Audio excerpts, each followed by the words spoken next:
Let's see. What's up, everybody? Welcome to the Shake Up. See, we got Saturday today. And Parsons felt like playing because Parsons is trying to freaking send me the marks for everything today.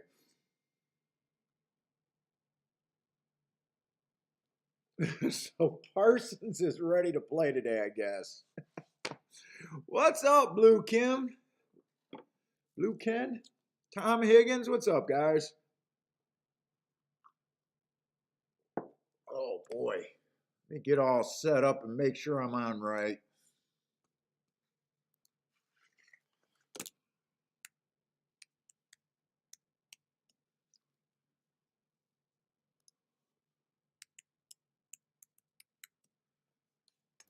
Oh. He's trying to get me Fairgrounds. He sent me Woodbine. I got Churchill, Gulfstream. I probably got too many tracks to even try.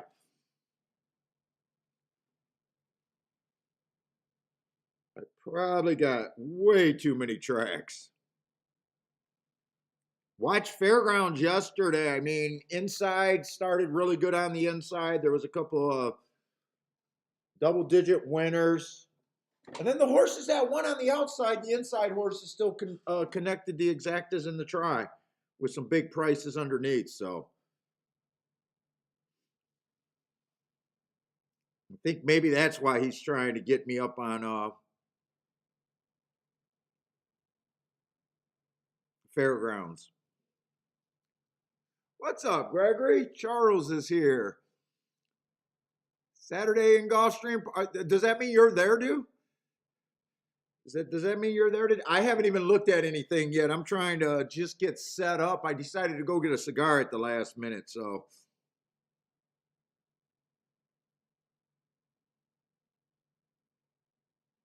I'm like really just setting up. I don't even know if I got this centered right now. Trying to figure that out, and then I'll look at the race. Let's see, we got Tapeta.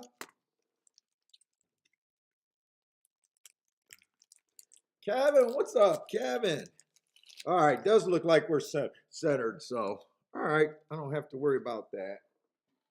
Oh boy.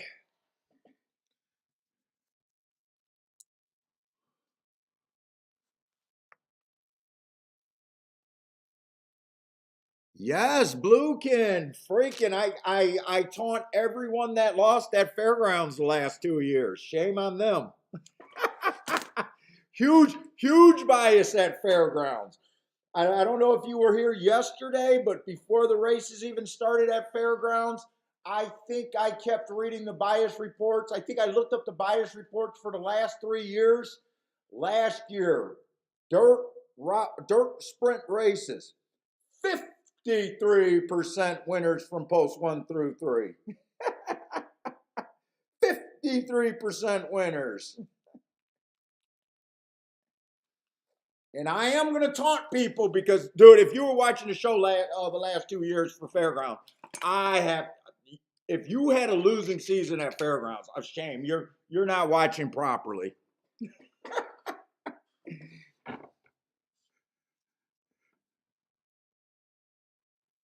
You're watching, you're not believing or something. You just don't want me to be right or something. I don't know what it is, but if you had a tough time at Fairgrounds last year, shame.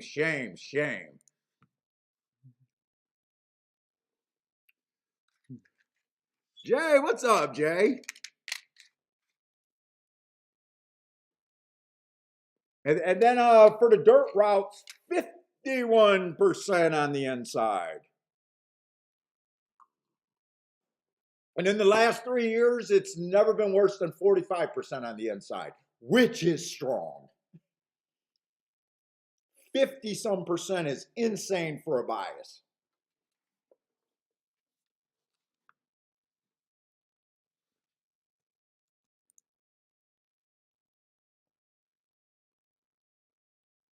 Let's see. I'm trying to get my. Oh, Gulfstream already started. Oh, shit. What? Are they actually. Oh, wow. Oh, wow. They were okay. Okay, so they are late starting. I did not realize they had a. Oh, that must have been why Parsons was calling me, making sure I was going on. All right, I did not realize they were starting a little bit earlier today. My Bluekin's making Bluekin already raising his hand and giving the excuse. He wasn't here last year, so he's saying that he's saying that okay, he might have lost at fairgrounds, but at least he wasn't here. So that's a permission slip right there, Bluekin. That's excusable right there. If you weren't a biased player, you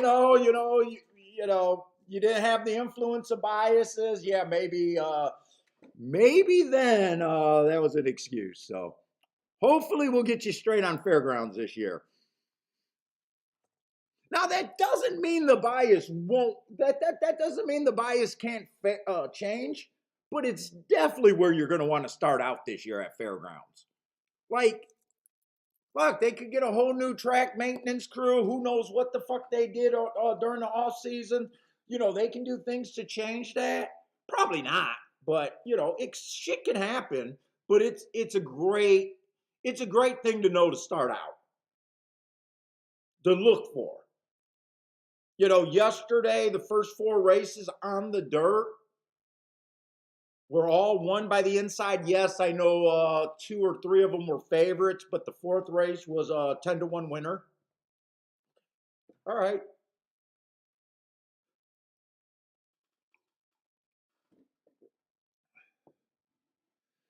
Charles, yeah, the Tapeta game is, dude. It took me a little. It took us about a month to wrap my head around it. I'm actually shocked. Let me ask you this, Charles. Do you generally have trouble with the track that you think is coming off the pace? Maybe that's the better question. You know how I say that when I get a pure stalking track, not like a speed stalker or stalker closer? To me, that's the hardest track for me to play. Do you traditionally have problems with horses coming off the pace? That might just be your kryptonite. When I have a stalking track, I don't like that profile.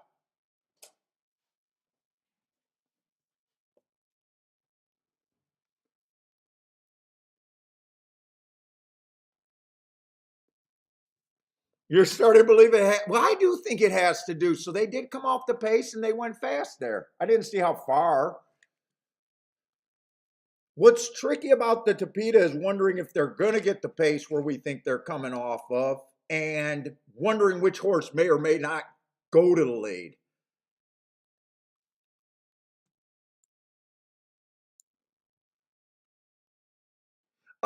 The biggest problem with fairgrounds right now is I have not been able to get my sea level tracks together.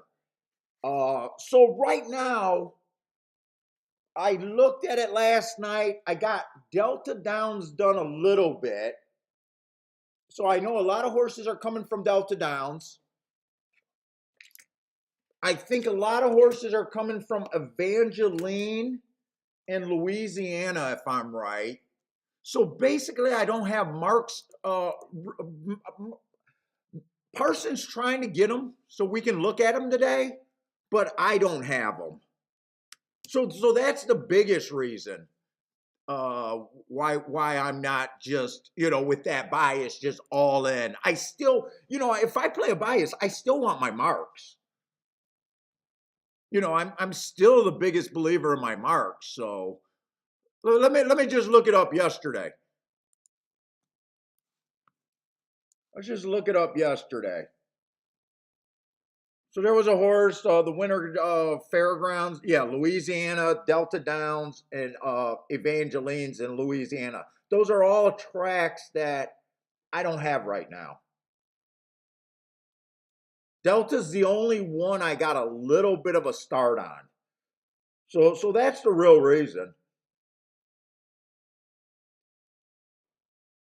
And then look at the races where I will admit the 6-horse won a little bit out, definitely outside in that race right there. But then it comes 6-1-3. Well, what were the prices of the inside horses?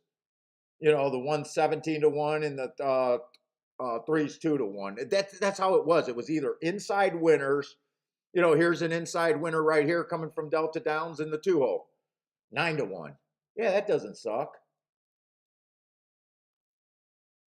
Here's a 10-horse winning first time starter. Always hard to judge a bias there, but who gets second and third? The 3 and the 1. Well, where they bet? Not really. 16-1 and 9-1.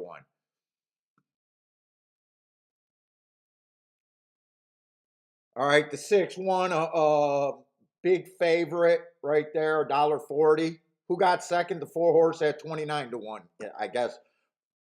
And 4 was in the 3-hole. So yeah, inside. Probably not a shitty exacta. 5-horse won from the 5-hole, then it comes in 3-1. Well, what was the 3? Fuck, 29-1. Dude, it's inside. That's all I fucking need to know. Inside has an influence there. That one was 4-3, but the 4 was 30 cents on the dollar. I didn't really want to say, hey, you could have got to $3.20 exacta. That's why I skipped over that. But the 3 and the 2 did get second and third. but I don't want to try to prove a point with the $3 exacta. I'm not another show. I'm not going to boom on that one. All right, end of the day, 5-horse field, it comes in 2, 5. 5-2, what's the price on the 2? 5-1. What's the price on the 5? 1-2, or a little bit over 65, 7-5, whatever that breaks down to. So yeah, the inside. If you guys are looking at it, Parsons might get us enough stuff to be able to handicap it today, and if he does, I'll probably give it an honest look.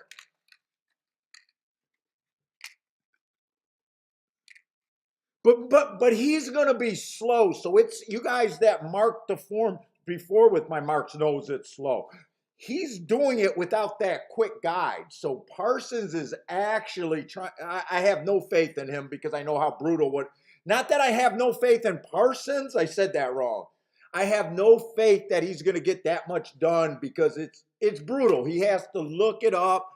Then he's going to have to find the range. He's doing it at such a slower range, my old-fashioned way.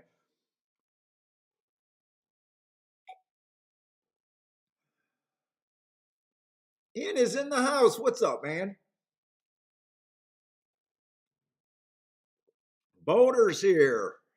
Yeah, Parsons said he's working on it now.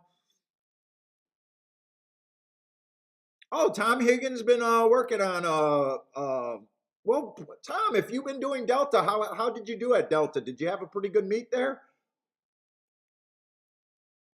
I don't even know if Delta's still running or did they Delta must have ended, right? Or does Delta and Fairgrounds run at the same time? I'm not sure on that one. And what's up, Lirin? Lirin? Lirin?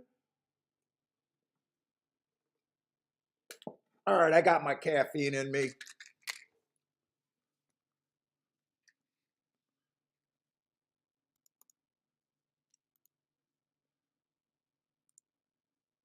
Hold up. And he even sent me Woodbine, so fucking Parsons must be in full degenerate mode today. He wants to play every track on the planet.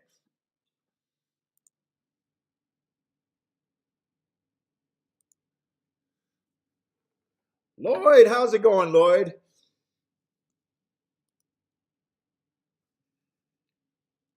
Let's see. Was there any scratches in that race one? I just want to get my scratches and everything.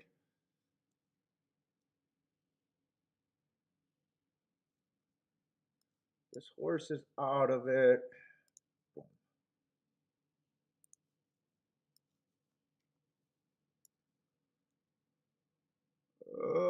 3 got scratched.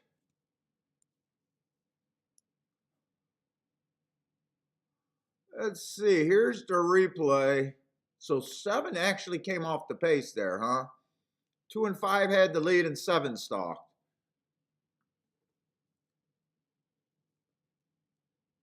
See if that made sense.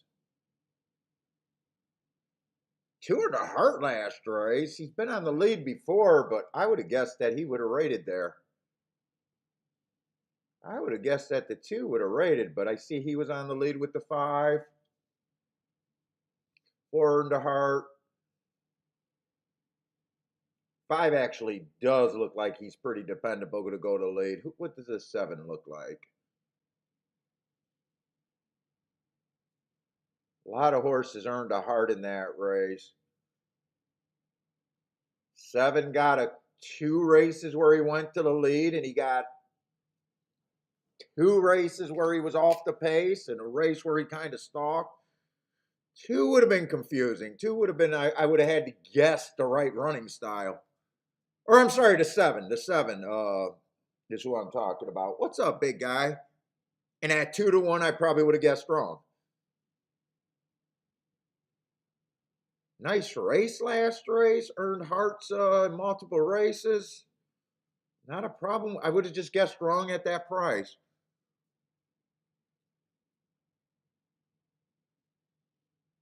I would have probably liked the 2 there, hoping that the 2 and the would come off the pace, and the 2 was actually on the lead. Okay.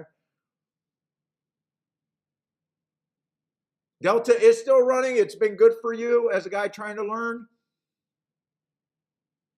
Yeah, Delta. That I know the sprints. So I don't know how you do the break up the races, Tom. On Delta, I actually decided to do those into 3 categories. The first year at Delta, I did everything 7 furlongs and under. You know, the 7 furlongs with the 5 furlongs, and it made my sprint profile ridiculous. So then the next year I played it, I separated I did it in 3 categories. I did the 5 furlongs by themselves, the 6 and the 7 furlongs races together, and then the 7.5 and everything longer in the 3rd category. And then Delta started making a whole lot of sense to me. Hey, what's up, Anthony? So I don't know how you break it up, if you decided to already figure that out or something, but that definitely that definitely what I wanted to do.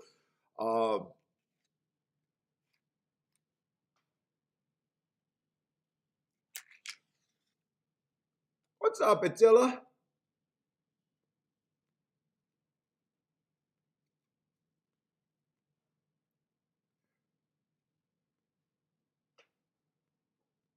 Somebody said Paul hates I don't hate New York. We just hit a 34 to 1 winner in New York this week. I don't hate New York. It's just I just got a limited rotation.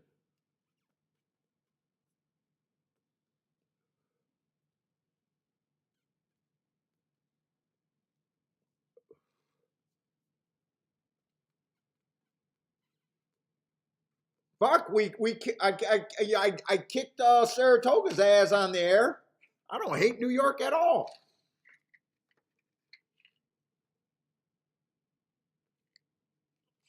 Played almost every day live in front of you guys at Saratoga. Even went on a 5-day losing streak and had no problem beating that track.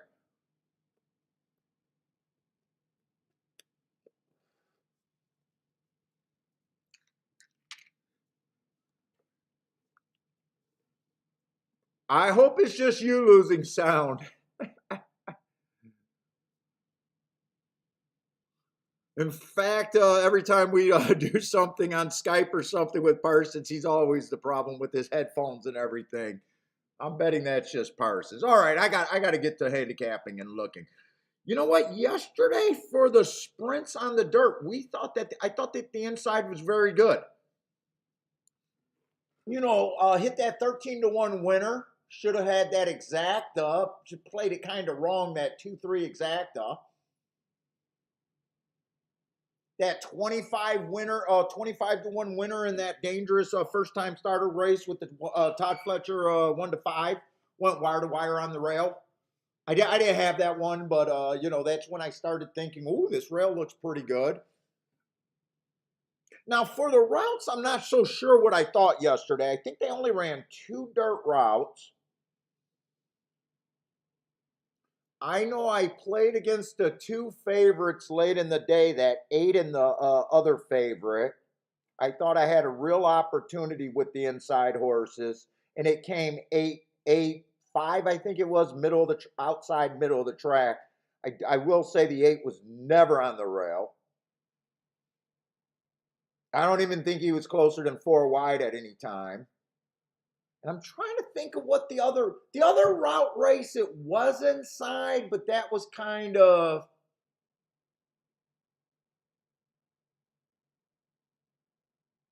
I think it came in 2-1 or 3-1.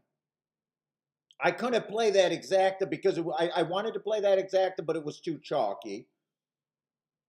I think the 3 got third at like 19 to 1, but the tri-even paid shit. So that one was kind of inside, but I will say one thing: both of those horses, the 1 and I think the 2 that won it, they were both on the or no, they were both off the inside. They actually circled the field, both of them. So I'm not sure what I think of the dirt routes yesterday.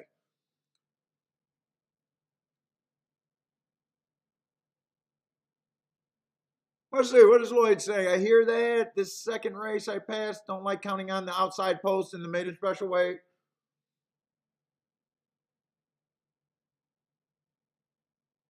Jevin, what's up, Jevin? Jevin still got sound?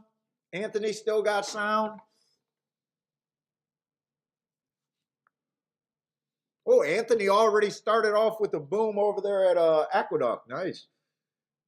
Get started early. Don't be like me and have to wait till the last race at Gulfstream yesterday to hit a major score. Ooh, that one felt good. I still felt good about that one. Oh, by the way, I got an email. I got to do this real quick. I got an email and someone didn't like that bet that I made with that 10 to 1, 25 to 1, saying that I dutched both of those horses and I turned that race into a 5 to 1 hit on the win bet, which is kind of true. I don't remember if I did a betting line that race, but I didn't answer that email. You got to remember, this is what it is. In my head, I thought both of those horses had roughly a 17% chance. One of them was 10 to 1. My fair value is 5 to 1 on one of them. Yes, when you dutch 2 horses, equal amount, the 10 horse wins. Roughly, I did turn that 10 horse payoff in half. That's not the way you look at it. You have to combine both of these odds together. So if I thought they both had 17% chance, I think they have a 34% chance to win the race. I don't do my Dutches based on the odds. I think all I got to do is that bet combined has to pay better than 2 to 1. It's the exact same thing as a single bet. And if you said you were a horizontal player, trust me, you do this all the time. Horizontal players, you said you don't like dutching.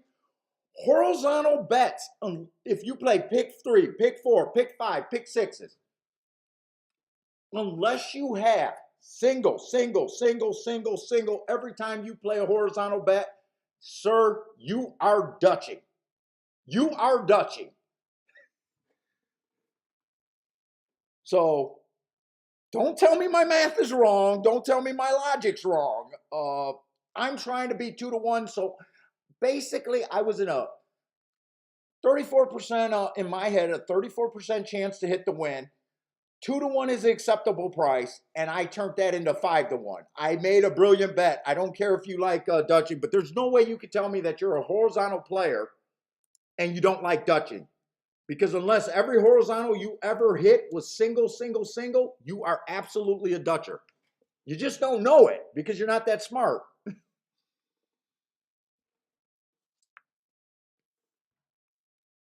What do you think going multiple horses in a horizontal bet is? It's fucking Dutching.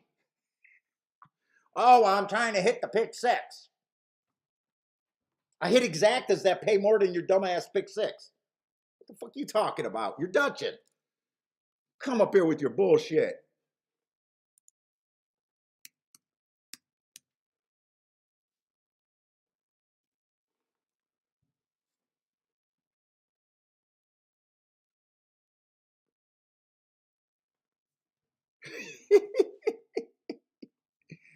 I get fired up, man.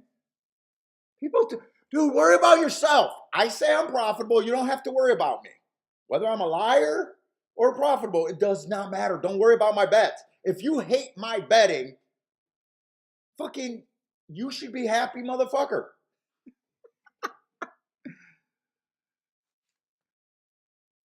We're leaving for the tournament right after Thanksgiving dinner.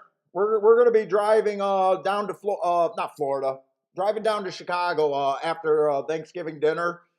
So I will not be doing any shows all next week.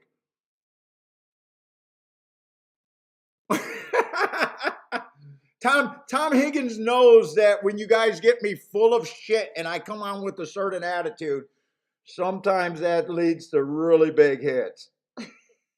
Oh, Marco, what's up, man? It's the funniest thing. Someone that says they play horizontals and at the same time they don't understand Dutching.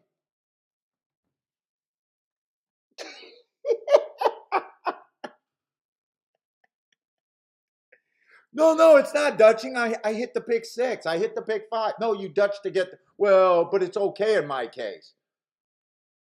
You know, I got through a leg with ABC. You know, would you ever go bet? Like ITP said, will you ever go bet a 6-5, a 9-5, and a 2-1 in the first in a race? No. Every horse player would say no to that. Fucking pick six players do it every fucking day. Just to get through a leg. Think about it. He said it the most brilliant. Would you ever do that? But people convince themselves in multiple wagers that it's the right way to play.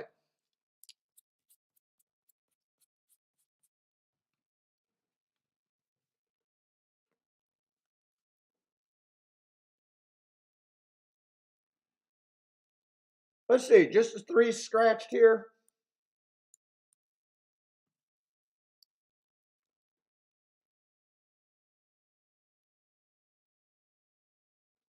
I see very little speed here.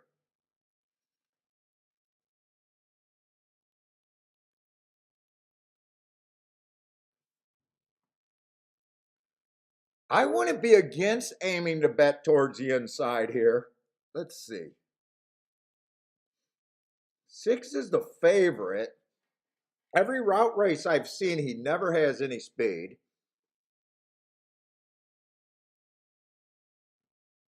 He ain't running terrible races, but I mean, he just doesn't look. He's a little slow early. If someone gets in front of him, and someone's going to be in front of him, I think that's the winning condition. Let's see, he's going to be in the 5 hole. Does anyone on the inside have any speed?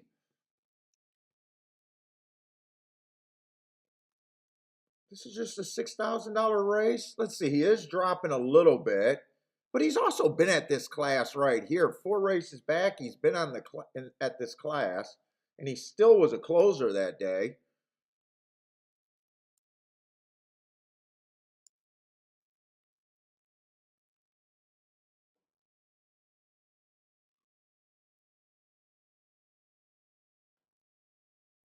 No one's actually been on the lead.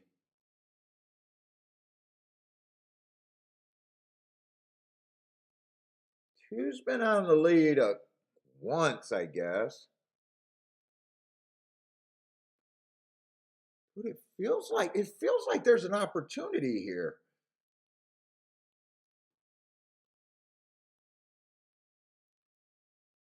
Maybe 5 could have a little bit of speed. Maybe the 4.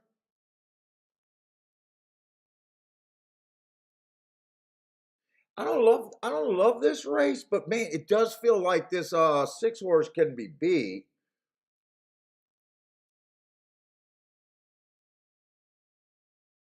Well, I wish the 7 horse was inside because I'd probably play the set or even the 8. So the horses that might have a better chance for the lead are on the far outside. I'm gonna do a little exacta box here. The 2, the 4, and the 5 just to get me started betting early. But I am doing this on my like a play bet right here. I just feel like the 6 can be beat.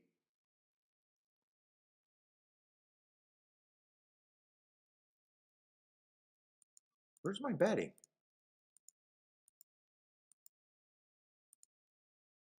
Oh, I'm in the first race.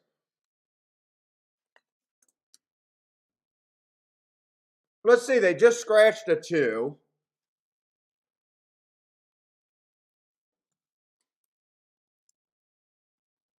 All right, so they just scratched a 2, so I can't do that exacta. That will move 5 to the 4 hole.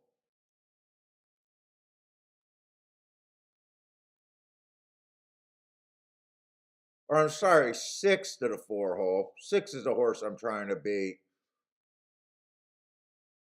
You know what? I guess instead of an exacta, I'm just going to Dutch the 5 and the 4. I'm just going to take a little shot on both of those.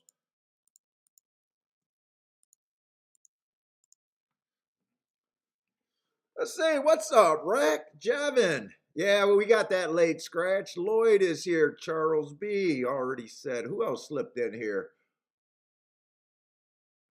EE, what's up, man? El Marco just tuned in. Oh, yeah, I read that. Yeah, and when you're doing Dutch bets, you're not doing it based on the odds board. You should be doing it based on your odds board. That's another thing. You don't look at it like I'm turning a 10 to 1 instead of a 5 to 1. You don't look at it. If you don't think that horse at 17 to 1, or not at 17 to 1, in my head, I thought, I don't remember if I did the odds board, but I kind of knew where I thought.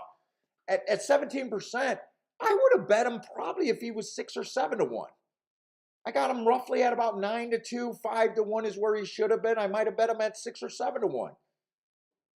I'm looking at the odds board. When I bet him at 10 to 1, I bet him because I thought I was getting overpaid, and I thought the entire bet was getting overpaid too. And you got to remember,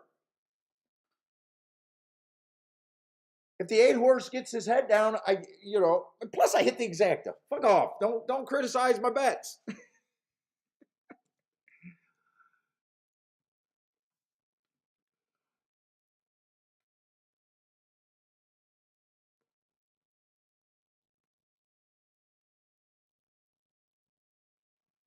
I say 5 and 4 got the lead. Ooh, 6 is a bit too close. I did not want to see that, but this is a slow pace. I was thinking that 6 would be back there, and 6 would be about 4 or 5 lengths back, and the 5 and the 4 could get the inside in the lead here. 8's too close for my liking right now, and 6 is definitely on the lead right now and too close for my liking. So the pace wasn't quite what I was expecting here. I mean, 6 should be hard to beat right now with the lead unless the inside comes back and carries the 4 or the 5. 4's trying for me at least. Come on, 4, get him up. Let's go. Let's go. All right, I'll take that.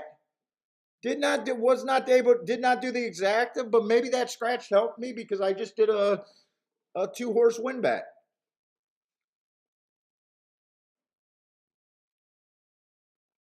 Played it at my minimum range, so I only had $20. I put $40 total in the race. I thought it was worth that. Gonna get a small profit. What, 120 back, maybe a little bit of breakage.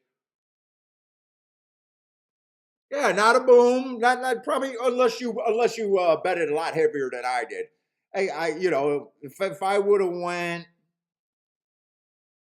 $60 on the win ticket, $50 on the win ticket, I probably would have been a little bit happier. But I didn't think the overall race was worth that much.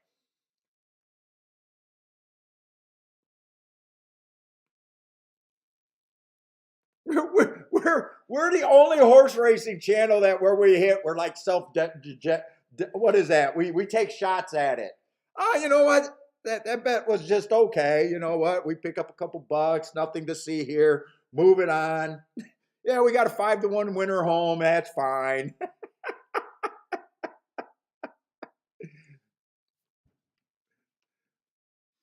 That's fine. Nice start. That's it.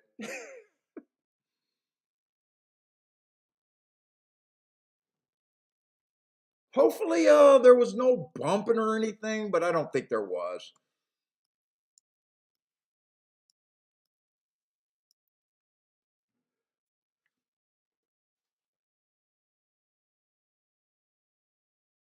Five got third, and the six split them. I kind of gave up on my bet when the six got the lead on the turn. I was like, well, this is probably over.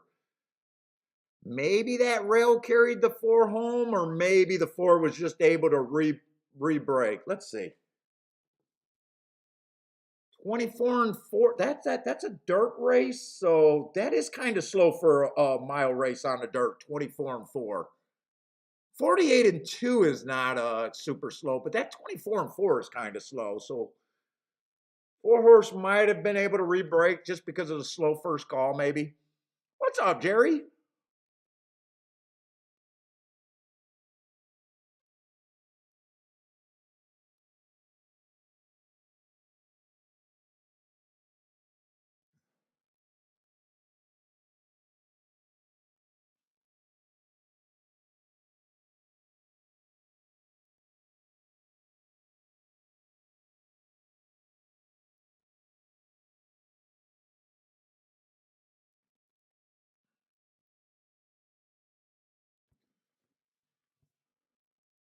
And let's see, is Churchill going down's going off?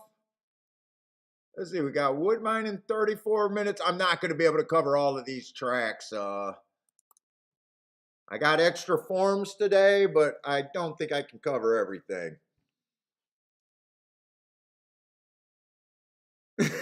Yes. EE says sportsbooks touts. Well, a lot of handicappers do too. Even when they Dutch, even when they, miss part of the bet and stuff. Just like when I hit an exact or I miss the exact and I hit even a bigger price win bet, and I'll be like, well, slow down. It's like that 13-1 yesterday. I had to pay for all those losing combinations that I had.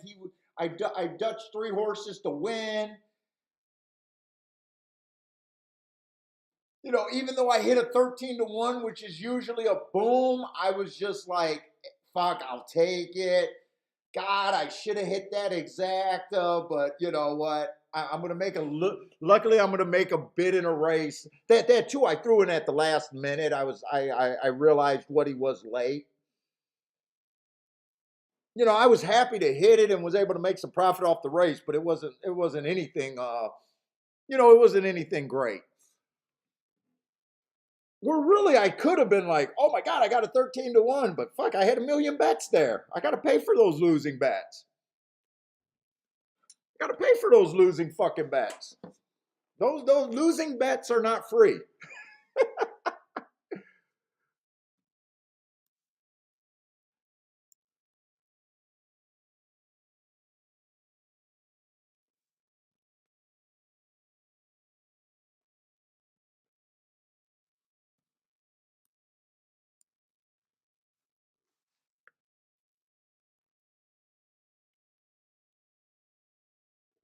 Yeah, that 5 to 1, I probably turned them into about a 5 to 2, 3 to 1 proposition. I don't know what I turned that into.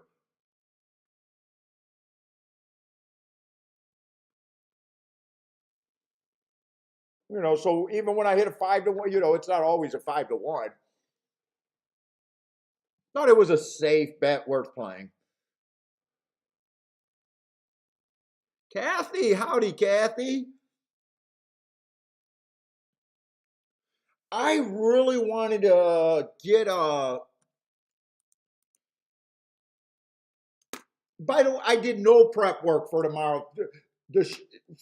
I'm probably not going to do a show right now unless I get super rage or super excited handicapping tonight.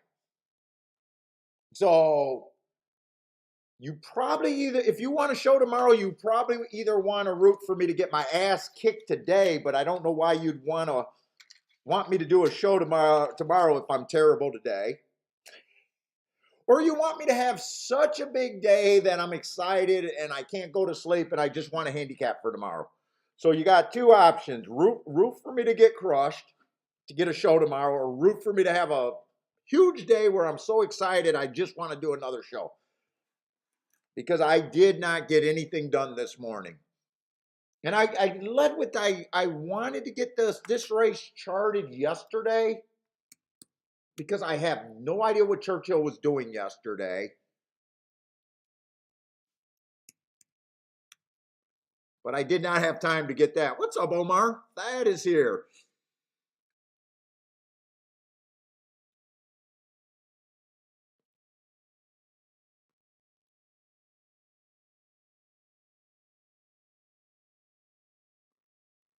Yes. Girls 69 XYZ. Yes, that's why I'm not doing a show tomorrow, is so I can hang out with you girls. I don't want to ruin your self-esteem. You guys got to advertise so much to get me to look at you girls. Yes, I only look for your self-esteem.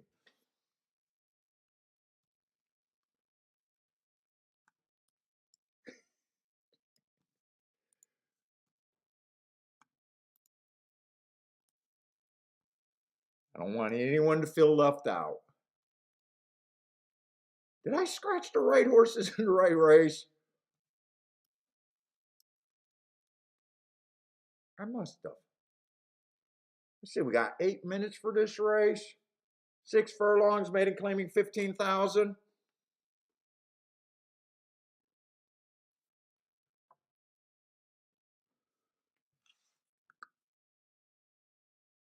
Let's see, the chalk is 3 to 1.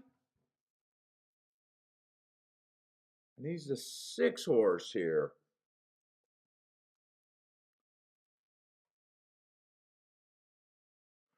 Not really what I expect to be the chalk over there at Churchill.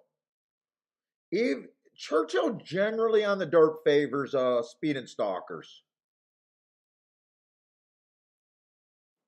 I see not a single race that makes me think he is lightly raced, but I don't see a single race where this horse screams that I fit this race.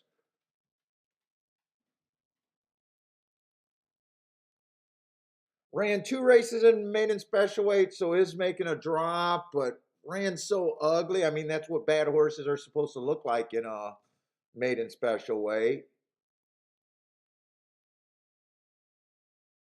Last race, he dropped to a level just above this. It was an early pressing day, got off to a slow start and checked. Maybe this horse will have no more speed. Did rally, ran against the bias there. I mean, maybe, but I don't like maybes for 3 to 1. If I'm trying to reach to 20 to 1 or a 10 to 1, I'm okay with doing maybes. 3 to 1 horses, at that range, you gotta like them. You gotta love them. And there's no way I think there's value on this horse at 3 to 1. Could possibly have more speed with the drop,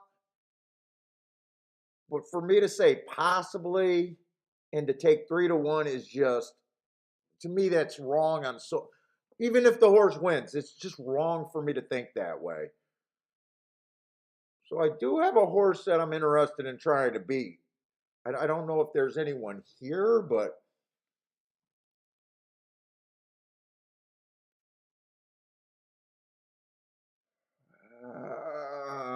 let's see. One horse has been all over the place with routes and sprints.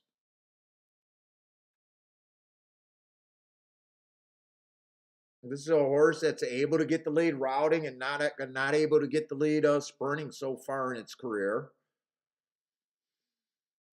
Let's see, 3 races ago at a route, higher level, average, match strides with the slowest winner, slow. Not super exciting there. 2 races ago, average, average, average, nowhere near the front end or being a stalker. Last race gives me a little hope on him, but it was an inside bias. I thought it was an inside bias day. Was closer to the pace at a 7 furlong sprint, average, average, slow. There might be some hope there. Let's say I'm more willing to say I'm a little excited about Might at 11-1 opposed to 3-1. Put it that way. I think there's a little bit of hope for him. 2 horse first time starter. I got no story on him. Let's see, 3 horse. You know that Laurel race 2 back? That was a sprint. He was fairly close to the pace. Inside of the track was good. Had the 7 hole, so I got him running against the bias being average, average. Last race went to a route. Stalking closing day, ran against the bias. Going too fast. You know what? I think 7-1 feels like a little value on him. I'm not sure if he's a router or a sprinter right now, but I think he's been close enough sprinting 2 or 3 times to say I could at least get there at a decent price.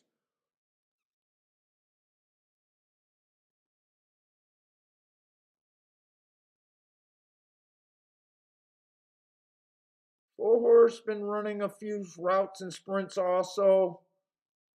He's been average sprinting for the first 2 calls before getting tired.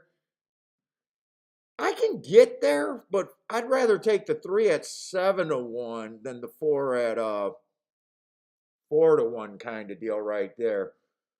I'd say 4, I think, is closer to where I think his price should be. Where the 7, I feel like you're getting overpaid. I'm not sure what the math actually is, but right now I feel like 7-1 on the 3.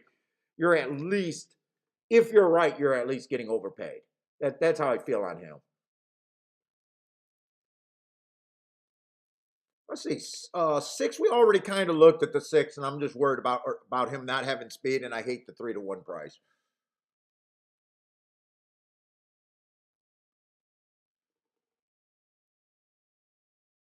7 is another horse that could possibly get the lead. That race 2 back was a speed favoring track. Gave him an asterisk because he was a stalker.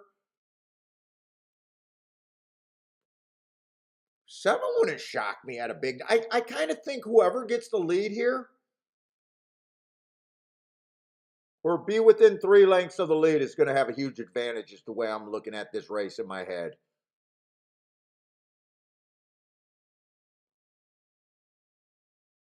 8's the first time starter. Let's see, 9. I feel 9 has to improve to get the lead or be close.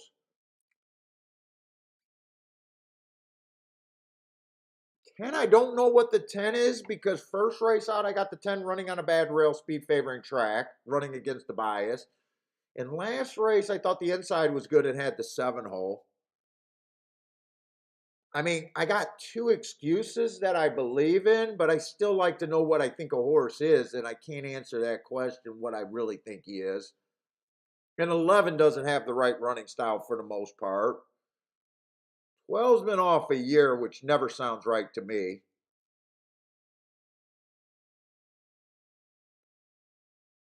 14 draw in? 14 did draw in. And 14, just looking at the 14 without doing my marks, I'm probably going to be crazy, lazy. And you guys know how often when I'm lazy, those horses beat me.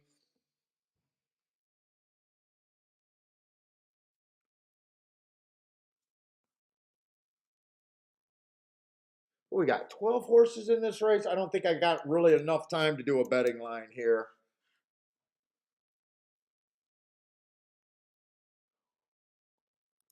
I'd probably got the 14 at about a 10%. Let me see who I hate. I'd say 11's closest to what I hate.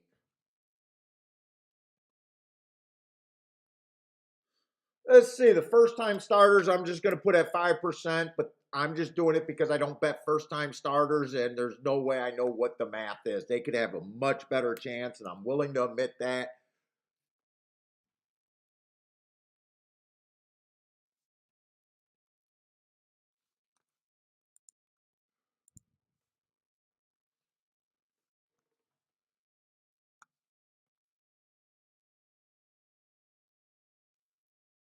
How many horses? One, two, three, four, five, six, seven. Wow, still a lot of horses. Holy shit, there's a lot of horses.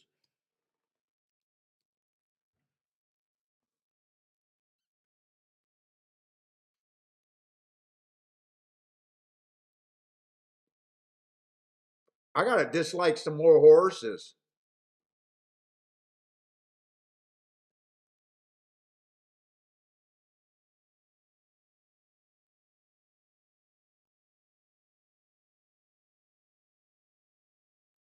Let's see, the 10 I can just put at about an 8% chance, and I think he's an interesting overlay, but I'm not putting that bet, but it wouldn't shock me. Oh yeah, let's see, the 12 horse. I don't bet horses off a year. Gets rid of a couple more. But I don't think I'm going to bet this race because I'm having a hard time even committing finishing a betting line, and we're pretty close to them getting in the gate. Let's see, 3, 4, 5, 6. Let's just say this is where I ended up at, and I wouldn't be looking to play anyone probably unless I was getting much better than 6-1. I think this race is that tough.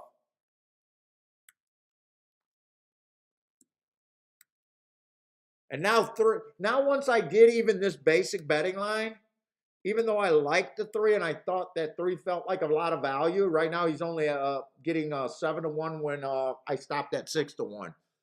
Let's see, I thought whoever got the lead and been within 3 lengths of the lead has the best chance. That would be the 14, 7, and 3 right now.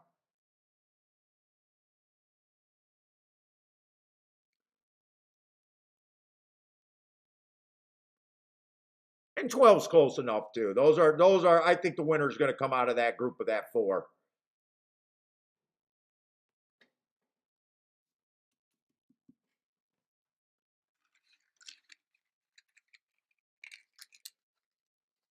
12, I was hard on the 12, but he's close enough right now to win. 6-6 looks like he's gearing up.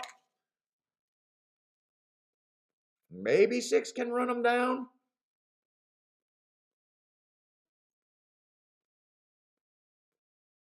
7's gone.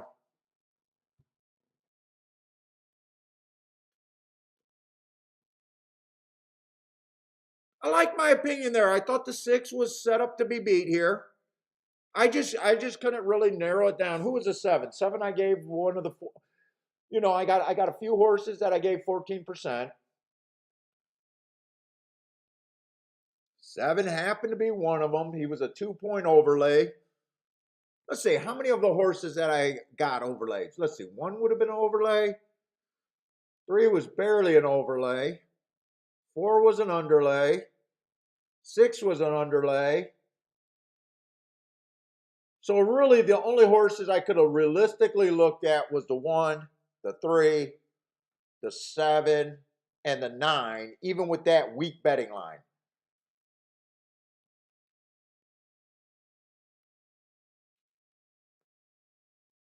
Oh my, I did not realize the 1 got set. Wow, I did not realize that the 1 got second there.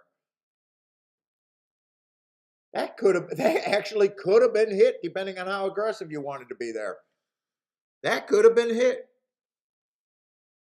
Dude, put the odds down where how you handicap, do your betting line, and see how many of these races with crazy results that you could hit. I guarantee you'd be able to play more of these crazy results than you ever believed possible. Let's see, Blair with a boom. Way to go, Blair. Boulder, did you have that exacta? Rick had the 7. Nice. Rick had the winner, lost the exacta. Hopefully you still did well with the 8-1 on the winner. Ooh, it's shocking. It's still shocking. And I've been playing the game 20 years and I know how to do this. And it's still shocking how many, just knowing how to bet, just doing I do the most basic betting lines in the world. You guys see how I do my betting lines. They're so fucking basic. And then after a race, you're like, where's the overlays? Where's the group of horses that you could have got to? What should I have been using? And it's plain as fucking day there. Now, you might not bet it right, but if you keep putting bets that you think will extract money in the long term, this is not a hard ticket to hit. Kathy with the boom. Oh, Boulder, you're just giving me the result. What's up, gas station? Had a great Triple Clown show. Let's keep the momentum. Yeah, we had dude, I don't know if you stayed here for late. The last race at Gulfstream was huge. I tuned in for a little while at the beginning when you and Smooth Ed were watching. Then I got a call, and then I had to work out. I was listening to your show when I was doing my walk.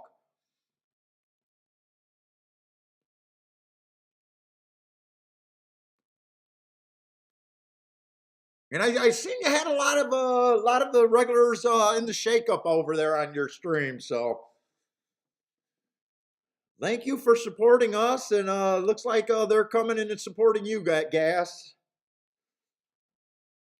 Dude, I kept saying, and I was saying it to Razors. I actually want every YouTube horse racing stream to succeed.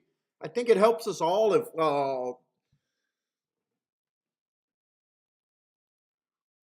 I think it helps us all.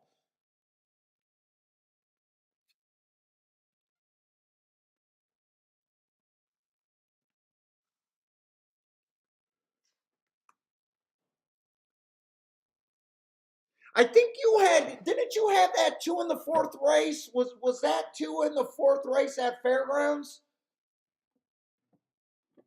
I think that was a horse that you liked. I think he went off at about 10-1. Yeah, hey, Gas, it was before your time, so probably you didn't know about us back then. So back in the day, we got the cease and assist. I used to be able to show the videos. And then we got the cease and assist with a lot of other YouTube shows. From showing the videos, I got away with it for maybe about 2 years. And we finally got the cease and assist. I came on the show all bitter and everything. I was pissed because I did not realize that RTN owned the rights and that they actually sold a package. So once that was explained to me, I understood that it wasn't horse racing. My first attitude was horse racing is stupid. How am I hurting horse racing by showing their video? But soon as I talked to RTN, I realized that they were selling packages of the thing, and I get it. I get it. They had a pop product, and if people can watch the video for free on a YouTube show, that's actually, I guess, damages for them. I guess it's true. But I cannot tell you. So I was pissed. I was like, that's the death nail. We can't show videos. No one's going to want to watch the show. We're done. And it was the chat room that supported us and said, look, Paul, we don't care about the video. We'll just open up another stream. We can still see the races. We just want to hear the breakdowns, and we want you to stay on. So, dude, the community saved the show, really. Oh, you had back-to-back 9-1 shots at Fairgrounds. Nice.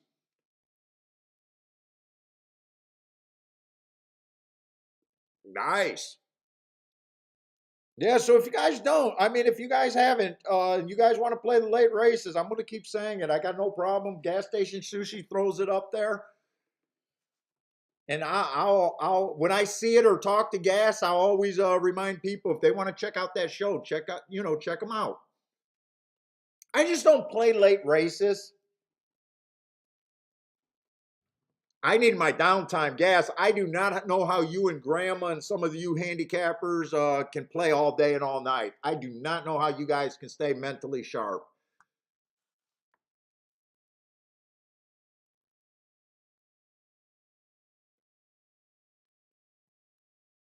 I'm exhausted after doing my 5 6 hour streams, and I can't play anymore. I'm like done with it. I need that time to. I do not know how you guys can stay sharp.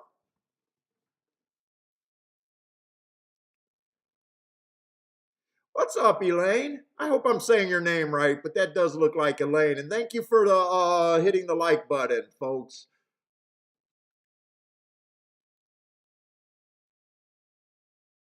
You know what? Maybe I don't do night races, but maybe I'll come on Turfway on a night day if I got good data there. Or maybe I can hang out. Dude, the only problem with that is freaking Fairgrounds is such a Fairgrounds starts late, so maybe I can on one Friday. It'll just be a long show because you know me, I do the show before, but maybe I can come on for a little bit and hang out. Yeah, Boulder, trust me, I'm an ugly guy. Imagine me with no beauty sleep. I definitely need my beauty sleep. This is the best I get right now.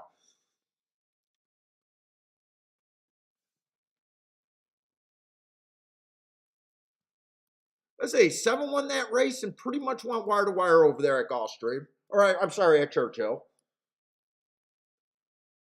Oh shit.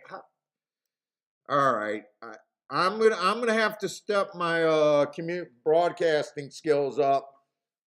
Maybe I just now realizing I'm gonna miss this or third race at Gulfstream. Not even gonna have time to look at fuck. They're across the wire.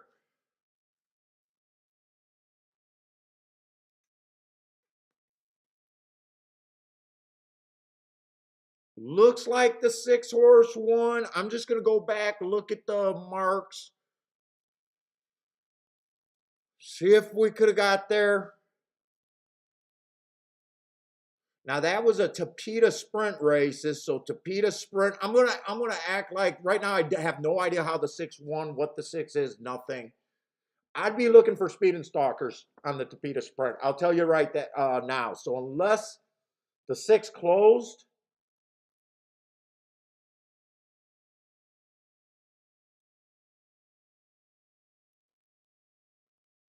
let's see. This is a 6.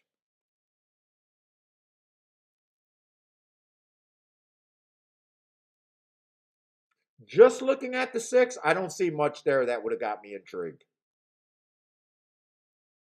Might have been a speed, might have been a stalker, might be slow. I'm not sure. Those are not great marks. I will say that. Let's see. So that's the 6. So that is the winner. I'd be curious how he won. Possibly went to the lead, possibly rated just on the form. But now I just like looking to see with my marks if anything caught my eye where I might have fell into a trap. Because there's definitely no way I can say that I would like the 6 at this time. So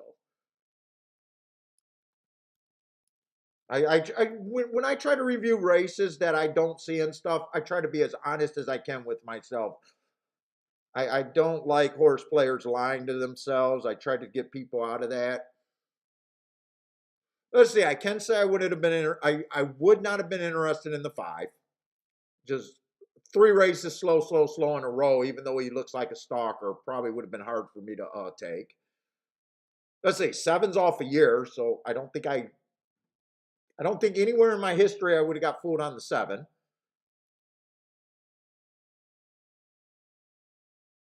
8 horse only ran 1 race. So I see three horses that aren't an option. At least I'd say maybe six is an option. Would have got fooled on the three. I would have got fooled. Horse earned a heart. Bad rail stalking closing day. Did not have the bad rail. Three got second. I honestly did not. You're gonna have to take my word for it. I did not know that the three got second.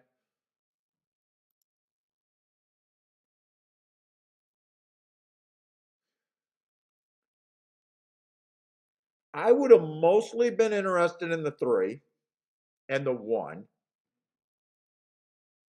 Let's see. Both of them are 2-1 and 3-1. I don't think there's any chance that I Dutch between those two. Would have had to do something with the exactas. Probably would have been somewhat interested in the one or two because at least averages a couple times. That's better than the outside horses. So I definitely think I would have been interested in the 1, 2, 3. And I think 6 is the only other option.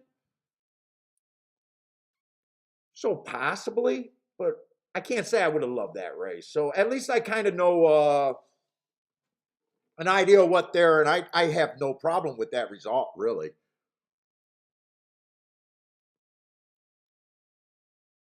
Three was all speed, tried to go wire to wire, so 6 came off the pace a little bit.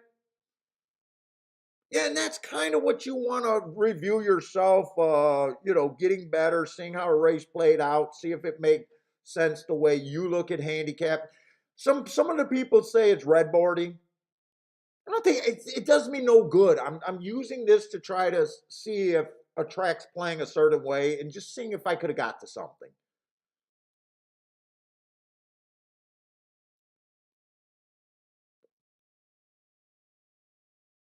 I know 3-1-1-3 would not have been a playable combination.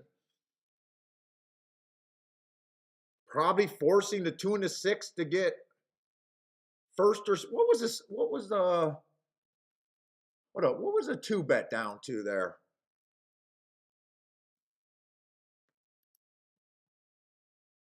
Is that the third race or the fourth race?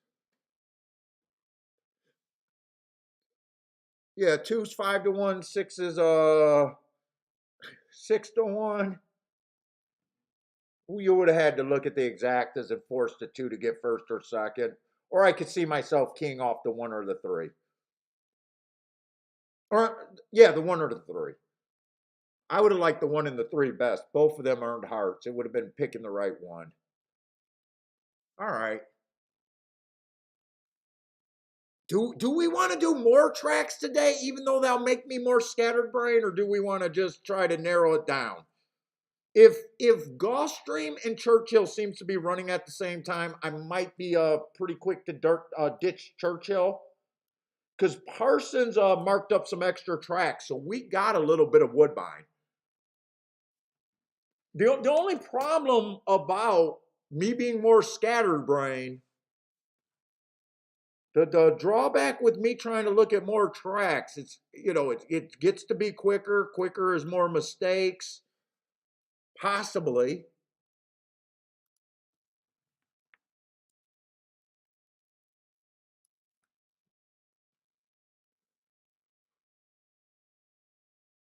I know some people have been wanting me to do Woodbine.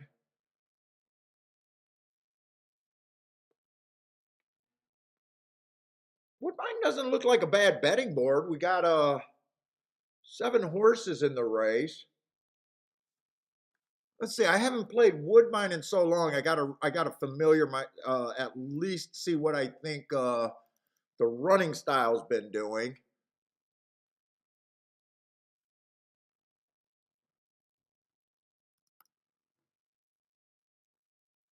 Let's say 40% 1 through 3, 41% middle of the track, 19% 7 on out. So there is a dip 7 on out.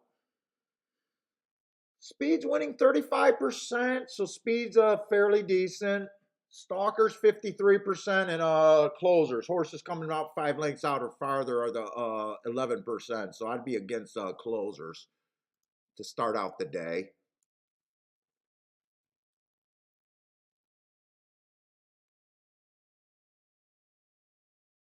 One might be a closer here, but he did run on a bad rail. Let's just see if there's anything we can jump on right away. How bad of a stalking closing day was this?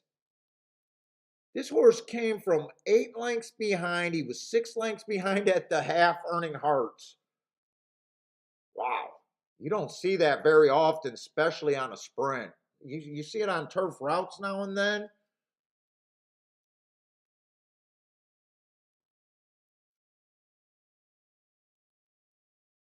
They're loading in the gate. I don't think I'm actually going to have a play here. I don't see anything with any real speed. This might be a slower pace. The best marked horse is that 3.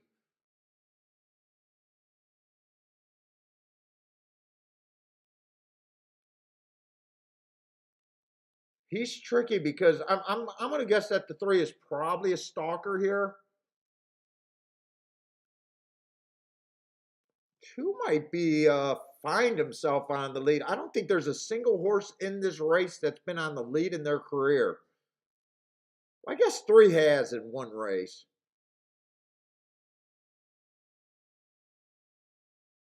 6 has at a route, but the race is off. Didn't really come up with anything there. I guess I'm going to root for the heart horse, the 3 horse.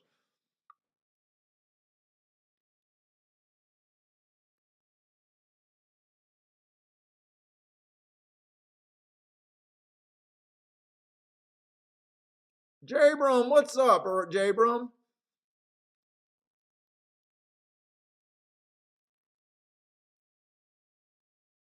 Two horse did get the lead there. I thought this horse might find himself on the lead. Let's see, who is the 6 challenging? 6 had the lead a couple times at a route. He's been able to stalk sprinting. Even if I think I had a lot of time in this race, I don't think I would have been that interested. 3's coming. I'm rooting for the 3, the only heart horse in the race. But he ended up going off at 5-2. I think it was 4-1 when they were getting in the gate. I thought that's what I said. Comes in 3-4-2. All right, hard horse 1. I don't mind that.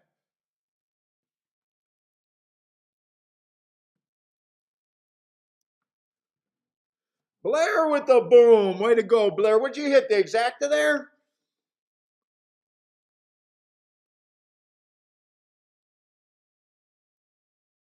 Or was that at Aqueduct or something? Wow, we got a lot of shit going on if that's at Aqueduct too. Where was Blair playing?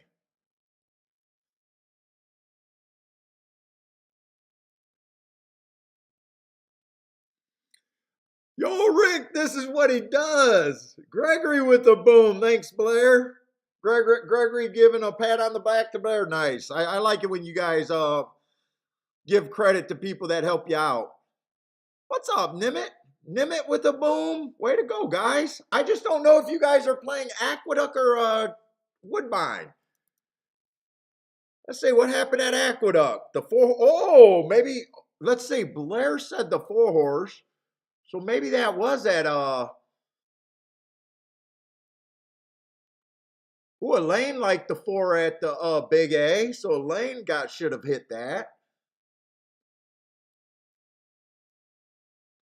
Jerry with the super. Wow, you guys crushed Aqueduct.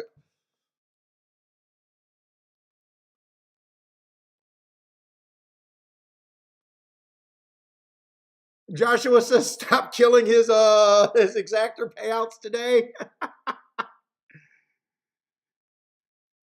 Oh, you would have had a 5K? Well, I did, man. I did. Thank you.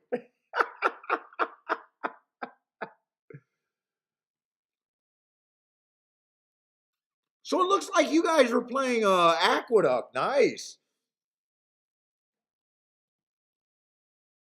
This chat room doesn't need the host.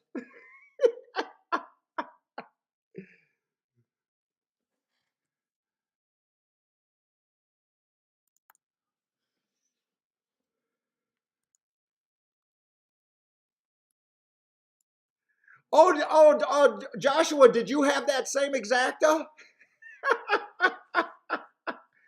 Is that what you're saying? That I might have killed the price on that 7-8 exacta?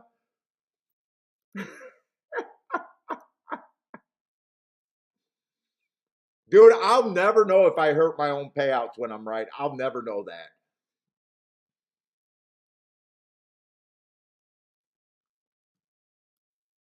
I will never know if we hurt the payouts.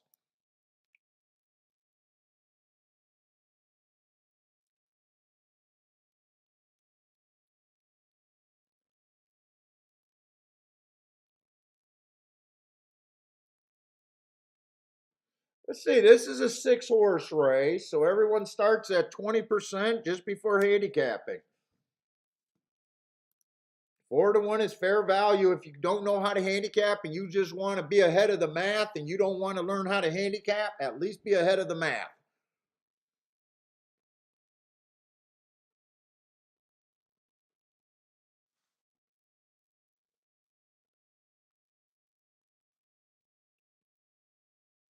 That's all you got to do. Just be ahead of the math. No matter what you do, be ahead of the math.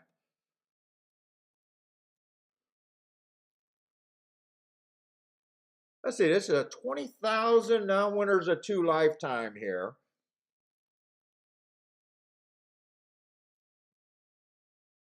Man, right off the bat, it feels like there's a lot of heart horses with a lot of speed.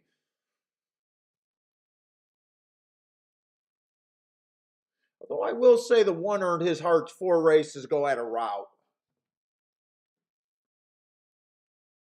So that heart feels weaker to me than the other hearts. Comes back off of that race, goes average, average, average.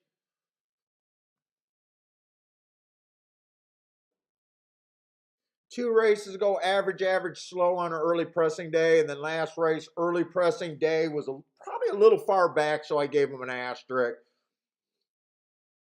Right now, I don't care one way or another. Let's see, the 2 horse average went too fast to win average. Wow, being 9 lengths back. So this okay. So we got another heart horse where they came off the pace. So when you get a lot of heart horses in a race, you want to make sure they're not all with the earn the heart the same way. If you got a whole bunch of front end horses that all went too fast to win, and you got more than 3 or 4 of them in the race, you got 3 or 4 heart horses and they're all front speed horses, that a lot of times that's an indication of a meltdown race.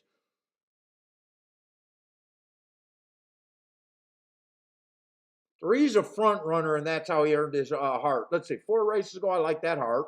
Went too fast to win. I like that race. Comes back, gets an inside day. Was second best, still going fast. I'll still say that's a good race.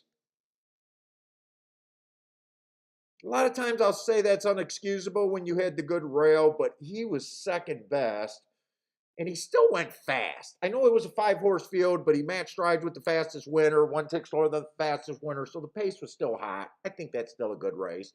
He does come back and win, but he did have to drop to 12.5. Stepped up to this level, and he does belong. He went too fast to win. 2 horses making a significant drop here.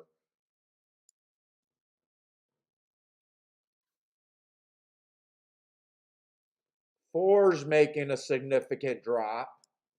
Ran against the speed favoring track last race, making a significant drop. I don't have much on the 5 either way. I don't like the route to sprint. I'm against the 5. 5 is the horse that I would take a strong stand against.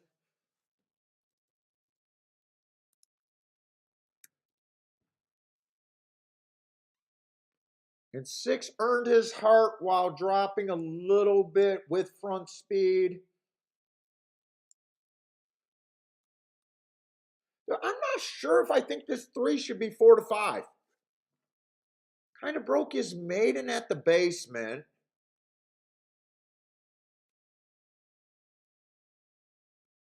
he's fast and speed is always dangerous, but it feels like there's some opportunity, you know. Even if I stop the betting line right there, everyone else got a 23% chance.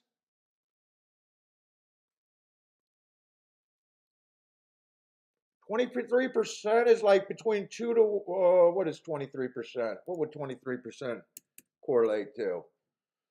3.5 to 1. Solid 3 to 1 is what you need.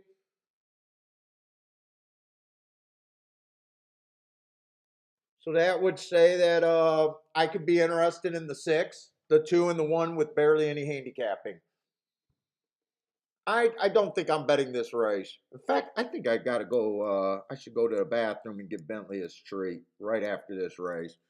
Let me just see how much time I got before Gulfstream. Gulfstream is a track that I really want to focus on like usual. Let me just see how much time I got. Shit. I'm just going to have to decide when to go to the bathroom.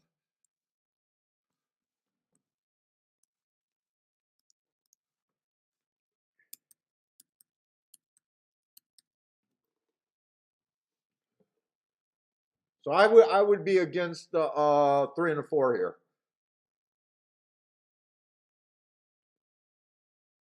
I'm rooting for the 1, 2, and 6. Probably the 6 the most.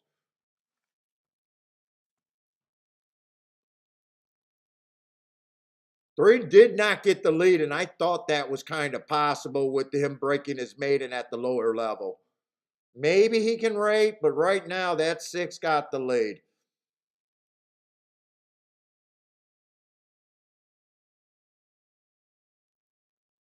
Five's in good position, and I did not like the 5. Let's see. 3 looks like he's still interested in rating here. 3 hasn't given up.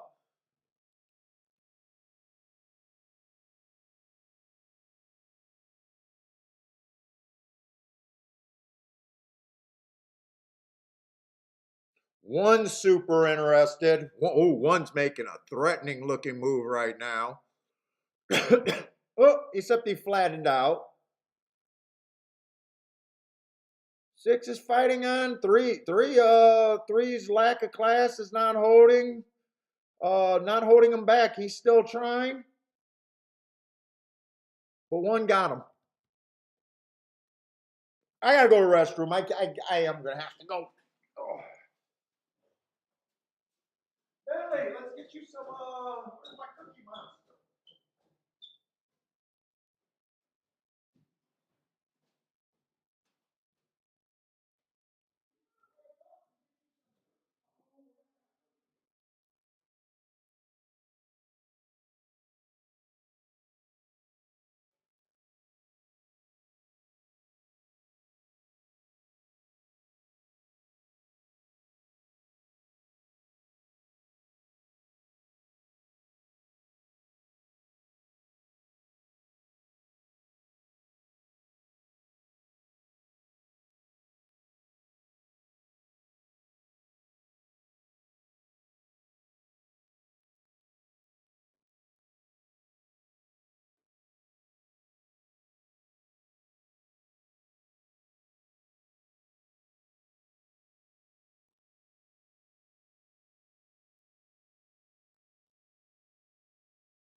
care about that.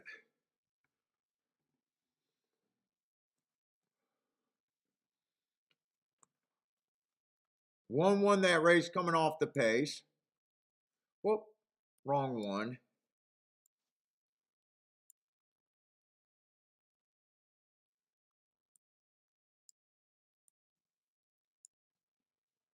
Six to one, nice price on them. 3 did get second, 6 got third.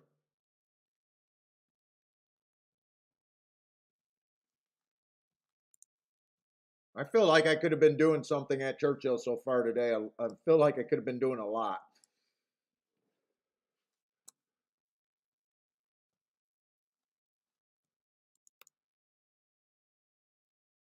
Timothy, what's up, man? Good afternoon to you. Let's see, the 3 is the favorite. This is the 4th race.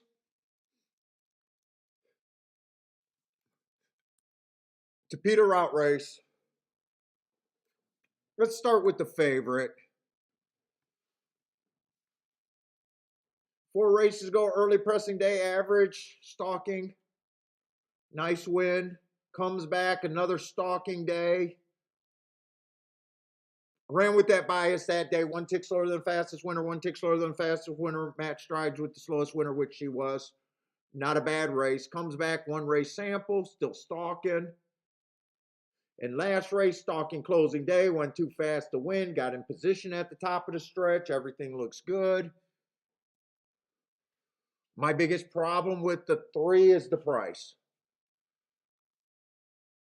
And right now, without looking at anyone else, let's see. 12.5, so taking a little bit of a class drop.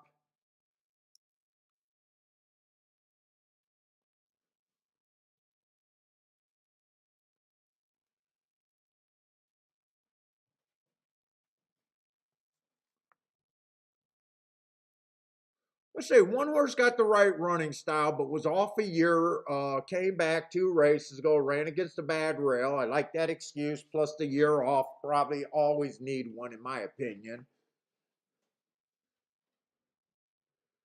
But really not sure what he is. I'm just against the 1. You're going to have to show me something. Let's see, we got 8 horses in this race. Everyone starts at 15%. I'm going to be hard on the 1 just because you got to show me something. I'm not sure. 2 feels like one of those horses that can stalk or go wire to wire. Not sure which direction she's going to choose to go today. She goes to the lead and does not get that 25 or slower, 50 and slower. She probably gets beat here. If she rates or get that slow pace, I do like that Heart last race. And that Heart last race was with the 3, so I don't think there's much difference. They were both in the battle at the top of the stretch.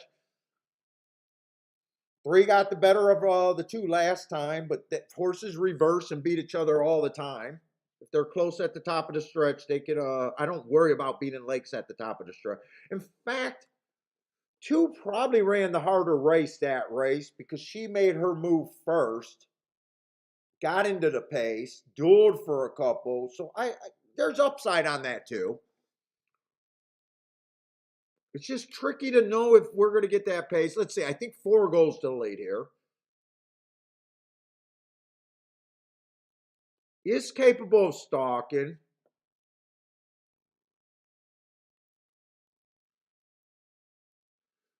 Five looks like he can go to lead or stalk.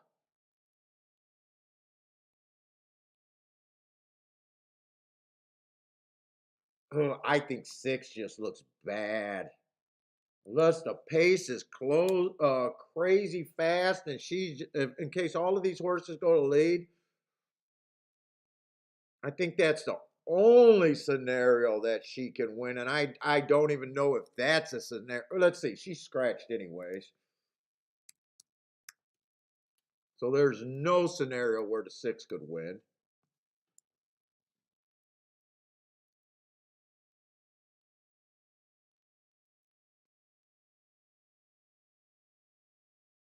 See, seven is that same. There's a lot of the same horses in this race. Horses that have been 2 or 3 lengths off the lead. Every once in a while, they're on the lead. That can all get it the trip on any given day. It's kind of tough here.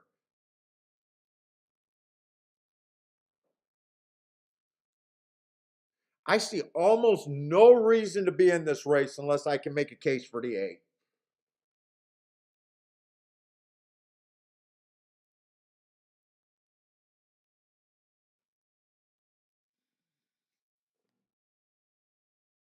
I can make a little case for the 8. Never been up on the lead. 8's the only reason why I want to do anything right here. I can make a case in my head for the 8.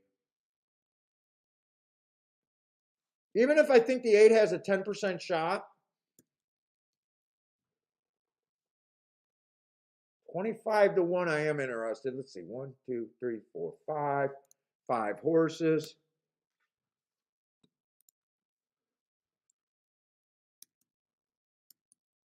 I don't even think I gotta break this down. 8's the only reason I already know. The only reason I want to be in the race is the 8.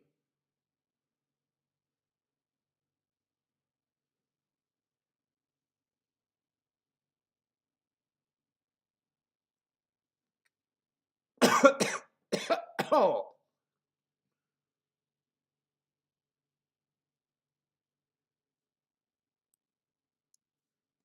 In fact, I think wait a minute.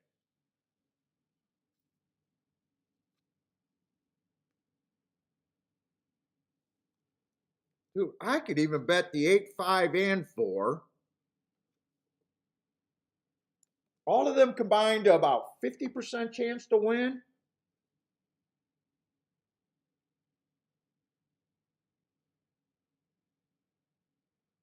The lowest payout right now is 14.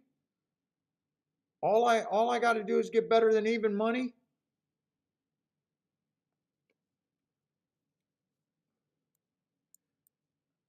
I might do a 3-horse Dutch right here.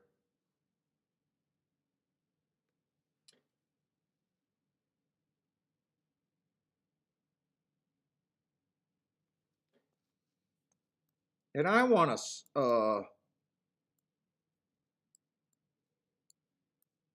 that boxed.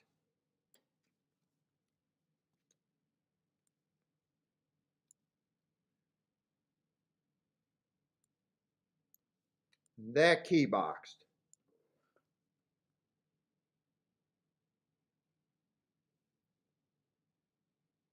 I want to do all of that. I just want to know. I just want to decide how aggressive I want to be.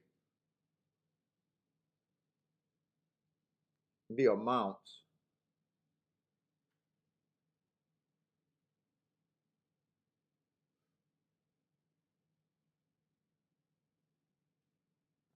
Whoa, whoa, whoa. I don't have a lot of time to think.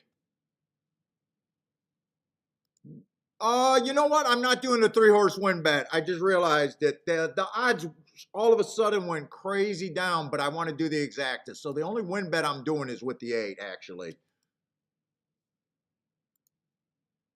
They bet all the value out of the 4 and the 5 for me. But I still want that 4, 5, 8 exacta box.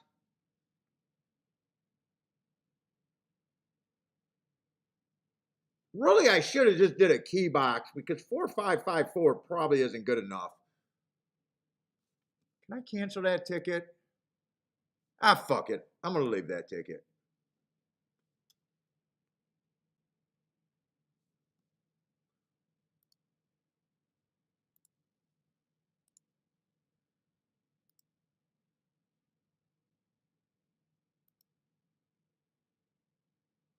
Oh, I see why the odds changed. They scratched the 3.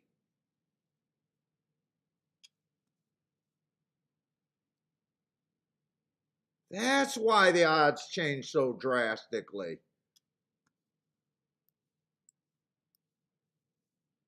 Okay, that made sense. I was like, how did every horse go down? That's what happened. Okay. All right. So let me just take that 3 out of there. I was wondering how the fuck that happened.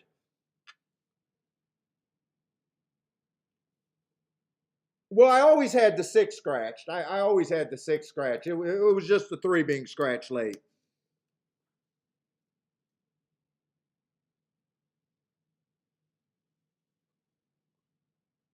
By the way, I did settle on doing this as a play bet. I did. Soon as I realized that I was thinking about going it when I was going to do the 3 horse Dutch bet. Who did I? Let me get rid of the 4 and the 5 there. So soon as I realized it was just the 8, I was like, well, might as well just do it in the playback category and only have 1 horse.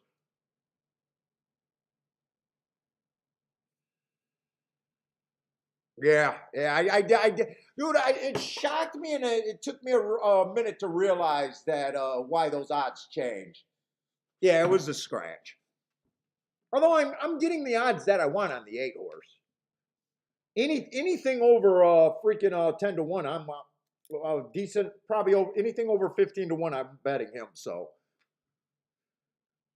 I got him as the in this race. I got him as a second lowest chance to win, but he's being so extremely under bet.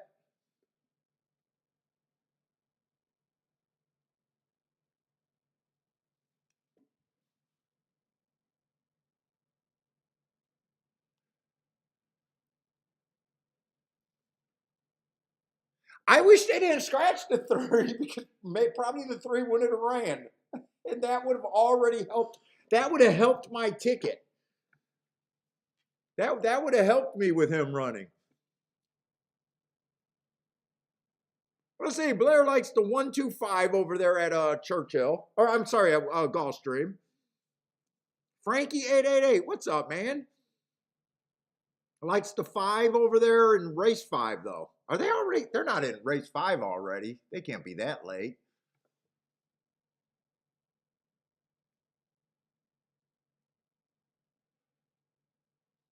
Learwin likes the 4. Some of you guys help me out. Rick, Learwin, help me out. Just give me the track you guys got going on.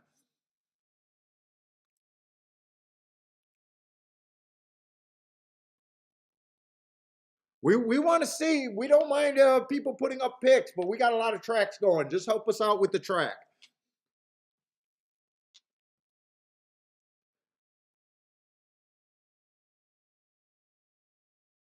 Ooh, 1 got the lead. I'm not. Did I think 1 was going to get the lead? I don't remember what I thought of the 1 and why I didn't like the 1 even. Oh, 1 was coming off the year layoff, and I said he needed to show me more. That's why I didn't like the 1. Okay.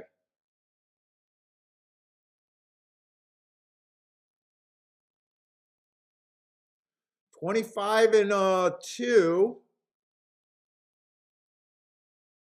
Ooh, 5 went up to 5 to 1. Everyone's in good position. I think everyone can win from where they're at right now.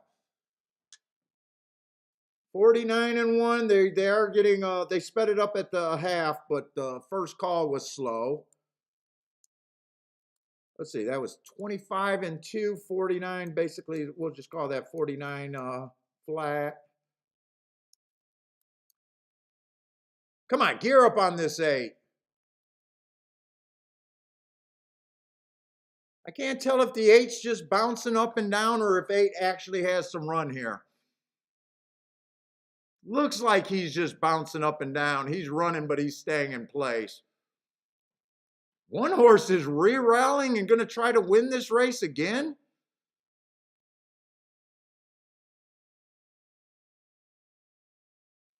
Eight's coming, but I'm running. No, and no. 8. Ow! Ow! Ow! Ow! Ow! Ow! I whacked my fucking knee. Oh, that hurt.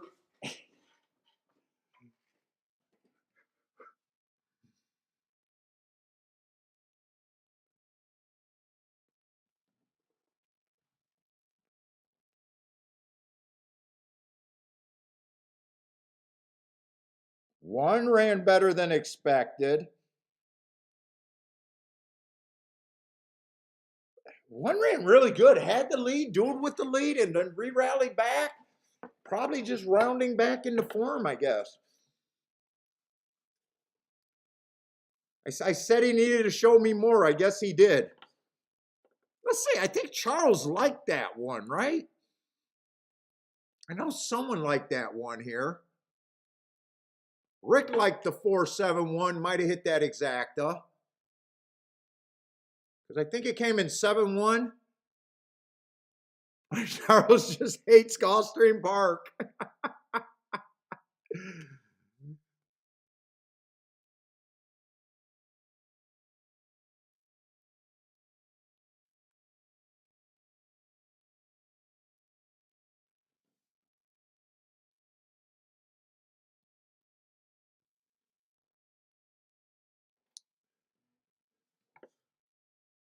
Oh, you played the 5? Yeah, when 5 put the 1 away, I don't know how the 5 lost second there after putting the 1 away and the 1 re-rallied. Hi, what's up, Jared? It's been a while, Jared. We're doing good, same as always.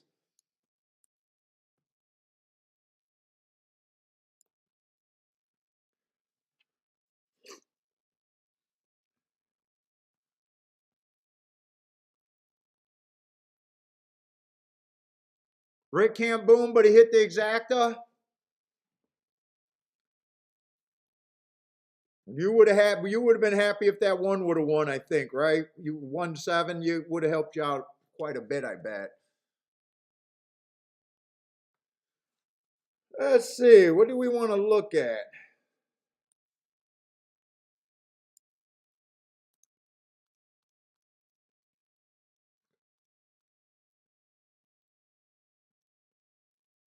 Churchill doesn't look like there's a few interesting things. Doesn't look like Churchill would take me that much time. I'm gonna try to look up more tracks, but we'll see how this goes. I'm gonna try to do a Woodbine, but we'll see how it goes. Woodbine, it's a minute.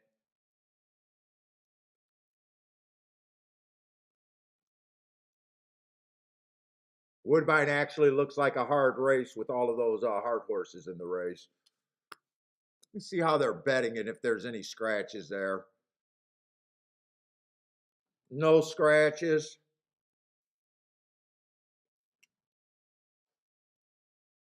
First race they came off the pace, but that was the horse that I was rooting for, so I don't know what to make of that race.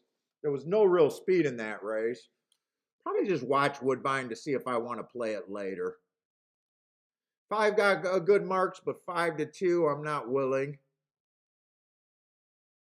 4 got good marks, and so does a 2.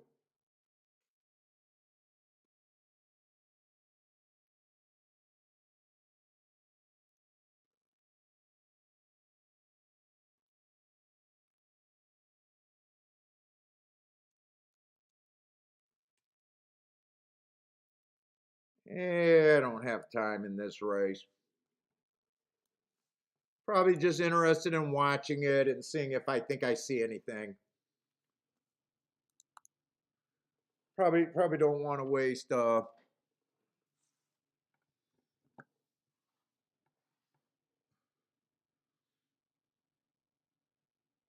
yeah, Jared's got fresh with the new wife off the wedding, huh?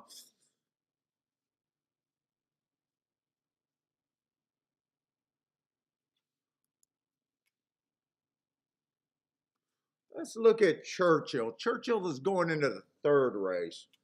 See if I got any scratches there.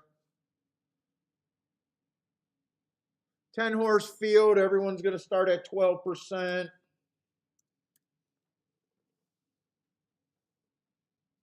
Got a few first-time starters.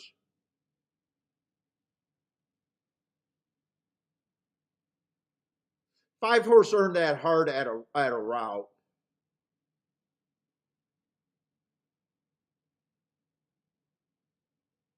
Oh, this is kind of a cheap little.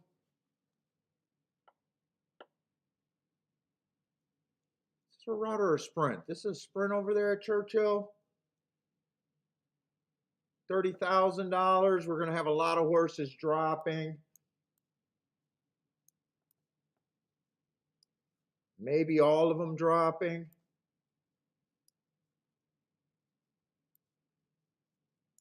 When everyone's dropping, drops doesn't mean anything when everyone's dropping. Can't go back afterwards and say, yeah, it was a class dropper. Everyone's dropping. Five horse won that race. I think that was one of the Harper horses. Everyone's dropping over there or just off a drop at Churchill. Let's look at Churchill. Let's say the five, the favorite, a Hart horse did win that race, but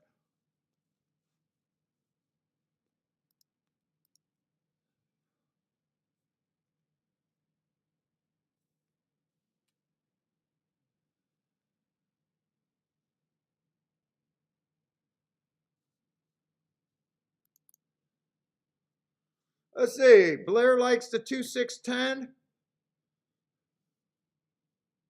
All right, you got the 6 and the 10 to help out that too, so that's not bad. Let's see the 1. I don't know what the 1 is. All I know that I think the 1 ran against 2 speed favoring tracks. Hard for me to jump on off of that. But 2 excuses, lightly raced, just hard to know. 2 horses a favorite. First race was a turf route, ran against the bias, but I don't know how that helps him on a sprint. Last race wasn't a terrible race, just average, slow. I don't know. I feel like I could get to better places than the 2 myself. 3, first time starter, no story. Let's see. 4 horse never showed any speed, but only 2 races. I just can't get there.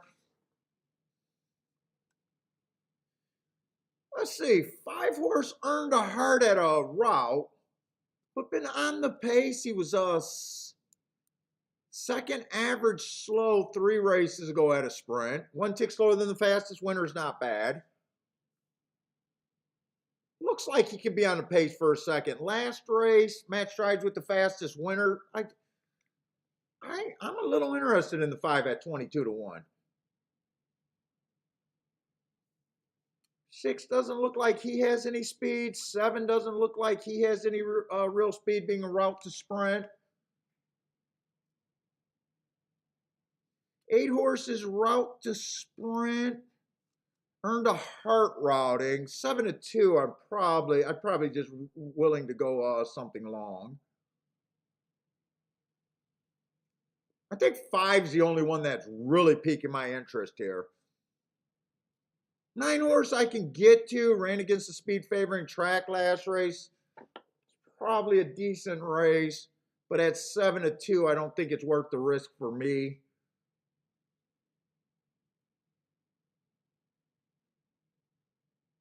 5, I'm willing to take a flyer on the 5 because he might be the fastest early.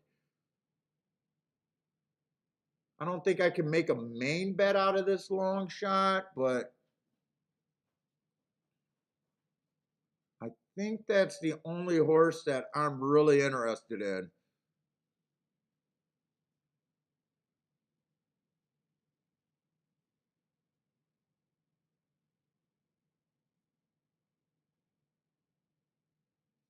If I was going after this race, I think I'd be using the 2, 5, 7, 8, 9, something like that. But this is a race that I'm not interested in going after.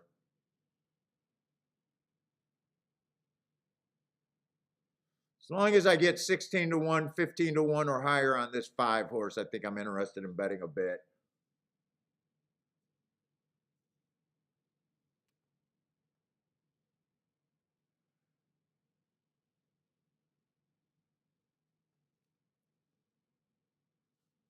me put that in.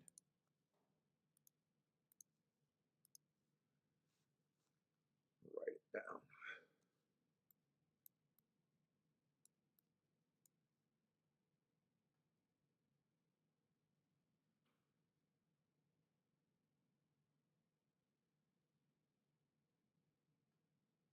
Yeah, that's all I want to do. I was trying to work out some exactas. Let's see, if I did it exact, it'd probably be this.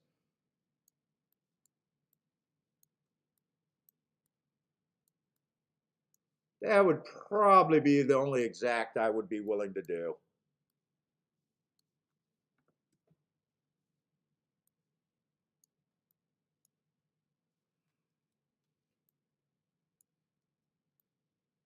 I guess when I put a box in it, I can't edit it anymore.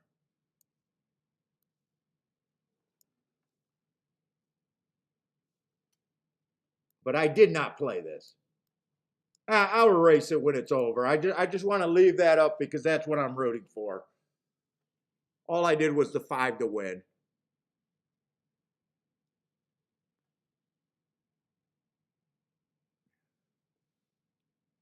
Oh, Jared's betting football?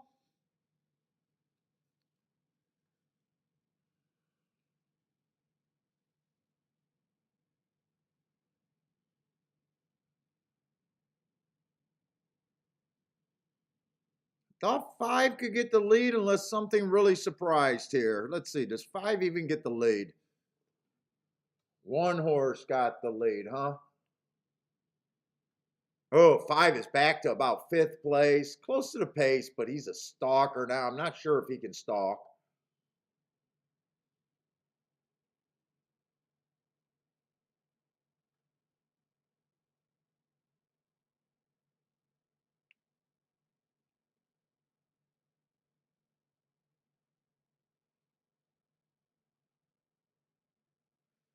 Nine's in good position.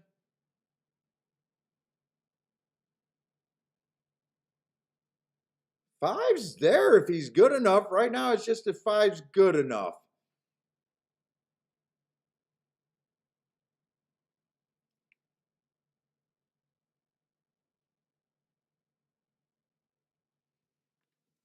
Or did he just fall out of it? Where did he go? Oh no, he's not good enough. He's not close to good enough. It looks like it's a 2, and I can't tell who that other horse is. That the 1 or? Oh, that might be the 9. 2-9 maybe. Maybe that was teal. It's not green. Oh, and 5 ended up going off at 10 to 1. I would not have slipped that bet in there at 10 to 1. I'll tell you that, the win ticket. So I got tricked, and the late money all got tricked. By the way, why does no one complain when the late money dumps on odds on losing horses late? They only complain when the odds dump on winners. But how many times no one ever points out, like this 5 horse. Right now, this 5 was 20 to 1 the entire betting. Why is that not the computer better getting crushed?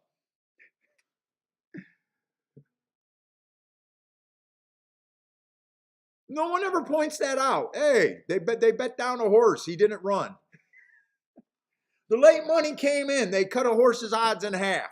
Now, if the horse would have won and got second, they would have been CCC, something to see here. Horse doesn't run on a late bet down, and you hear crickets. No one says anything.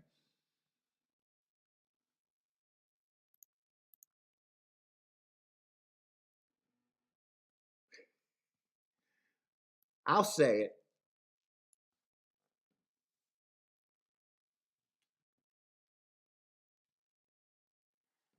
Uh, I don't know if I'll be in Vegas. Kiki is my travel manager. If Kiki says we're going in May, we're going in May. That's how my household works. I have never planned a trip. I'll tell her what tournaments. Other than that, I've never planned a trip.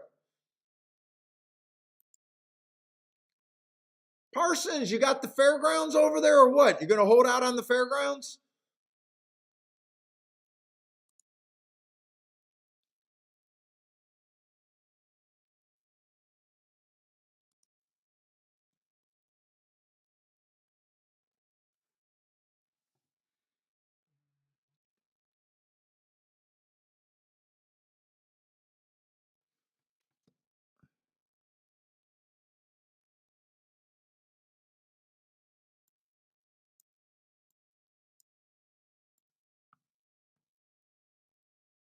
Oh, Blair like that six. They got third over there at 60-1.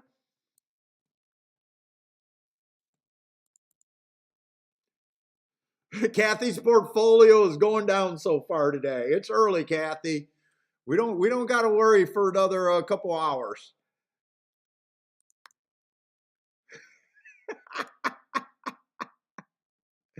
Kathy got her fucking grid chart going up there.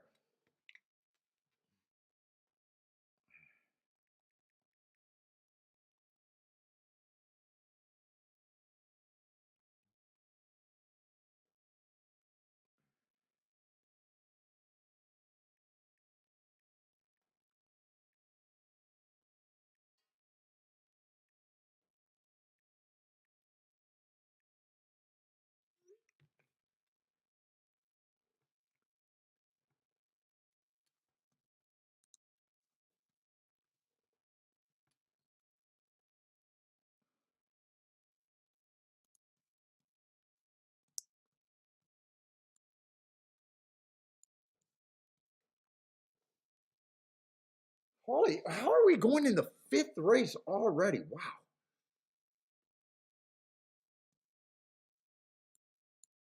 I'm looking at so many races and I'm playing very few, but I think just the looking is making today feels like it's flying.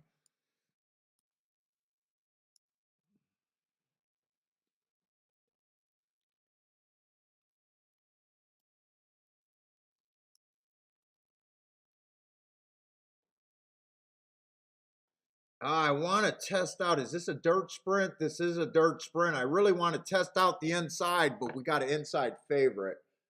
Oh, and actually, we got the 5 horse is going to be in the 4 hole also over there at Gulfstream.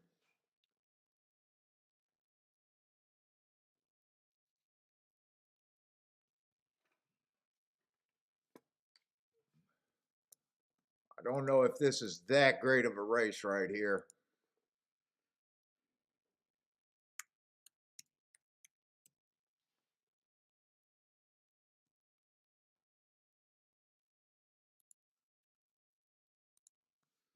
What, did Parsons fall asleep while he's marking? What happened to Parsons?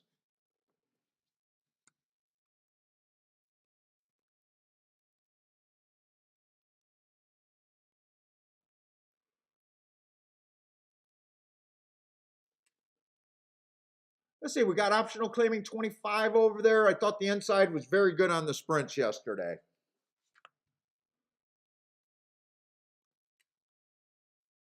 Let's see, one's or two's a router, and I don't like route to sprint.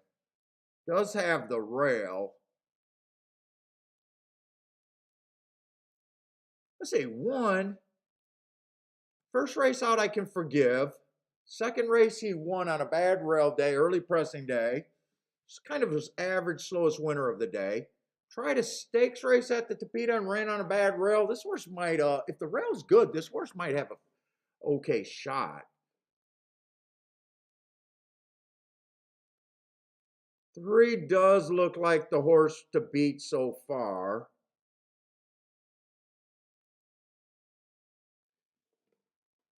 Might be a speed horse, probably more of a stalker, though. Does let horses get in front of her.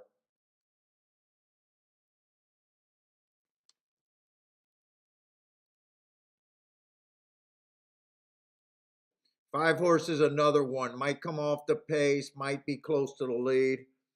Another short price horse. 8's going to be in about the 5 hole, so still could get inside.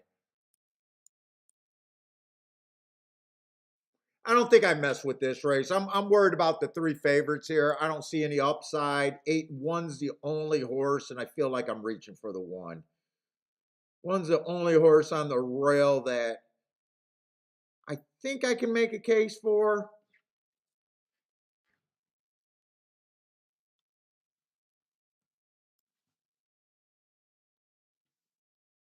I want to look at this fairgrounds race.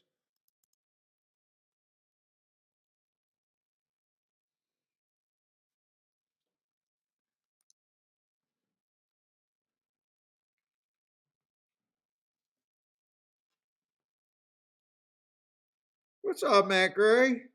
Going to Indiana?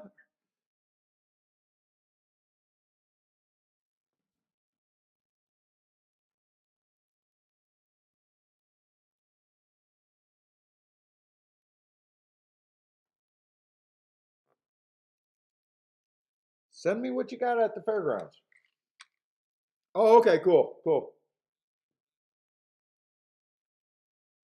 Okay.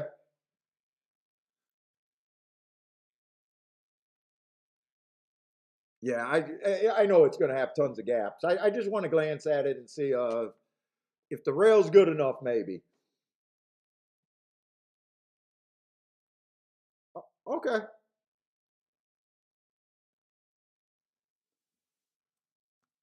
Okay. All right. Oh, okay. All right, cool. He just did the 6 furlong races. Let's see. Let's look at fairgrounds. I don't think there's much upside in that Gulfstream race. Fairgrounds is muddy out there, so I'm looking for speed and stalkers, 1 through 3, especially.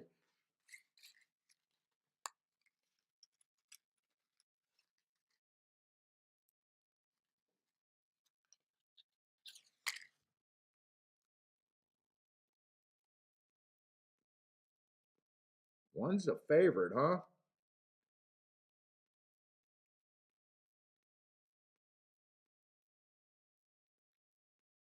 And like most tracks, I'll be super interested in fairgrounds as soon as I see enough races to really know what I think. And every year it takes me a while to get the class levels from like Louisiana Downs, Delta, and Evangeline.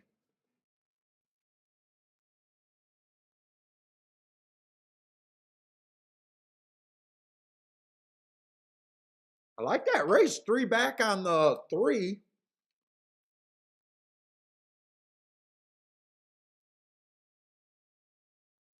Inside Speed Day went too fast to win.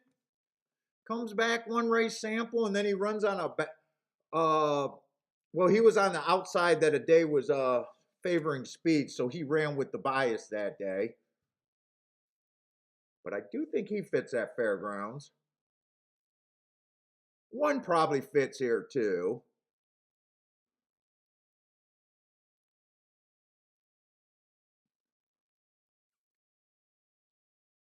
5 is taking a lot of money, and that's not the type of horse that I like at fairgrounds generally. A horse that's coming off the pace.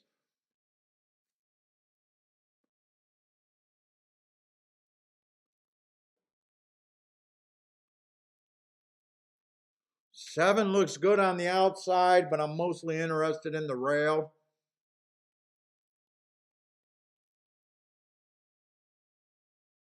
I'm almost tempted just to box a 1, 2, 3 here. Just straight, just a box 1, 2, 3. See if I'm right. See if I can get lucky right off the back with that rail.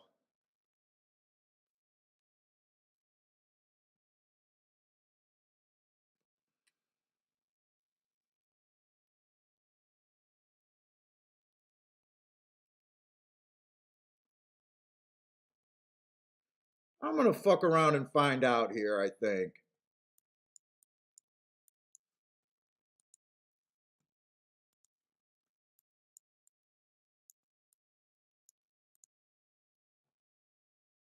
Wait, wait, wait. That is not how I want to play that.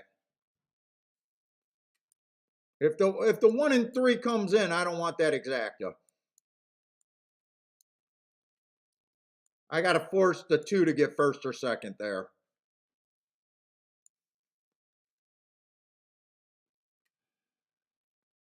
With me playing like that, I might even want to add another horse with this too.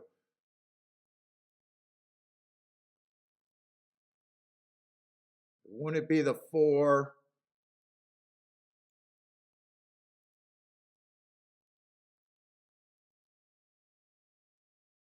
You know what? It'd be the 6 and the 7.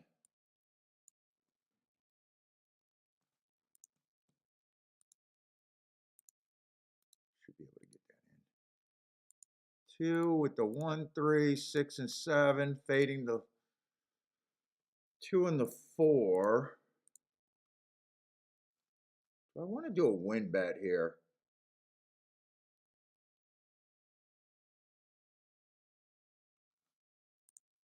I was going to bet the 3 horse to win, but 5 to 2. I don't need that ticket.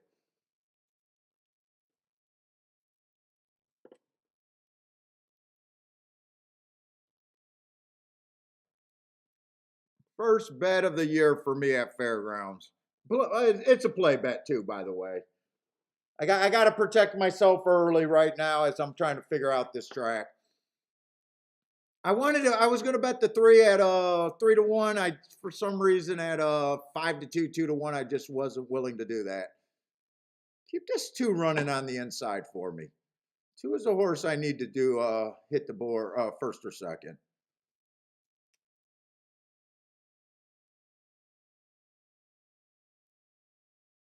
And it might play different in the mud. Right now, 3 looks like this is his race to lose unless he's going way too fast. 2's not really running. It looks like it's going to be 2, 3, 1, 1, 3. Can 2 rally from there? Come on, 2. Come on, 2. Come on, 2. Second. I don't think he can get second. I need the. No, he ain't going to get second.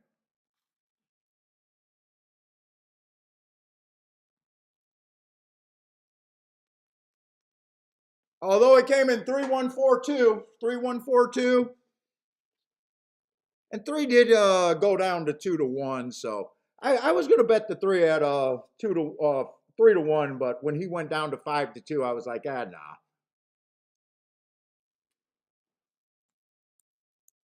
Got no problem with that result. My first thought was just to box the 1, 2, 3. That would have been a winning ticket, but I seen the odds on those 2 horses. That would have acted like an even money bet. For every $6 I would have bet, I would have got 11 back. I didn't think I wanted that. No, I don't even know what Steve Deli is. I've been to McDonald's. I know who McDonald's is, but I don't know who Steve's Deli is. I think it's right by me, but I'm not even sure if I even thinking of the right one. I think maybe Bill went to Steve's Deli and brought some over. Let's see, in Gulfstream, the 3 horse one at 3 to 5, and I just didn't think anything was at Gulfstream. So I did not play Gulfstream. I got too many race cards going, by the way. I might want to watch a lot of Fairgrounds today. 10 got second. That one that I was interested in got third, but I thought I was reaching on him. Exacta might be nice because the 10 was 35 to 1. Who was a 10? Could 10 have been a first-time starter?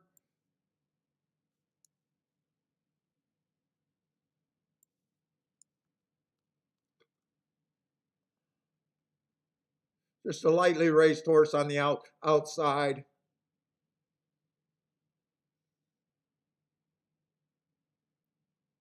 Oh, Jerry, thank you very much, man. Oh, and thank you for the comment. I've taught this motherfucker a lot. Thanks. Thank you very much, man. You know what I'm fucking gonna say, man. Horse racing needs to get and invest some money in some education. And the education I think they should spend the money on is not what people are normally gonna believe. If they just explained and explained the math side of the game, people would get better. If they just explain what it takes, this game would get growth.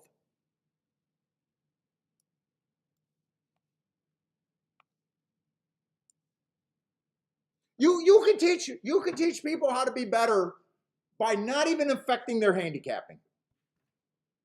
By not even changing who they are as a handicapping, but changing who they are as a bettor. And I'm not even talking about, I'm not a great ticket structure guy. You know, recognizing outside of the box is where you need to be.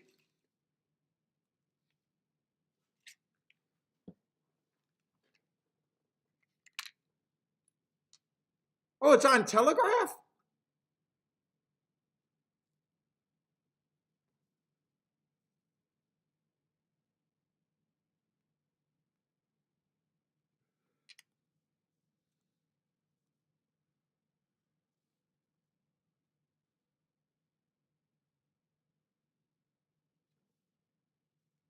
Let's say, Blair, is that an exacta over there at Gulfstream, I hope? Maybe that exacta should probably be pretty good.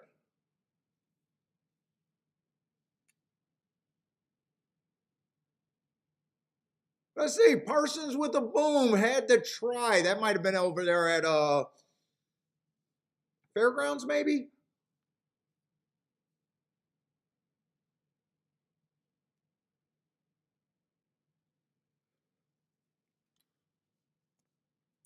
Let's see, we got plenty of time to go over there and look at Churchill. We got 9 minutes over there. Let's that's enough to take our time over there.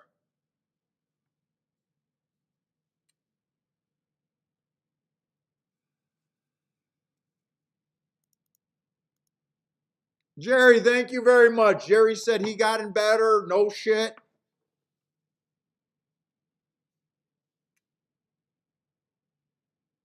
Dude, in fact, I think I want to do a whole bunch of YouTube shorts. I just got to get time to do it.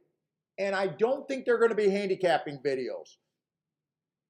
I want to do a whole bunch of like 30-second clips to a minute clip of just me bullshitting, you know, on theories, explaining to what people are doing wrong, not in any particular bets, but you know, you should be betting when you got more horses outside of the box. That's that sort of shit. Just those little teeny tiny clips that maybe people with short attention span that we're finding. I'm getting 200 to 300 people every show I do live finding the channel. The problem is they either don't like me or they don't give the show enough time to figure out if anything's different going here. They just go, oh, the guy's talking, whatever turns them off.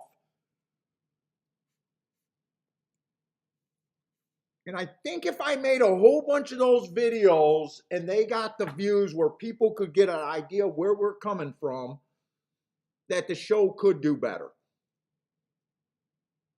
Because watching a 6-hour show of me is just fucking boring. Like the shows, horse racing shows are boring.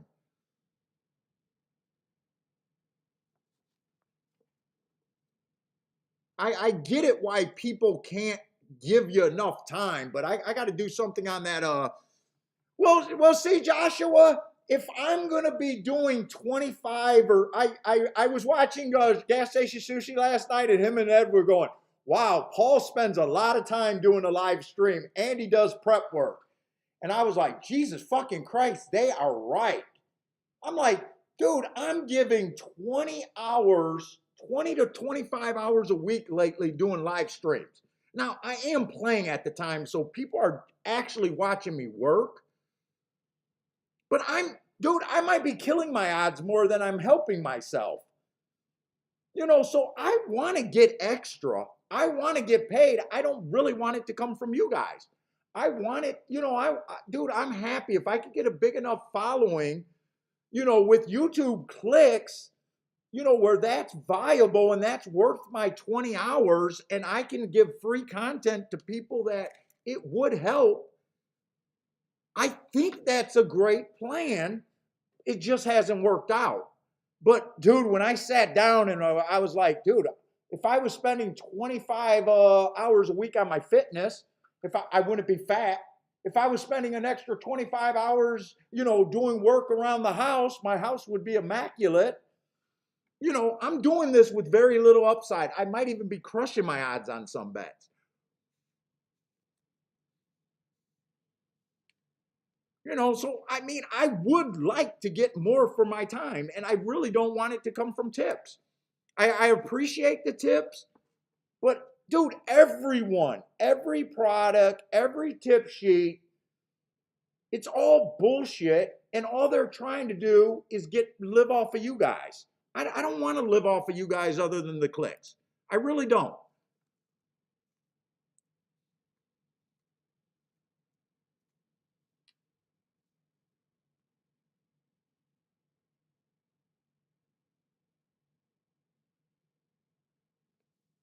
But dude, when I was watching Gas, I was like, holy shit, I am doing like 30 hours on this show.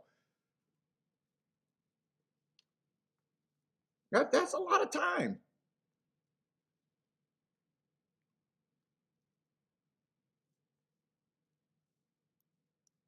Then I answer my email and all that shit. That shit takes time. Yeah, I'd like for it to be from a track sponsor, something like that. But, I also won't take a sponsor that'll make me shut my mouth because you're not, I won't be a sellout. Like, I won't go to a channel that says that I got to push their picks or their product. Dude, how funny does that look when you watch a certain channel and they talk about how good their picks are, and then the handicappers don't even use their shit?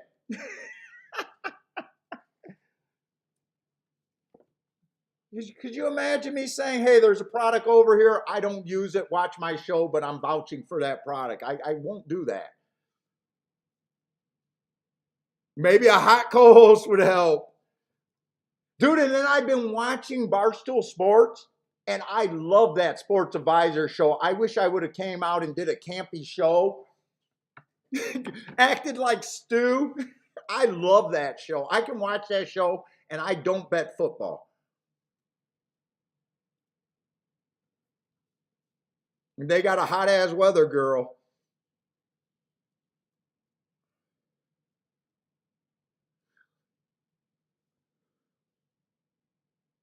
Let's see, the two at Churchill, I really don't like that much. Looks like he could possibly be too far off the pace.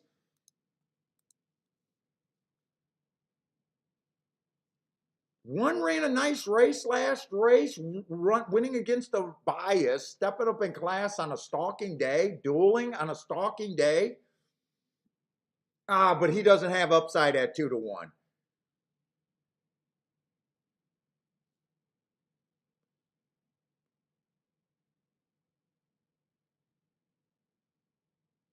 I don't think the 3 looks bad. See, 3's at 9-1. I don't think he looks bad.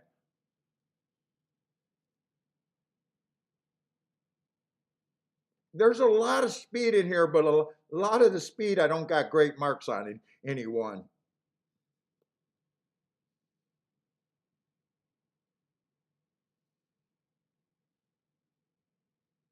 I don't really know if I have a bet here, though. The 6-horse ran a very nice race last race, but I'm a little suspicious about it. His speed figure went way up on a speed favoring day, and I don't have that pace as very fast. He was kind of the slowest winner of the day. He kind of aired. I don't trust the 6 horse.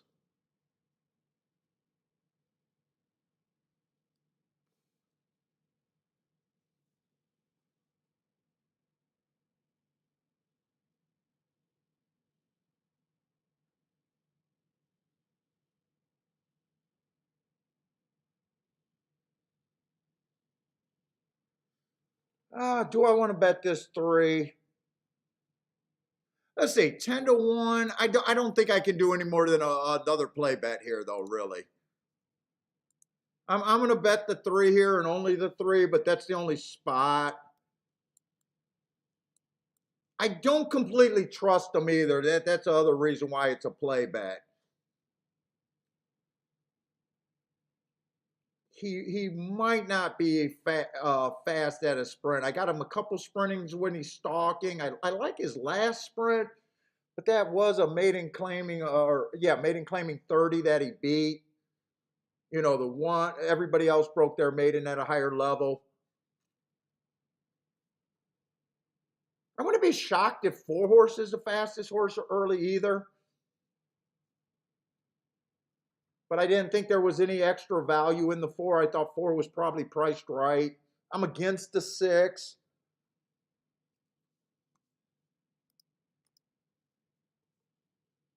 Let's see, does 3 even get out of the gate?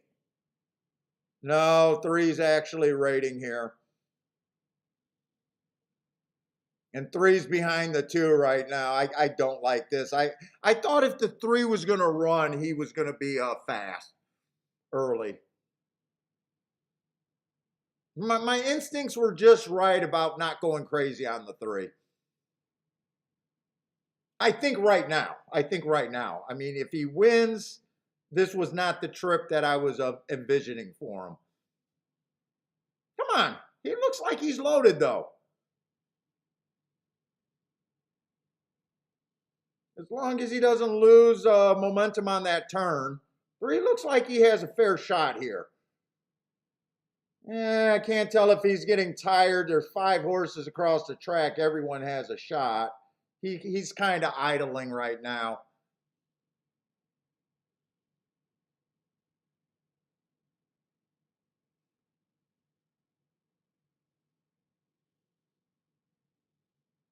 Four, and I can't tell who got 2. 4 was the other spot that I thought I could have got 2, but I didn't want to Dutch there for some reason. And I could have Dutched with a 9-1 and a 5-1. I did not trust the 6. I did not like the 7. I thought the 2 could get beat. 4 was the only, I probably could have Dutched there. Came in 4-2-7-3. 4-2-7-3.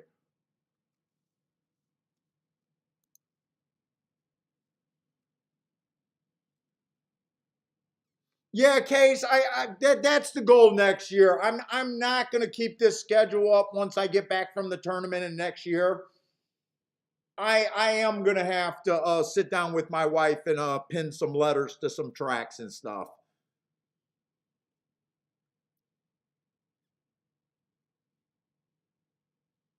No, TVG has not called. TVG will never call because I can't speak. I get that. I think a track that says that, hey, this guy might be helping our players play longer. And I think I should take more shots at tracks. Like, that's a thing that I'm not willing to give up, taking shots at tracks. I'm fairly respectful to jockeys and everything, but if I think a track's doing something super stupid, I'm going to say it. Because honestly, I don't need their money. I don't need a job. I'm not like some handicappers that are trying to get a job. I don't need a job.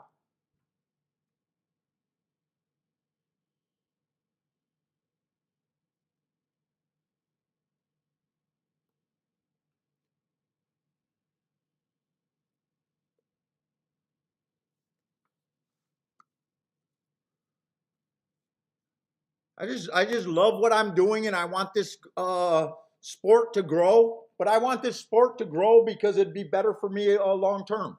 If the sports grow, I'll have more fish in the sea. That's all that is.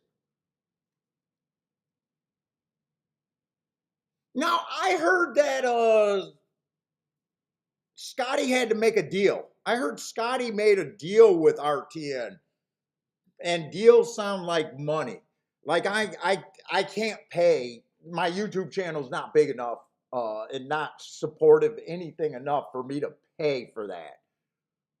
Like Scotty got a product. Like Scotty's show is designed to sell his product. I mean, I think Scotty's marketing is brilliant. You're going to get to handicap with me using the product that you bought for me while I'm betting the money that you sent me. I think that's brilliant. And it seems like he has enough customers where he can make deal. Plus, you know, he has the advantages of being on TV and his connections. I don't know if a track would give me their feed. Dude, I even just want to ask if they could put the show on their website, just saying, hey, if you want to learn how to handicap, check this guy out. I'm not even asking for sponsorship money. I want clicks. That's all I want. I want fucking clicks. If the show's big enough, no one has to pay me anything.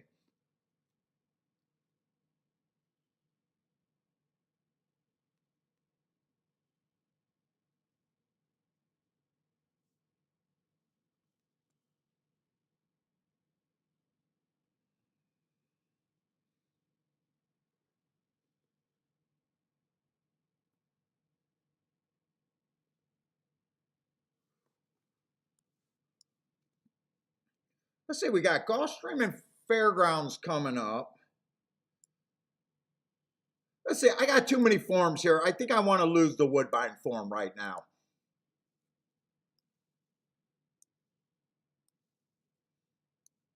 Gulfstream is the main focus for the real bets, but the sixth race, there's nothing in the sixth race. There's only one horse that ran. Great marks on him. Coming from Monmouth Park, bad rail, early pressing day. Should have been nowhere near that rail. Stumbled at the start of the gate, rushed up. That's a very nice race. Matt Strides with the fastest winner, average slow. Still ran third. Very nice race. And next race at Gulfstream went too fast to win. Very nice race. But the horse is gonna right now 2-1. Not worth me taking a 2-1 shot, even though that's the only spot I could get to. And I love the two races. I love the story on them. But 2-1 with so many first time starters is just not that great. Oh no, he's a good handicapper. Good. I'm not talking bad about him.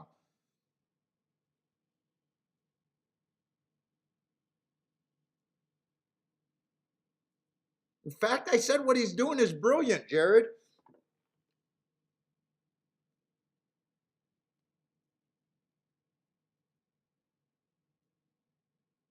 In fact, if I was not streaming today, I watch every Scotty show. I even watch the show when Scotty's not on it and the other two guys are on it.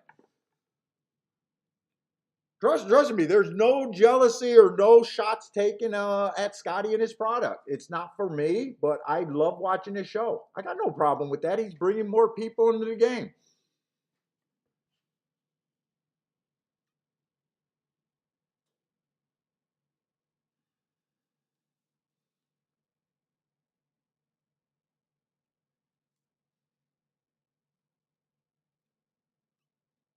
I just can't afford to get the broadcast. I mean, that's what I heard. He made a deal. So deals sound like money. I can't make money deals with this show. Kathy, she's not a fan of the product, but she likes the show. Yeah, I get it. I love watching his show. In fact, I think he's on today, and during my walk, I'll watch his show.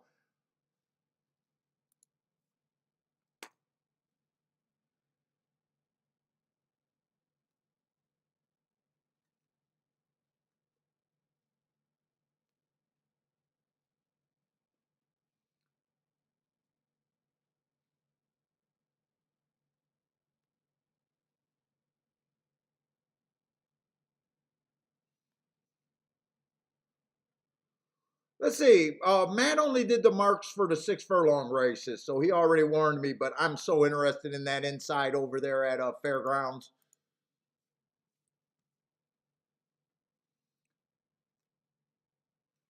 The rail's just as good as the routes, but I will say the day is muddy, so we never know.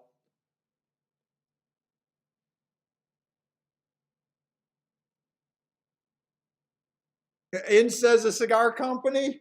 I could do cigar reviews. They'll probably pay me in cigars, and I'm trying to cut down.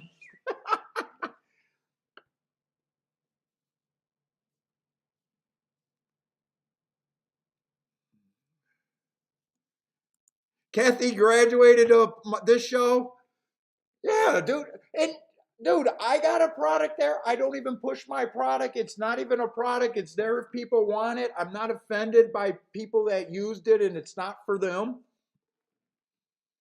I think the more important thing is understanding how to bet and understanding what to be pissed about and understanding that sort of stuff will make you a better handicapper.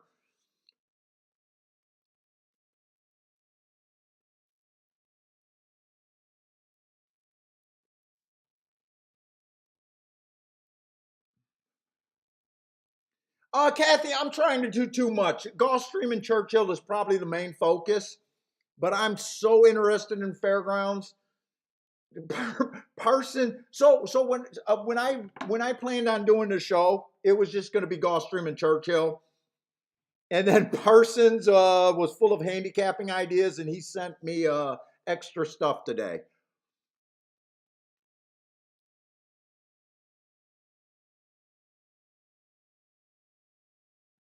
I don't like the idea of writing a book, really, because my brother-in-law wrote a book. You know, book sales aren't great. Everyone in handicapping, there's a whole bunch of good books that are already out there, yet everyone that read those books are not winners. So many people read those books and gave up on the game already.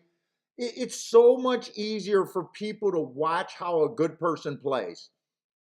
It's so much easier for people to learn that way.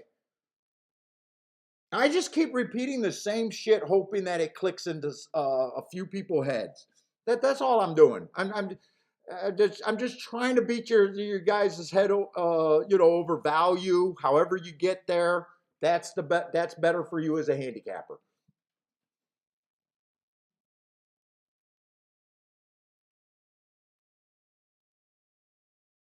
Oh man, it's been probably 25 years since it's been my main focus. Biases. So I'd say I started in 1990. I don't remember what year I had that special day where I turned a couple $100 into like 30,000, all based on an outside bias. I gave that story in an interview and I talked about it on the show. There was one day at DRC where I got to the track. The 8 horse, I don't remember. The widest horse on the track won at like 40-1. Everyone's bitching. I did not have them. The second race, the farthest outside horse won at like 20-1 or higher, insane odds. Everyone's bitching. If you're familiar with DRC, it was a minor league track. Probably a lot of cheating going on, but a little bullshit $44,000 claiming track. And the and I don't know if I just recently read a chapter on biases or was playing with it before that, but I wasn't charting. I started boxing the 4 outside horses in the exactas and tries automatically.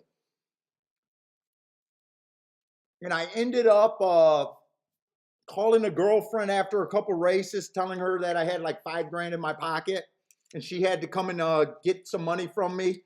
By the end of the day, by the time she got there, by the end of the day, we roughly had like $30,000.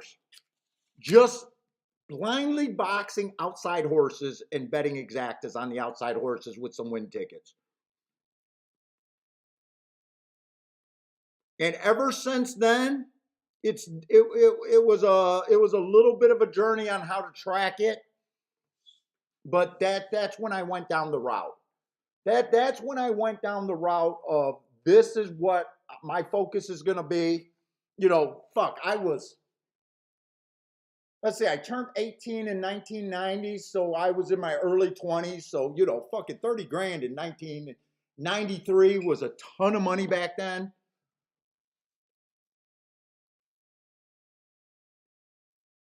We checked into the Motel 8 across the street, and I called my boss and told him I had mono and couldn't work for like a month or 2 weeks, something like that. I said the doctor said I had mono. I told you guys I was a pathetic employee.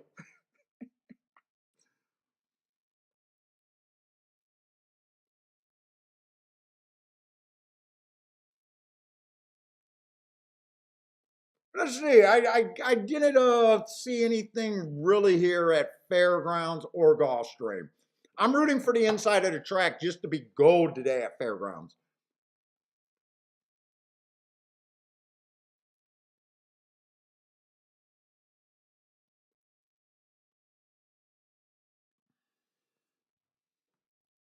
We got a 6-horse field, and the 2 favorites are on the outside, so I would love to see both of them get beat by the inside horses. But no one's a crazy price anywhere, other than the one at 16-1. You know, if the 2 wins, he's 4-1. You know, he has a 20% chance according to the odd board. 4 is at 4-1. The 3 is at 3-1. So everyone kind of got a chance here.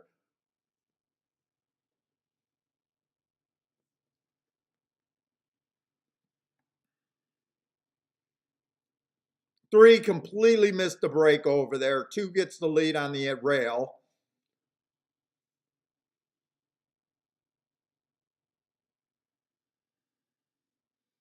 Yup, and Parsons heard that story too many times. That is when I moved into the Super 8. I was living with my mom.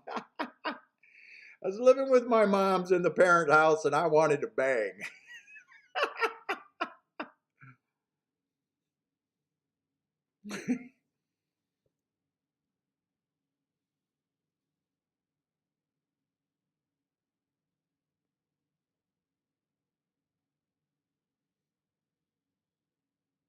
And then over the years, it just was obvious that every big hit I have ever had was based on my belief and bias.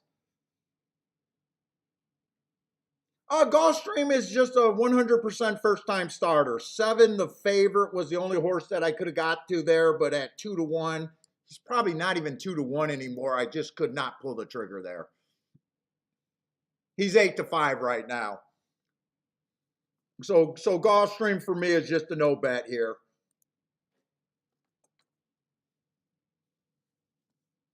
Gulfstream's loading in the gate, and Fairgrounds 2 looks like he might get caught by the 5.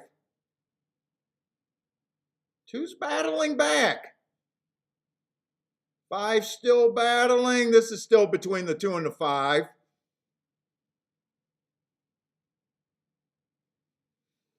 That came down to the wire. I'm not sure what came in. I think 2 held on, but it's either 2-5-5-2 there. It was really close. Cameraman might be thinking, I don't know what the cameraman's thinking. He kind of panned on both of them.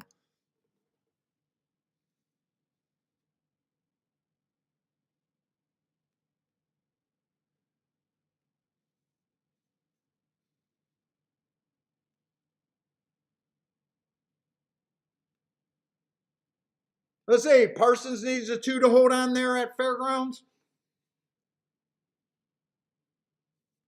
Case said the 2 got it.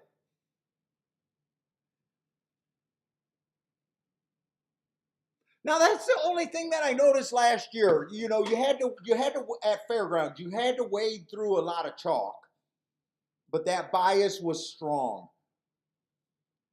You know, there was days where it was kind of where I got focused on it, and it was all chalky.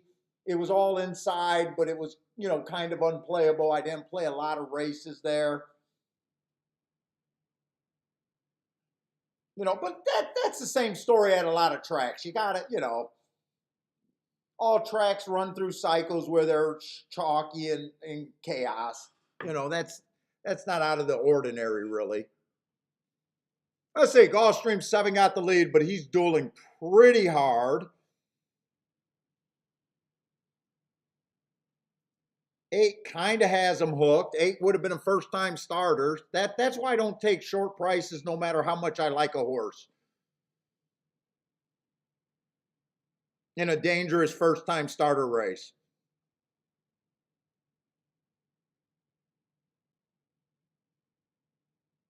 Let's see, I don't know if that's a dirt race or not, though. I didn't check to see if that was dirt.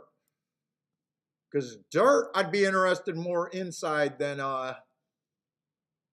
that is a dirt race. 6 came off the pace to win. He was the second choice. 4 ran really nice on the inside at 30-1, but he's a first-time starter. I have no idea what to make of that race.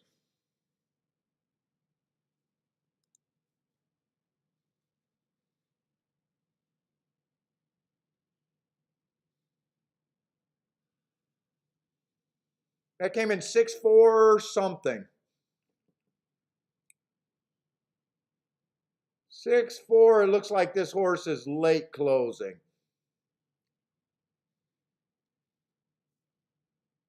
6-4-10.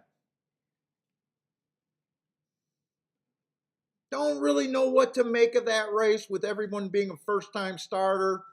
Maiden special weight race. I always don't worry about trying to judge a track on a race like that. I say, Kathy got the 6.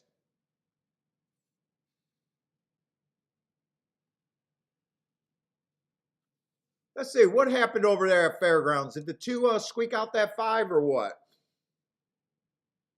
Oh, 2 was 6-1. So his odds went up. I think when I was talking about the inside horses, I think this 2 was more like 3-1 or 4-1. So he went up.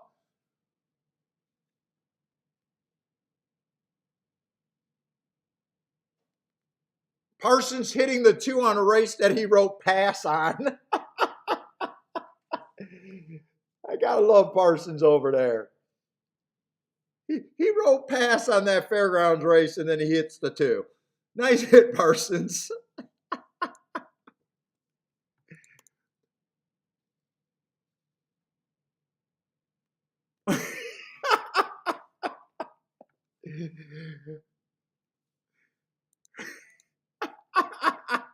Okay, he comes up with a fast answer. Well, shit, the gods got him, or the odds got him. He's like, I'm just playing the inside at those odds.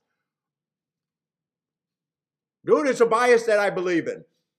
And we looked back for the last 3 years yesterday. Fairgrounds last year was insane at 53%, 51% for the routes. But every year before that, going back to 2019, we were able to look up. Both of those surfaces were 45% on the inside, which is insane on its own. Yeah, I know. He just wrote pass so he didn't have to mark it.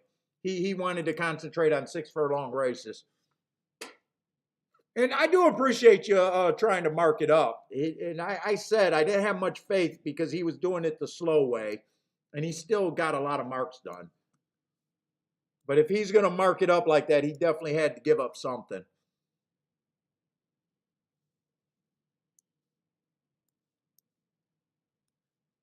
And I think it helps the show. We're talking about an extra track. Although, for me, it's better when I'm only concentrating on 1 or 2 tracks.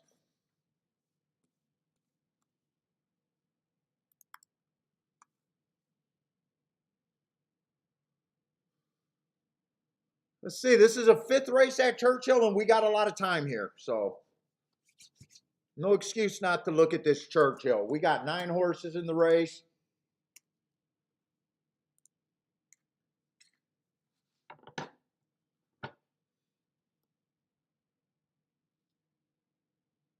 We got the favorite in the 5 hole at 6-5, and everyone else is a pretty decent pay raise if we get by him. Let's say the 1 horse, four races go speed favoring day. So he'd probably do it with the eventual winner, just knowing that that was a speed day. Match strides with the slowest winner, average, but no shame in that, I guess.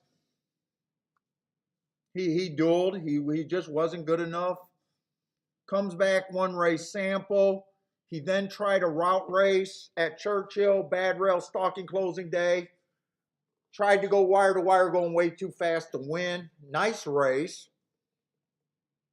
Last race, bad rail day. Had the 4-hole, might have been on the rail if you want to watch that replay, but still went too fast to win.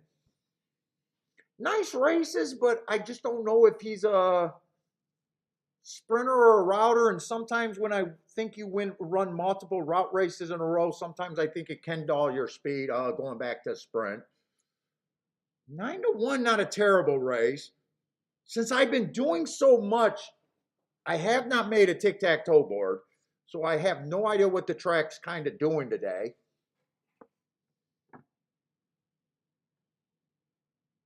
Probably should try to get a couple tic-tac-toe boards going. Let's say 3's been off a year. Who knows? 2-horse. I skipped over to 2-horse. Stalking day, first time out, slow. First time out, who cares? Comes back, early pressing day, gave him an asterisk because he was too far back. Still, I don't feel like I can jump on that.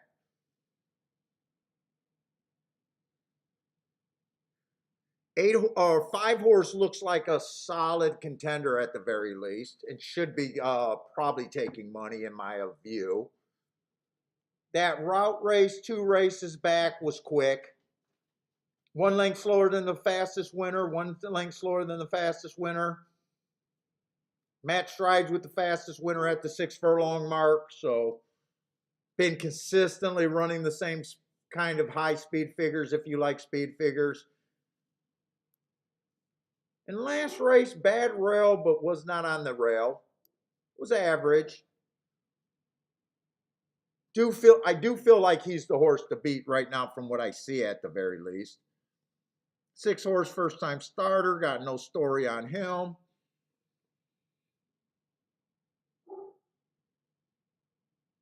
Let's see, 7, last race off of a year layoff. Bad rail, early pressing day, flashed a little bit of speed, was decently quick. I would say after a year, probably needed that race. Wouldn't it shock me one way or another? If he ran well, wouldn't it shock me? What kind of price is he? If he runs like shit, wouldn't it shock me either? 37-1, I can make a case. If I want to bet, I probably got him on the ticket.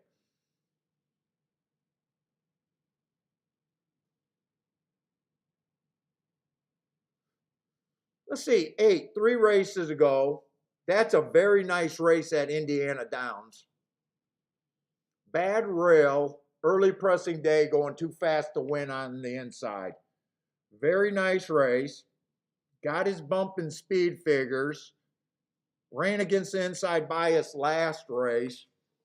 The biggest problem I just got with Indiana horses is always trying to me, I always think they're a little underclass, but they do win. 11-1, I don't think he's a reach at 11-1.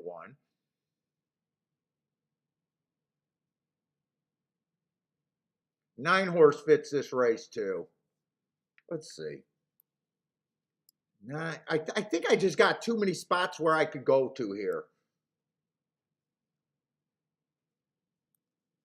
9, 8, 7. I think 5 had a fair chance, and I even think 1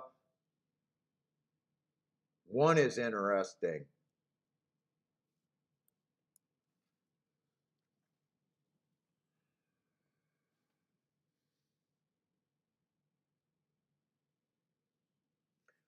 I probably can't get to the 3.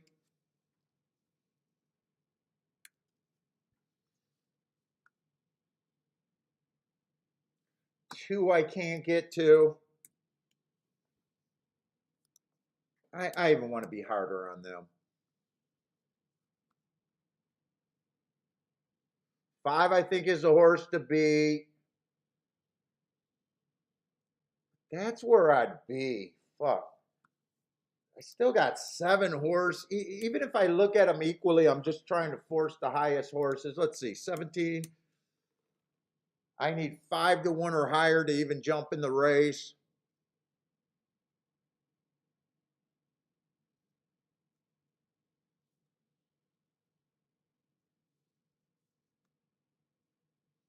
Did I like the 4 or not? 4 is a first time starter. I can't get, let's see, first time starters, I'm just going to put 5%. 6 is a first time starter, 5%. I think that leaves me with 5 horses.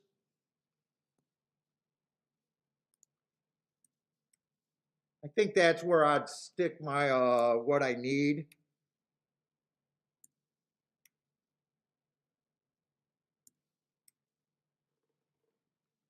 Oh wait, I got a few more points there. Why did that not equal out right?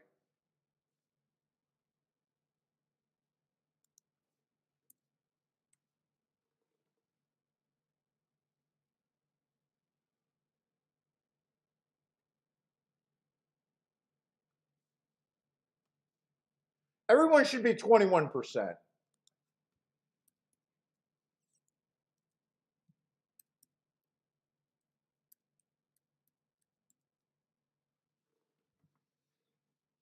So now I need a bit better than 7 to 2 on anyone. So I could still play the 8. I could still play the 7.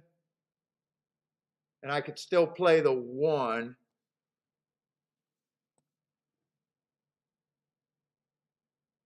I probably would have wanted to look at some combinations there. I'm going to write down what I could have did, but they're in the gate and I do not have time. 8-7-1 I could have considered for the win. I could have looked at exactas with the 5 on top. Of the 7, definitely. Maybe the 8 and maybe the 1 if they're good enough. Those are the 2 directions I could have went. Let's see, 8 got the lead, 5's chasing, 7's up there. Don't let this be a really good betting opportunity that I did not have time for.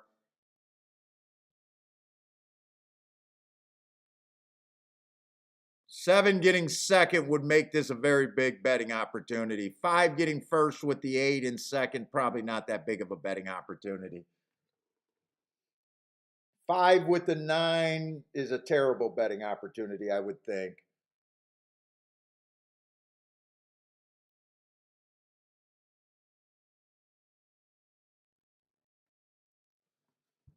Oh, 5-1. I'd be curious to see how that is. 1 winning would have been okay.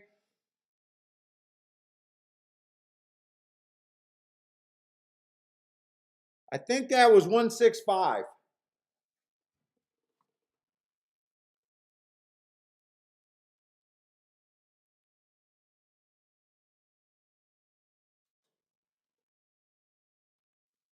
Oh, Nathan thinks the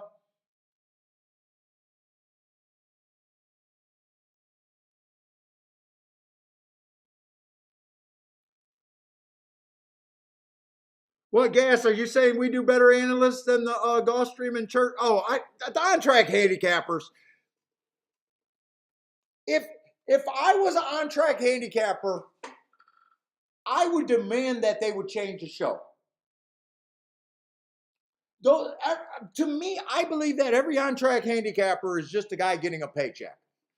And they're going with the thing. I hate the thought of them doing 3 picks every fucking race.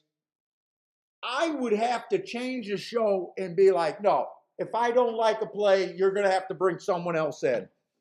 If I can't play this race, you're going to have someone else in. I'll talk about a race, but you're going to have to let me say if I'm playing a race or not.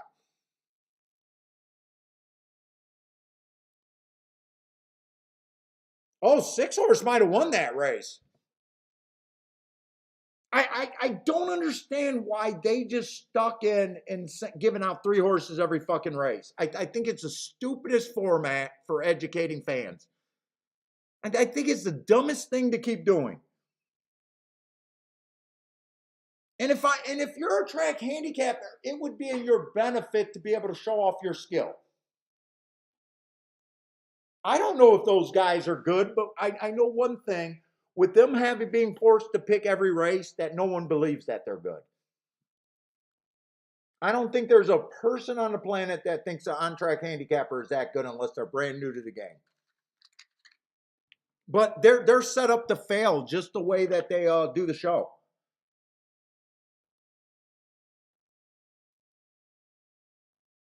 Yeah, 6 won that race, so I was like I could have hit with the 1. I did not like the 6, but 6 I gave 5% just because he was a first-time starter. So in my head, even with that 1 horse running second, I did the best that I could have handicapped that race. Six was a first-time starter. Came well off the pace though, right there. Well, gas. Actually, when I'm doing the marks, when I'm saying that a horse is 1 tick slower than the fastest winner, I'm feeling like I'm giving you, the pace analyst with the speed horses. It might not come across, but to me, I focus heavily on pace, I think.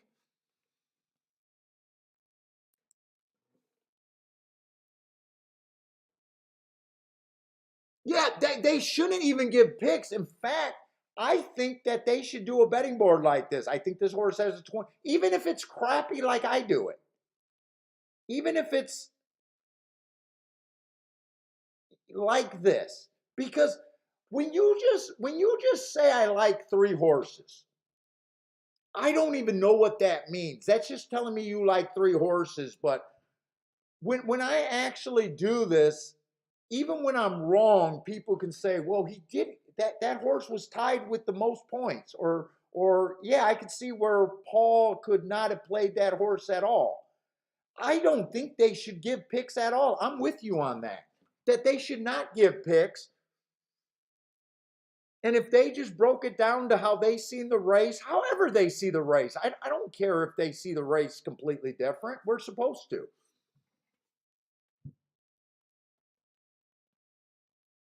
Yeah, I don't do the pace and analyst where I think the battles are going to start. I think people that been around the show and know the marks probably can see where I think the pace advantages are. But yeah, I don't do like a traditional pace guy would talk about a matchup kind of deal. I do agree with that. But I think they should revamp the entire. I think one small track should try to do it. And I think they can judge how successful it would be if people that are old time players are actually standing around the TV and showing up at the track. I think they should do the morning show, the half an hour before the track, just doing what they usually do. This is what I like, kind of deal. And then at Gulfstream, I'll tell you what they do because we're out there by the paddock. The man, I forget his name, and the girl goes in the booth. They sit in the booth for about 10 minutes and then they leave. I think they should be forced to do there. I think they should build out different tickets and directions that they could go. I think that they should put their opinions by percentage, acceptable odds, and I think they should be forced to sit there the entire half hour and do a full show. Oh, I like the 5 horse, but not at these odds. I did not think that he was going to be 4 to 5. I can't play him at 4 to 5. I liked him, but I can't play him. Be like a real professional handicapper.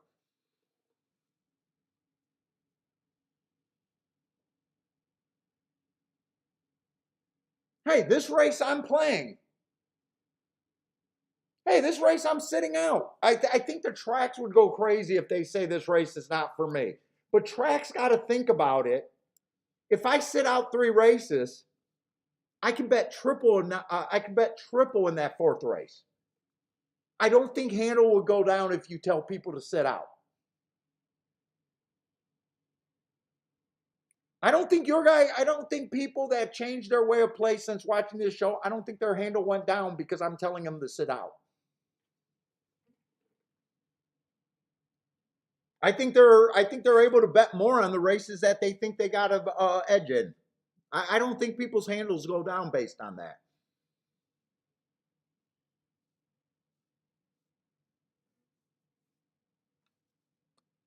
If you sit out, you can bet more later on your better opinion.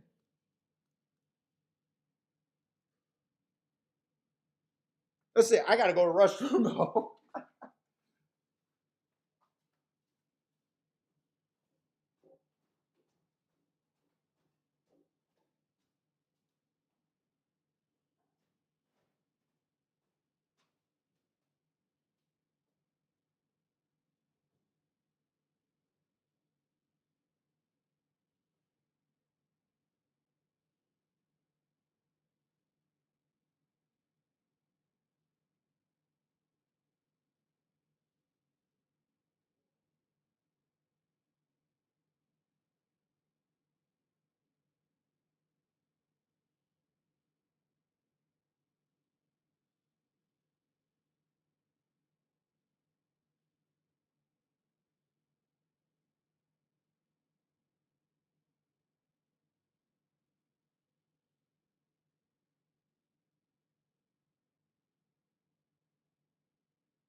Let's see. I want to give Fairgrounds a shot. We got 5 minutes to Fairgrounds, 10 minutes to Gulfstream. Hopefully, Gulfstream drags a little bit.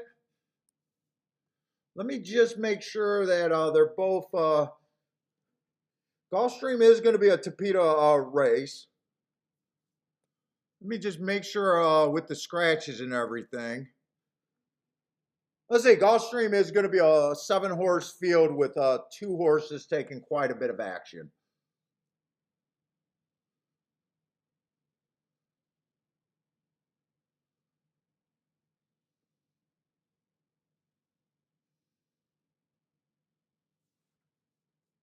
I think I could get them both in. What is Fairgrounds?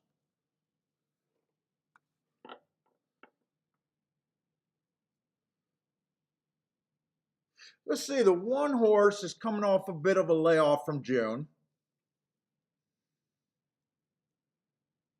Had the lead last race, but for the most part looks more like a stalker, possibly even a closer. Let's see, this is a 5-furlong race, 5.5 furlongs over there. His better races come from closers. I'm definitely looking for speed and stalkers right now at Fairgrounds. That was super strong last year. He can possibly stalk, but he's coming off a little bit of a layoff. He does get the rail that I think has been super good. Let's say 2 looks like he can be on the lead on the inside. Last race, early pressing day, came out 1 tick slower than the fastest winner, Matt Strides for the fastest winner of the day before getting tired. So it does look like he has some speed. Let's see, 8-1, I'm probably a little interested. Now we got a Remington Park and a Canterbury horse in this 3-horse. I'm not sure what's the better feeders over there at Fairgrounds. I don't know, what tracks have an advantage. Evangeline's, Louisiana Downs, Delta, or, these other feeders. So I'm not sure about that.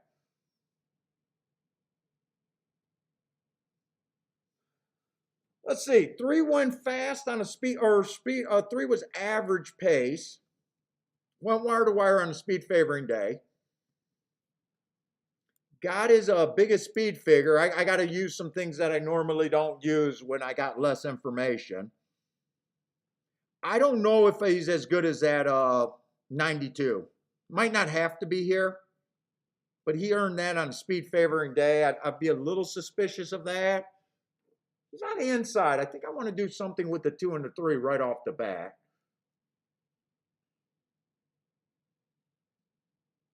Let's see, 4 ran on an early pressing day 2 races ago, was a closer that day, and made up a little bit of ground, comes back, wins off of that race stalking. I think 4 could get a nice stalking trip. I was hoping not to see anyone good outside. Let's see. 5 has speed. Average. Matt strides with the fastest winner. Went too fast to win at the 6 furlong mark on that 6.5 race. That's a nice race. Last race, 1 tick slower than the fastest winner and went too fast to win. There is some speed on the outside. He has speed. 6 horse has speed. 7 horse has speed.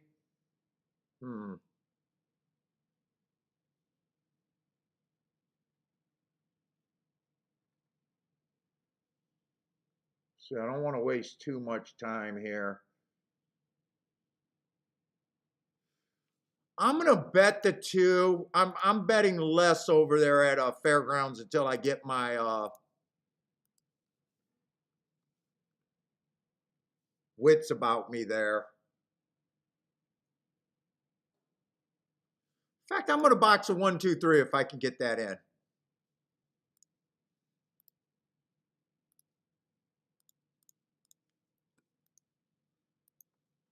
I got that in. These probably won't be big tickets over there at Fairgrounds, though. I don't really have time to watch the race. I got to go over there to golf. Golf, we got a Topeka race.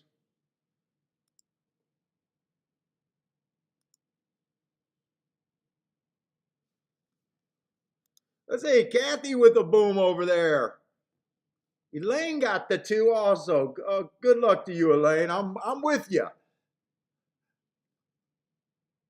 Let's see, these dangerous Topeka races for some reason are always these 2-year-old route Topeka races. You get a lot of horses like this one that are stretching out for the first time. And normally I don't like I like sprint to route, but not on tracks that I think are backing up.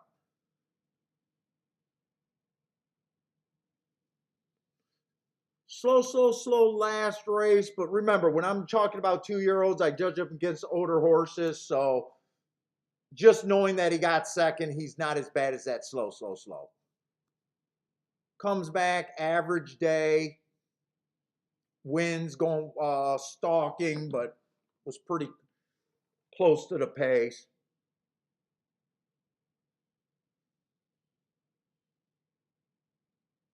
3 went wire to wire over there at a route. Before that, he was a Topeka, might be speed. I'm just looking at this race like I want to be off the back end. 2, I'm not sure.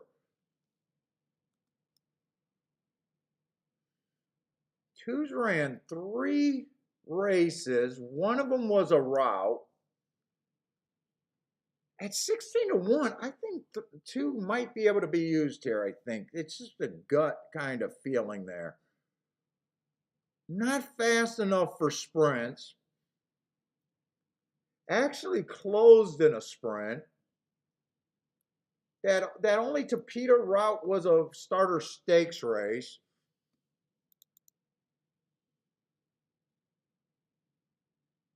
Uh, 4-6. Okay. I didn't really get to see how that race unfolded. 2 might not have got the lead. I'm not sure. Let's see. 4's another horse stretching out. Might come off the pace. I have no idea. 5 horse is what I'm looking for over there on the Topeka generally. Not sure how good he is. 1 last race on the Topeka on a stalking closing day. That's usually what the Topeka's doing. At least he's won on a route race before.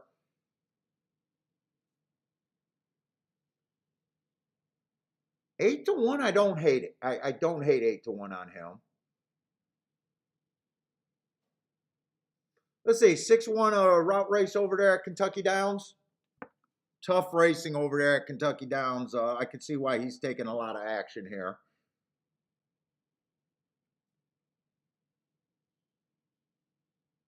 And 7's what I'm looking for on the Tapeta also. This race is just dangerous because I'm not sure what to do with the sprint to route horses, and I'm not really sure what to do with this 6 horse who's the favorite. My gut is to try to beat him, but Kentucky Downs is very competitive. The horses I'm interested in, let's see, the horses that I would use would be, I'm still a little interested in the 2. I'm definitely interested in the 5 and the 7. Can I build a ticket here? Let's say 6-2. I could use the 6 with the 2 and the possibly the 5. Let me see what these exactas are paying. 6-5 is paying 17 to 1. 6-2 is paying 40 to 1. 6-2 I definitely want. 2-6.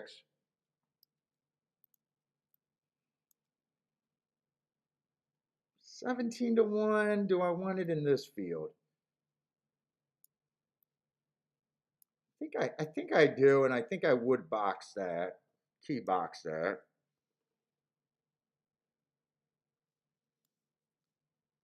This would all be good in a box.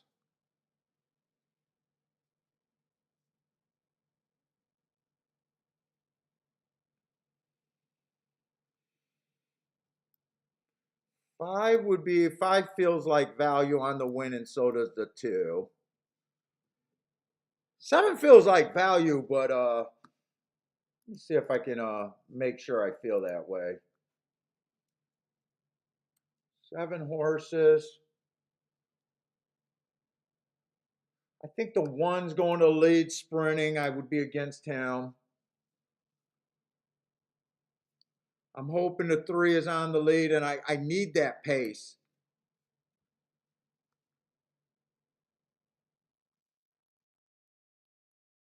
4, I think more of a chance. 5, I think more of a chance.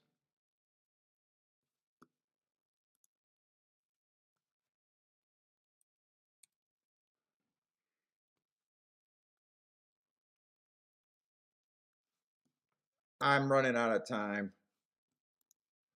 I'm going to put that in. 2 and 5 to win for me. Let's see. Keep the exactas for me on the smaller side, I think. 2, 5, 7. I don't really got to check that. If that comes in, that will be good. And then the 6 in the key box. With only the 5. And I'm worried about the 5 being too low. I need that to stay at 17 to 1 to like the bet with the 6-5.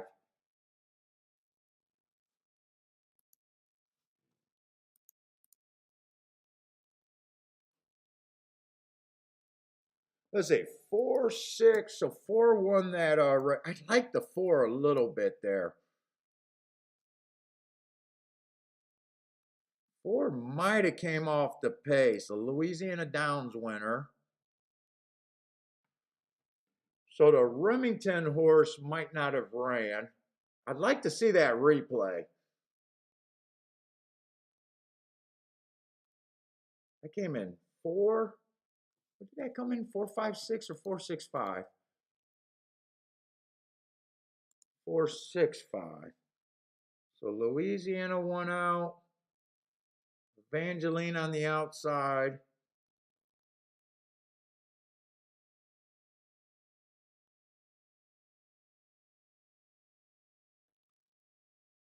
Let's see, he was making a little drop. What kind of race was this? So she was running at the same level. Same level, little drop maybe.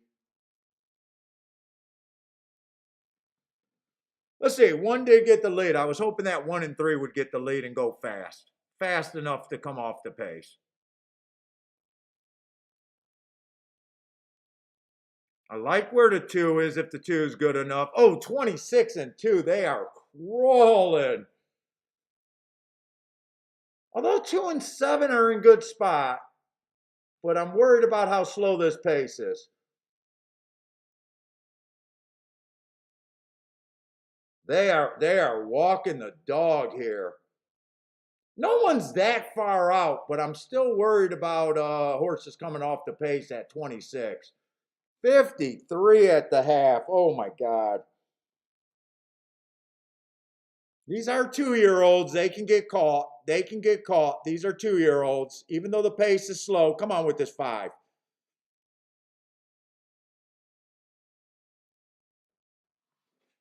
Come on with the 5. So hard to cut into 53, though. It's so hard to cut into 53.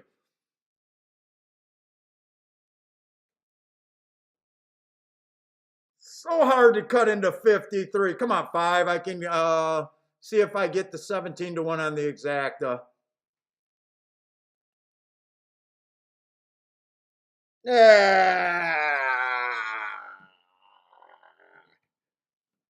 I needed a stronger pace for that 5.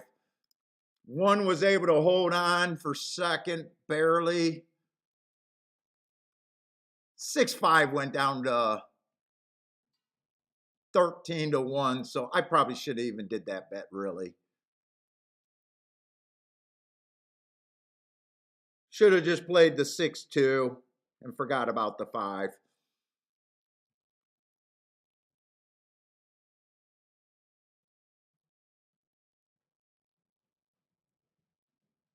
They still came off the pace, but the 1 horse was still able to hold on for second.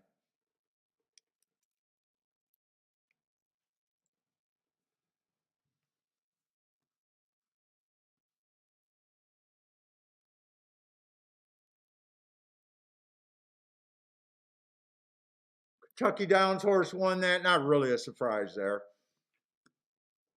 Couldn't vet the win ticket on him. I can't.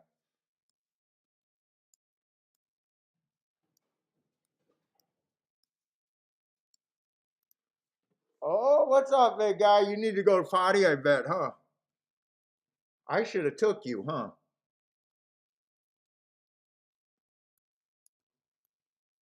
Now, this might be a good race to take you because unless they're making a crazy mistake somewhere, let's see what we got.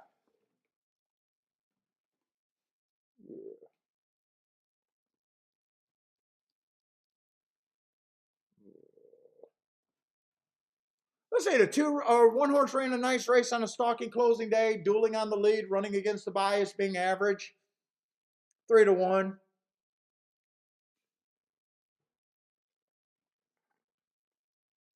2 horse didn't show anything on a stalking day, but first time out, I can forgive anything first time out. 3 does look like a player matching strides with the fastest winner of the day, dueling the whole way around and just getting it necked out. Nothing's wrong with that at 3 to 1. 8 ran against the speed favoring day. I like that race.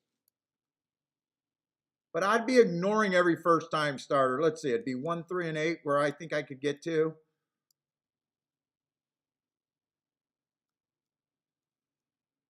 So far, every bet I made was extremely minor bet. I hit the first race I played, but I pissed that away. I only got up $80 that race. I think it was 80, maybe a little bit more with breakage. Feel like I'm playing quite a few races, but a lot of them are just a $20 win bet.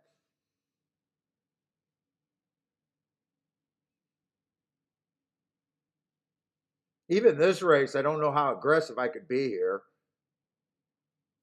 Got 100 first time starters.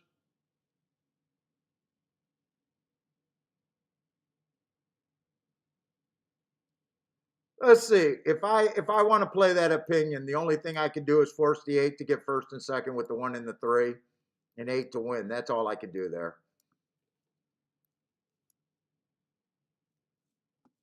Let's see. If it comes in 1-8, that's 60, 35 to 1, something like that. That's probably, and if it comes in 3-8, that's about 40 to 1, 43 to 1.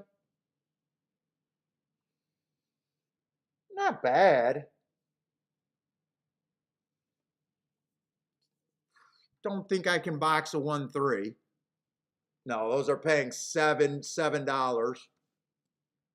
That's the only spot I can do. That's all I could play here. I could do that or sit out. Don't love it. 8 tried to stalk on a speed favoring day. Looked like he was interested, even though he was losing lengths in the stretch. I'll put it in.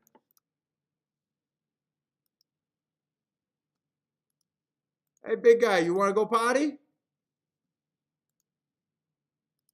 Right after this race.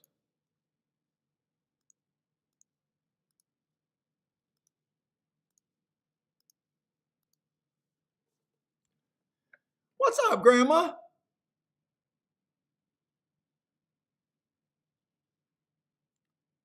Let's see, Elaine will be on the 2 horse again. Let's go, Elaine. Oh, 38 to 1. Ooh, Grandma's betting the 2 at Churchill too. Grandma and Elaine's on the same horse. Let's go. That'll hurt me, but 38 to 1, I don't hate it. Has the horse ran? Or you guys are shopping for a first-time star? Oh, he ran. Oh, shit, the shakeup. Oh, shit. I didn't even see that. What up, Frank? I would love to see the shakeup win at 42 to 1. That sounds about right.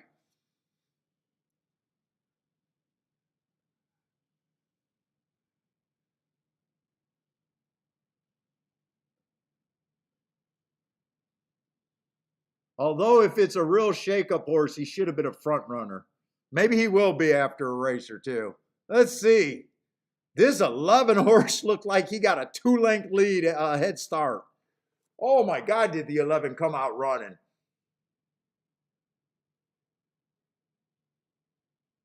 Oh, 11 had to be a first-time starter.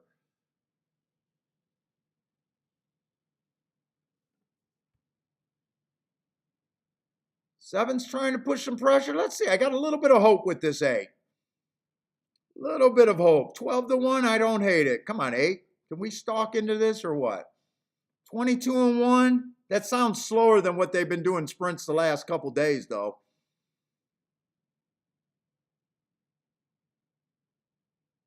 Now, looks like the 11 was the boss all the way around. Let's see.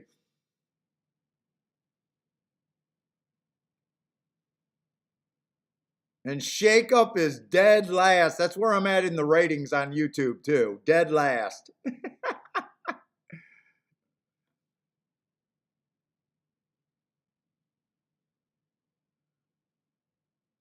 Let's see, 11 got passed by 2 horses. I think it was the 7 maybe and the 4. Nope, the Shakeup cannot close. Let's see, but bombs away if you could get there. Oh my goodness. 23 to 1 over 34 to 1 if I got the numbers right. That looks like the 7 to me, and I think the 4 gets second.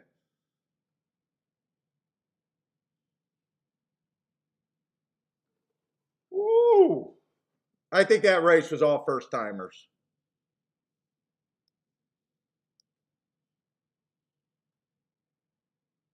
All first timers for the top three marks. Yes, that's an understatement. That is going to be a beautiful payout there.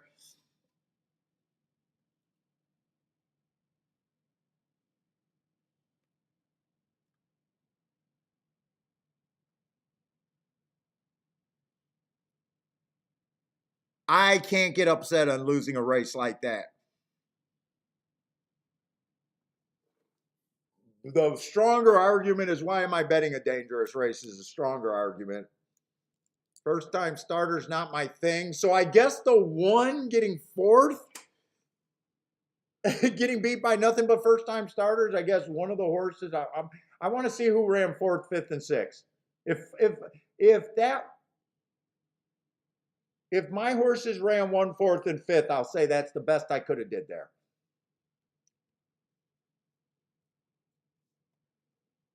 But there's no way I can ever complain about a race where I get beat by a first time starter in a race with a lot of first time starters. There's not enough reason for me to get worked up about that.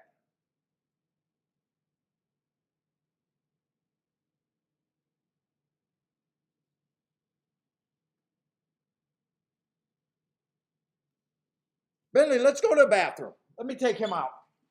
Come on, potty. Let's go. Let's go.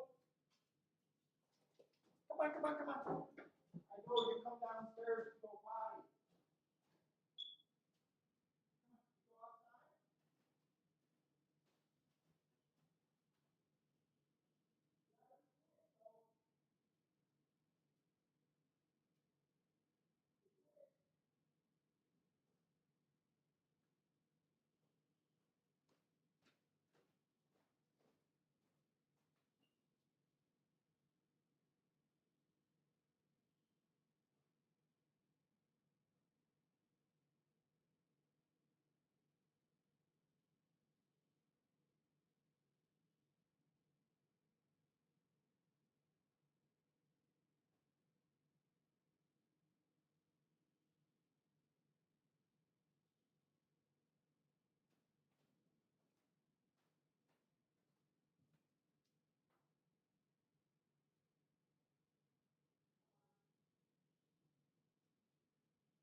Come downstairs. You want to come downstairs with me?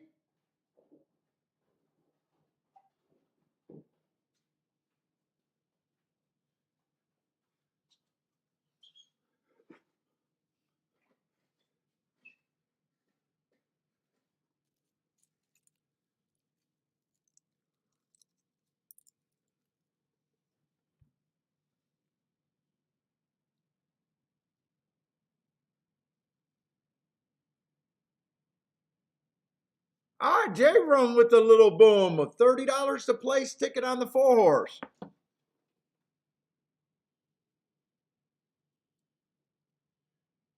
Jay Brum, do you do a betting line? I'm curious. Did you do a percent of what you thought the 4-horse was worth?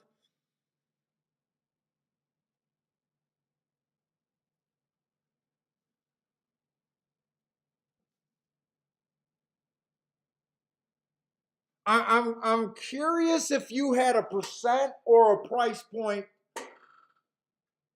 other than 30 to 1 that you thought the horse had a chance of winning. I want to know what you thought of that place bet. Because I know a lot of people will say you never bet to place.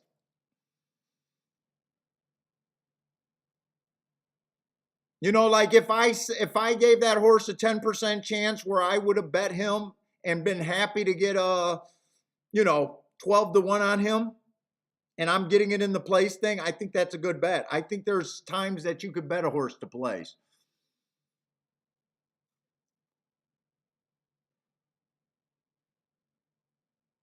$30, I don't think you'd be pissed about that. I'm just curious if you had like I do it. That's all I was curious about. But nice hit.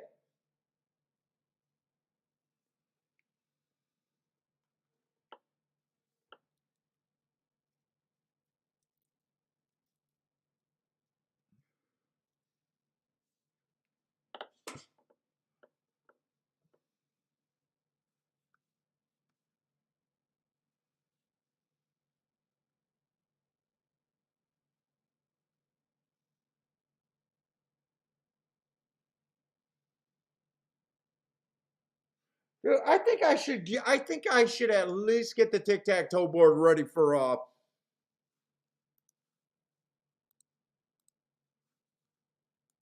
I have no idea what they're doing at Churchill today. And Churchill, I definitely need it.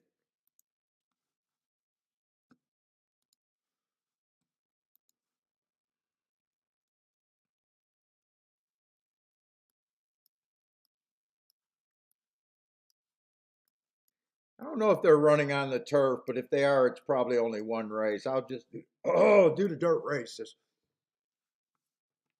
Let's see, 6-1 wire to wire in the first race. Actually, the 7 did from the 6 hole. I'm gonna leave it 6.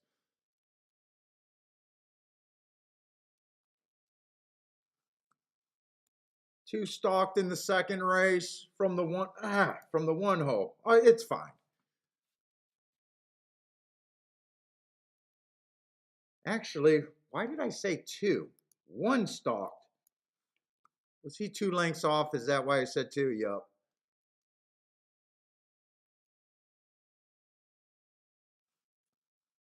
Third race, the 2-horse stalked.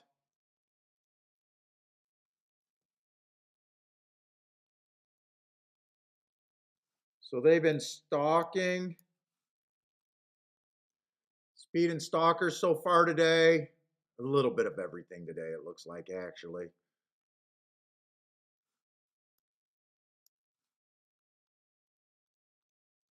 I don't know. Churchill might just be fair.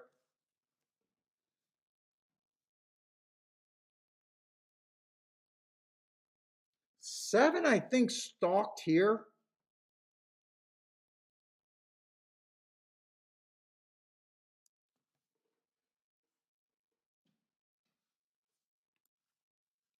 Let's see. Let's go over to Gulfstream.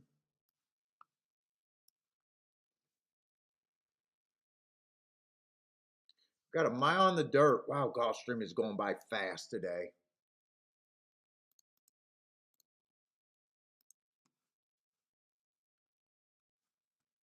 Let's see, 1 horse, but let me make sure I got the right horse.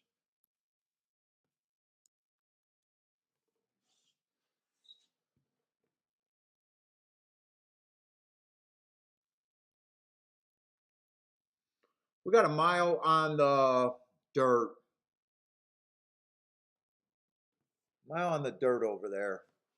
We got a 3 to 5 in the race. Might as well start with him.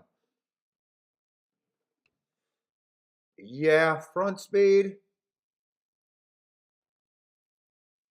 4 races ago, ran on a bad rail stalking closing day. Nice race. Went too fast to win.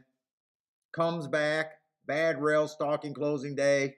Asterisk. Ran against the bias. Went too fast to win. This horse, at the very least, is fast.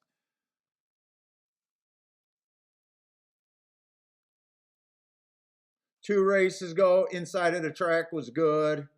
Fastest winner of the day. And last race went too fast to win. This horse just goes fast.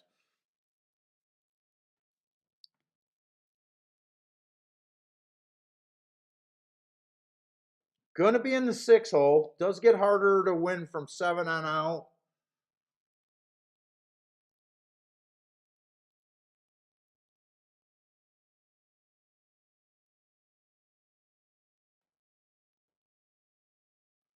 Oh, Jay Brum's saying he knew the 4-horse was a state bred, purchased at a high number, state bred, shipped to Kentucky to run an open company instead of running in New York where there's a lot of incentive not to travel. But did you have a price on him or something that you were willing to accept? That's what I'm just curious about. But nice bet. And nice knowing all of that to get the nice horse outside the box without a doubt.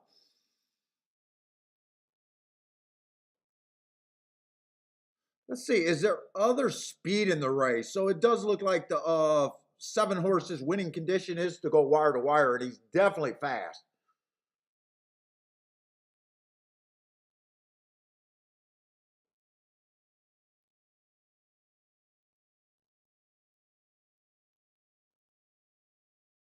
Lloyd says it's always the jockey's fault, never a bad bet, dude. So many handicappers act like that, right, Lloyd?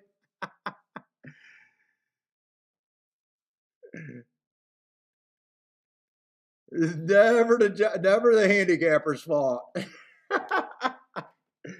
Yes, yes. Going on Twitter, it definitely feels like that.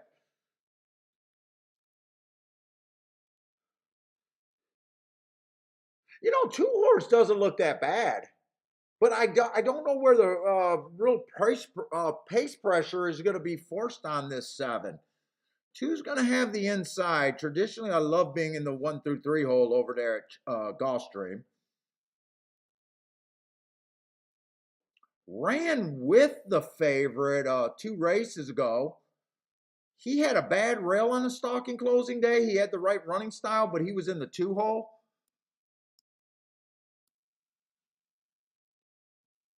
As long as he's not forced to do anything hard early, he could get a nice trip here. Let me see. What day was that? That was August 27th. So he was ran against the bias, if my notes are right.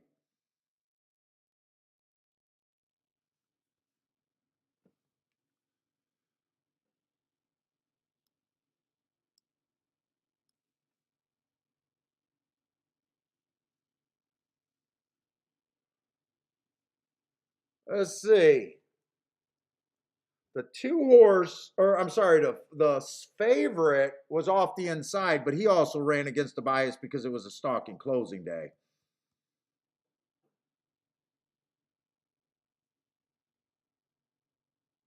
But am I really trying to beat a 4-5 to get this 3-1, 7-2? Am I really trying to do that? I mean, most races I'm trying to beat a 3-1.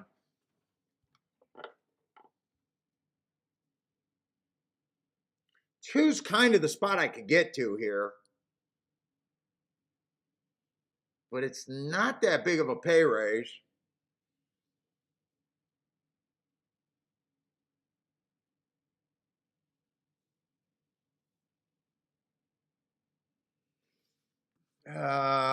Fairgrounds.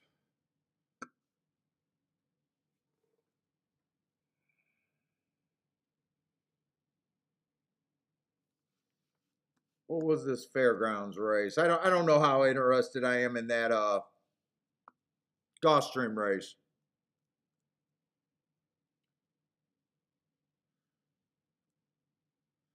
Four's getting the inside trip. Let's see, is that the 2's coming on the outside? Maybe that's the 2 or the 3.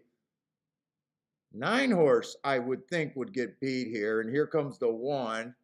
Oh, 9's going to hold him off. Nope, 2 got him.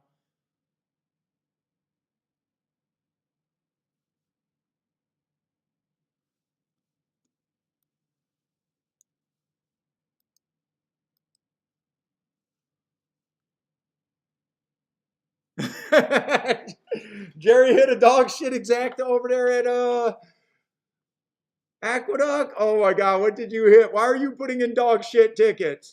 Oh, wait a minute, that's a good exacta. What are you talking about? Did I read that right? Wait a minute, what did Jerry?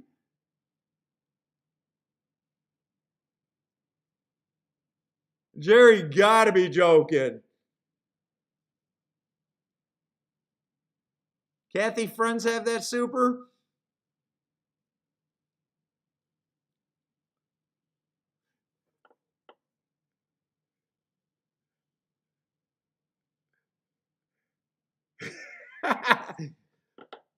Jerry knew that he had to put in a comment that I was going to check the results on that one. That is not a dog shit exacta.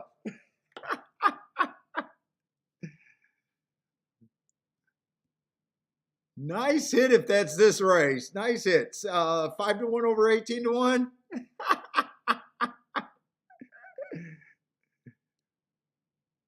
Oh, 46-1. Yeah, it sounds a little light. Is that what you're talking about? For you feel like yeah, that does sound a little light there actually.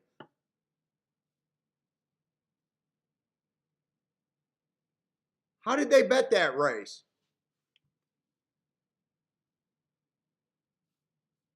Hold up, I got to see how they bet that race because that does look a little light.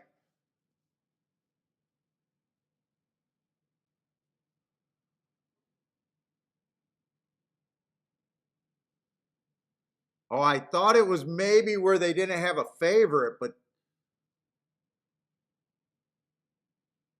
five or six is tied with third choice.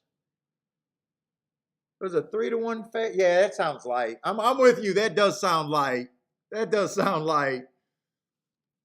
Nice hit. It does sound light. It sounds like you shouldn't have gave it to all your friends.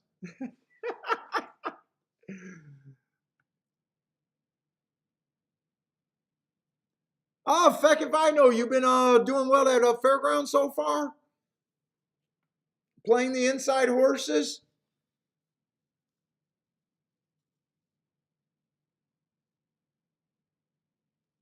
Nice.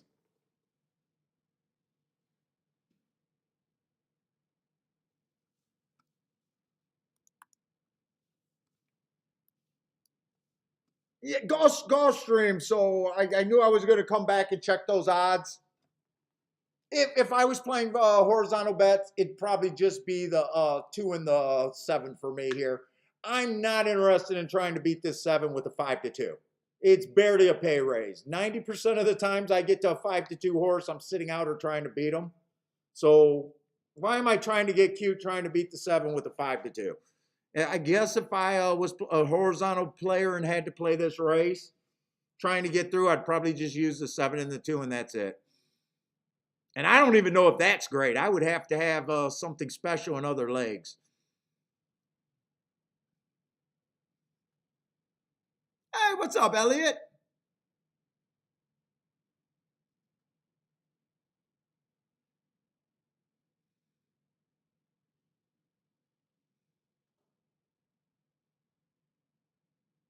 Ah, yeah, it feels good to win. You know, we want to turn small budgets into medium budgets into bigger budgets into bigger budgets. That's what horse racing should be focusing on.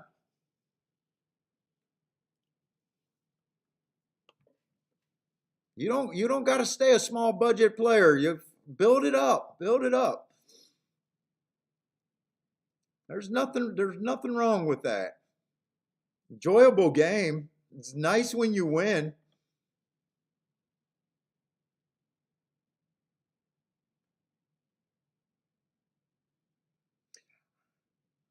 Two kind of got squeezed, but I think two also got hurt being the only horse to try to be forced to put pressure on him. 3 and 8 are getting a nice trip. Two's kind of rallying after getting kind of squeezed, I think. Two looks like he's still full of horse, where the 8 is riding hard and 7's barely pumping, but I still think 7's beat. Two cut over the 8. I think there might be an objection, but I don't know if they'll be able to take the 2 down for that.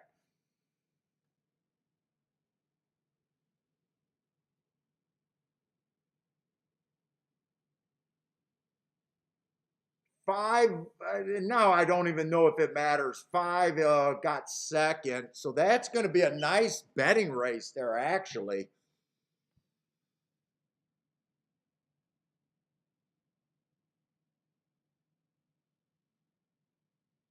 That ended up being a very nice exact. In fact, if you thought the 7 could have got beat there like I did, maybe you could have made a case to throw the 7 out of second place because you know that exacta is shit. You know, the 2-7 exacta would have been shit. Could we have got to that 5?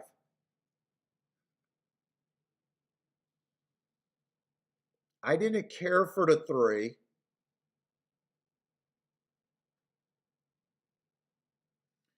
4 horse doesn't look like he does anything. 5 ran against the inside bias 2 races ago, and then last race he was average, 1 tick slower than the fastest winner.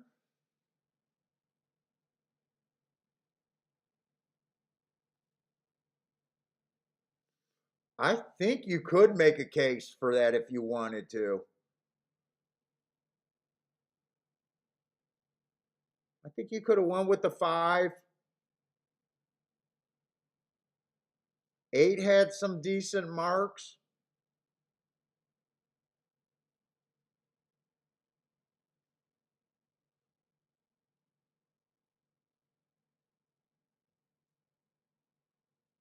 Three I didn't like because I thought 3 might have been the horse that would push the 7. And I think that the 2 checked out on the rail because he got squeezed a little bit and then re-rallied. 2 ran a really nice race. 2 was loaded there. Let's see, Lloyd compliments jockeys more in this chat than the rest of the other chatters.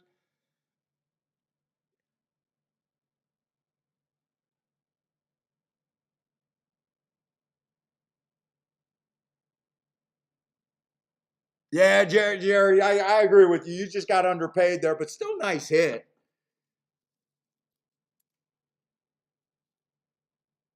Were you watching the payouts? Was it a lot more at any time? Did it take the late action, or were you even watching them that close?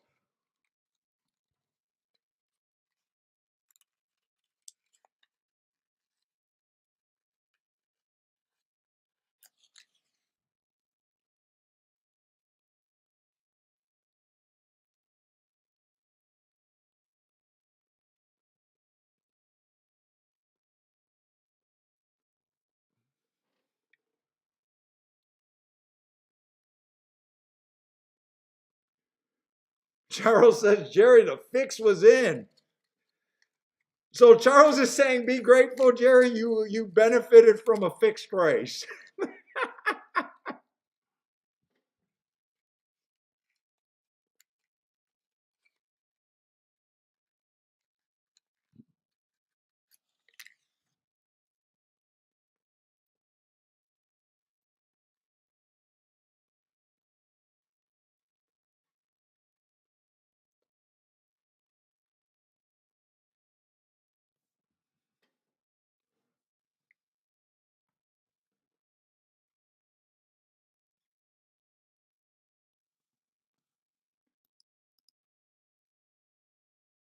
Let's see. Boulder needs 9 more likes on the channel. Yes, help me out with the likes.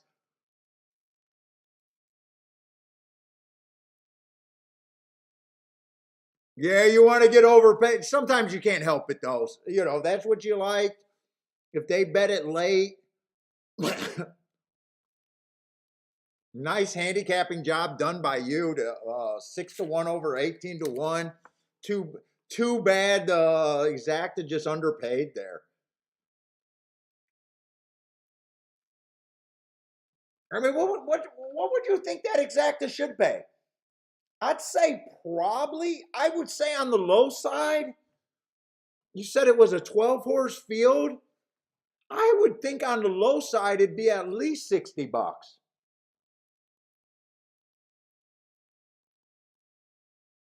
And it could pay, dude, with long shot exactas, the range is so high too.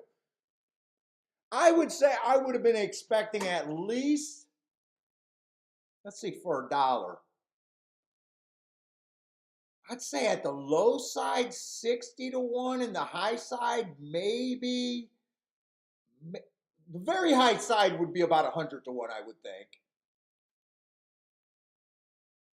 And then you got the mid range of a lot of times that's probably paying about 70-1, 80-1 maybe.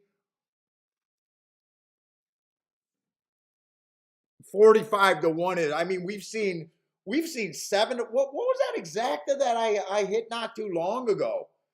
That was just a 7-1 over a 7-1, and I think I got like 70 or 80-1 on that one not too long ago.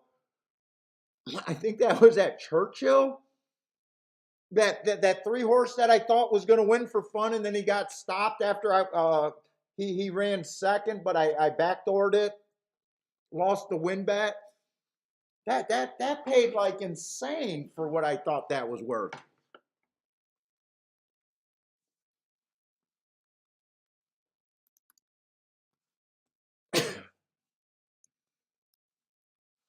Let's see. Churchill on the sprints been speeding stalkers, but they had a closer. It seems like they're winning from all over the track. I haven't been able to focus on Churchill all that much today. Big field here.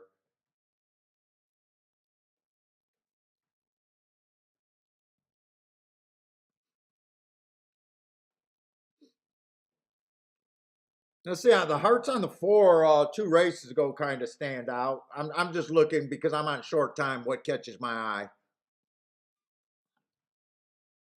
6 horse at 24-1, earning a heart 3 races ago. Looks like he has speed and can stalk.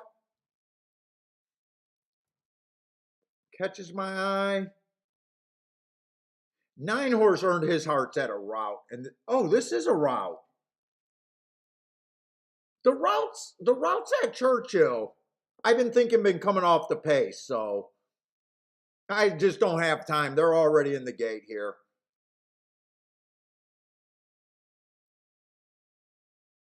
9's heart last race catches my eye, but that was March at Turfway Park.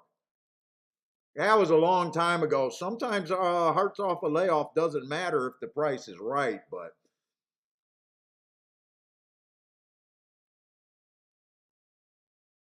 feels like there's a lot of speed. This is really a mile race, right? Feels like there's a lot of speed in this race, though, really. There's a lot of horses stretching out and a lot of horses that feel like they got speed. I'm just going to say I don't have any time to delve into this race, but I think they're coming off the back end. That would help the 8. That would help the 9. He'll help the 10, but I don't like the 10.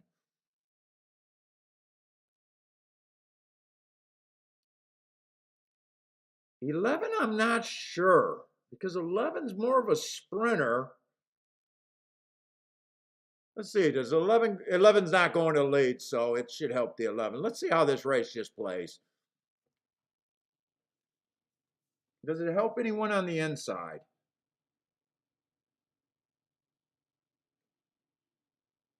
And I don't, let's see, the 13 got scratched. It helped the 12 also a little bit if the 12's not on the lead. The inside is just loaded with sprinters. I think this race is going to come back. 22-1, I'm pretty confident this race should come back. Let's see, Elliott does not want this race to come back. He got the 2 horse here. 11 did run the coming off the pace trip. I think some more horses are coming from behind too, though.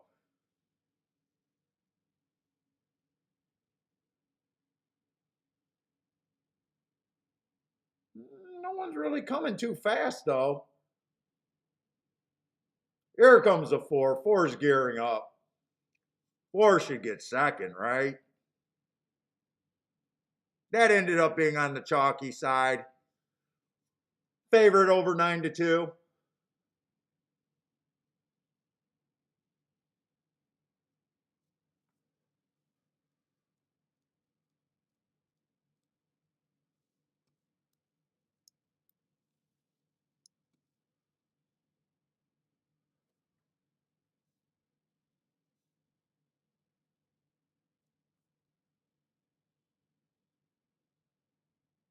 Ooh, 4 horse is tricky. Look, the last couple of races looked like he might have gone to the lead. But he has a lot of races where he was rating too, so. Yeah. Ah. I just destroyed that cigar.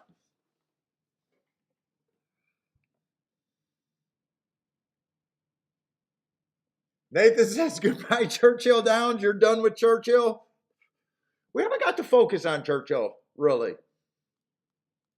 I'm trying to do too much. But at the same time, I really wanted to watch Fairgrounds. And honestly, at Gulfstream, I hit that 5 horse. I could have played the 2 horse. if I would have thought the exacta through, maybe could have had the exacta, but I don't think there was any spots that I missed today.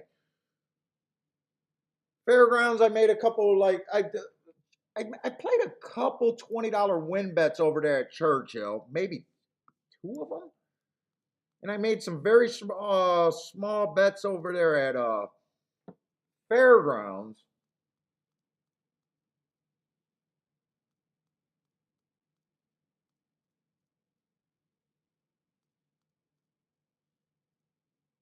Maybe I played three races. Oh, this is Fairgrounds. Those are the two. Oh, Jesus Christ. Parsons just got past crazy in that race. What did I do at Churchill? Churchill, I think I just had a couple very small bets for me.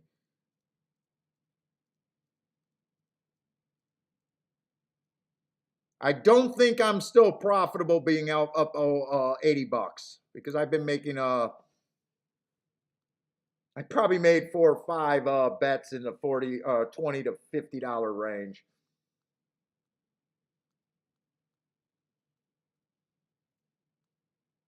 So I guess I'm way below the pace of an average losing day, which would be good for so far today, unless I see something.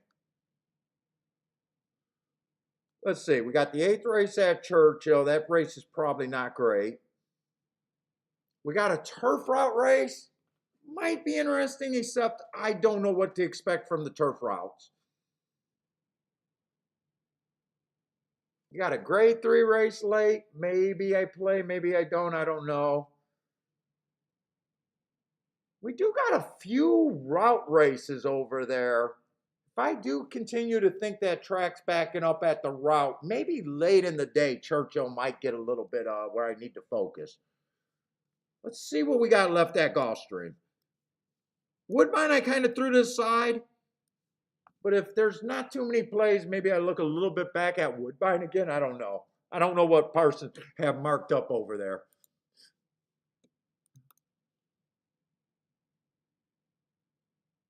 Let's see. We're already in the 9th race at Gulfstream, so there's not much left at Gulfstream.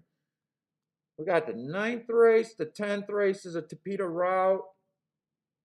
Oh, we got an 11th race over there. So we got enough racing where I can donate more or possibly do good. Who knows? I don't know. So far, I just don't feel like any card's been that great. Fairgrounds, I knew I wasn't going to play that much. And even if I hit something at Fairgrounds, since I'm betting so soft there, even if I hit something, I would be getting underpaid. I'm playing everything at my minimum, even if I like it at Fairgrounds so far today. I'll let you know if I go after something at Fairgrounds, but right now I have no plans on it. Let's see, we got a Topeka Sprint. So I'm looking for speed and stalkers on the Topeka Sprint. Let's see, nice big field over there at Gulfstream. That's nice. Let's give this race a real look. Ah, oh, Parsons trying to distract me at a Fairgrounds. It's a sprint race. You know what? Okay, Matt, you fucking just, or Parsons, you're going to screw up the show. I do want to look at that Fairgrounds race because the 8 is the favorite, 4 to 5 favorite on the far outside. You sucked me in.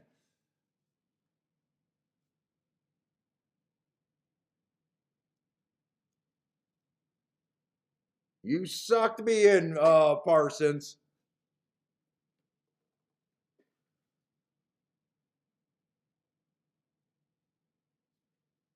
Fairgrounds. Do I got enough time to look at the make a tic-tac-toe board real quick?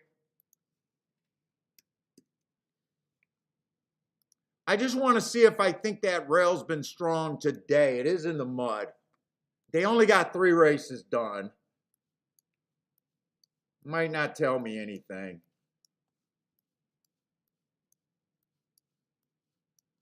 Let's see if I can look real quick. 3-1 wire to wire in the first race. Second race, 2-1 wire to wire.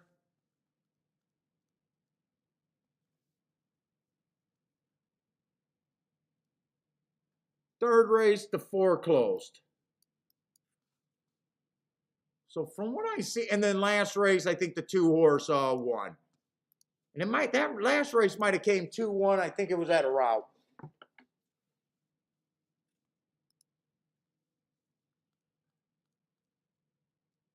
Let's see. The favorite is on the outside. Stalking closing day, right running style. Parsons, you got that marked wrong. Fastest winner of the day. Not a big deal, but fastest winner of the day. Coming off the pace. 7, Matt Strides with the fastest winner on the pace. Average at the finish. Nice race. But if I'm playing this race, I want to be on the inside. So, 7-1 first race out. Can't really poke a hole. 6-horse ran for 1 first out. Can't poke a hole. Let's say 5-horse. We don't have his first race out. He won his first race out going wire to wire. Last race, I do like the marks on him. Bad rail day. Coming off the pace was still 1 tick slower than the fastest winner, average. 4-horse earned hearts. 4 is going to be towards the inside at 9-1.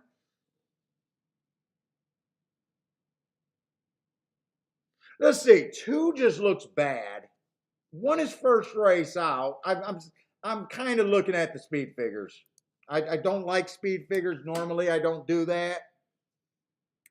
But we got lightly raced horses, so they are kind of catching my eye a little bit. Let's say 1. Weak speed figures, but I do like that race. Stalking Day was dueling on the lead, going too fast to win. And last race, going too fast to win. 1's 10-1. 3-1 on a speed favoring track. Dude, I think if I want to do something here, I want to do 1, 3, 4, 5, something like that. Trying to beat the 8.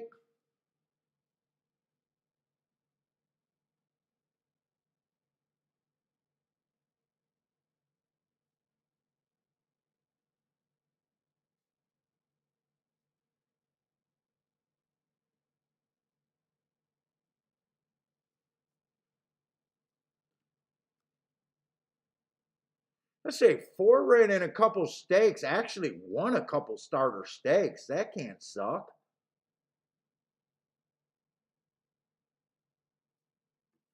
4 at 9-1. I'm probably willing to play the 4.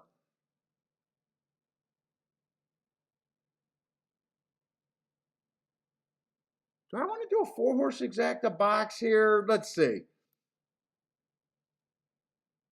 This would be my biggest bet, even if I did that at $5 at Fairgrounds today. I haven't done anything close to $60 there yet. I think that bet has some upside. The only problem is if I win it, I'm getting severely overpaid. Or underpaid. Severely underpaid. I should be hitting that for $10 or $20, but there's no way I'm willing to do 10 or 20 here. Cheapness might keep me from winning this bet right here, possibly. Let's see. I think I just don't want to be that creative. I'll do the 4 to win. 1 and 4 to win.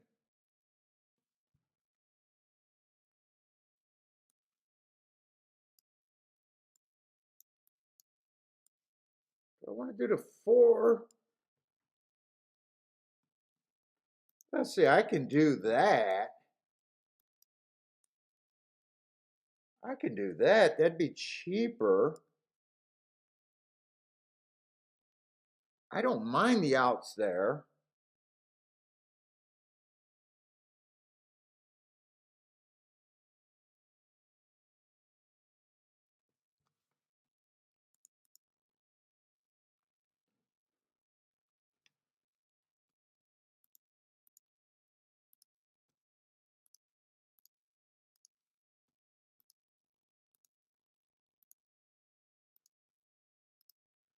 Still be getting underpaid, but I can at least stomach that a little bit better. Let's say Gas likes the 4 of that. I do like the 4. 4 was another option that I could have went for the win bet. Oh, 4 is the horse I did the win bet. I thought it was the 5 that you had. I seen that 5.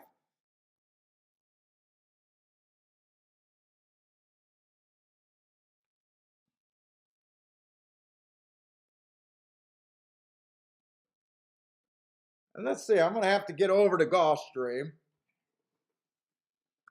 But I'm so interested in watching these fairground racing. Let's say Nathan and Case with a boom, boom, zoom, zoom. What did you guys hit? Nice call, Chase. Chase, great call. New York, what the hell happened in New York? That's too many compliments for me to think that that's a bullshit ticket. 9-2 over 27-1. Is that what he hit? Nice job, Case.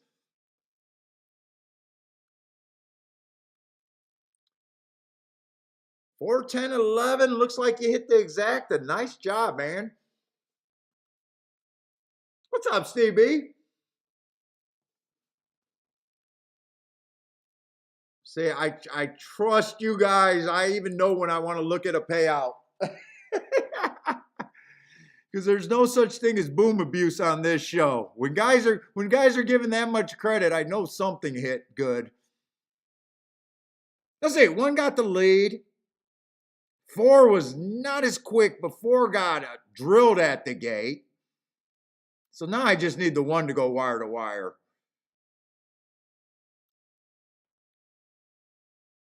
What's up? I do not know how to say that first name, but what's up, Turf?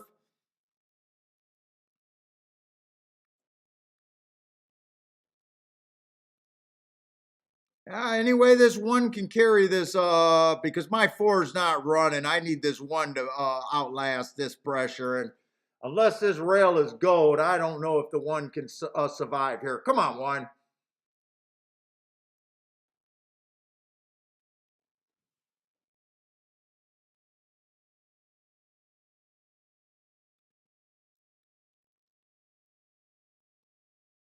It is going to be the 3 horse.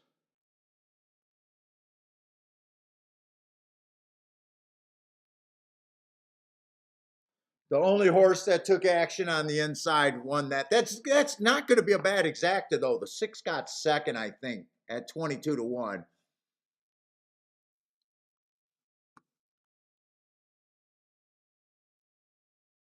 They beat the 8. They beat the 8. I had a right reason to be in that race, but 4 got crashed into out the gate. I don't know if he had anything. He ran dead last. 3-6 at Fairgrounds would not suck. Let's see. Go over to Gulfstream.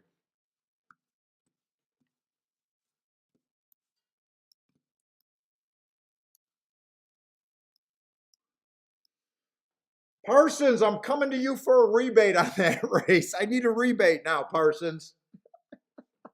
You talked me into looking at that Fairgrounds race. I think you owe me a rebate. Let's say we got a Topeka sprint race.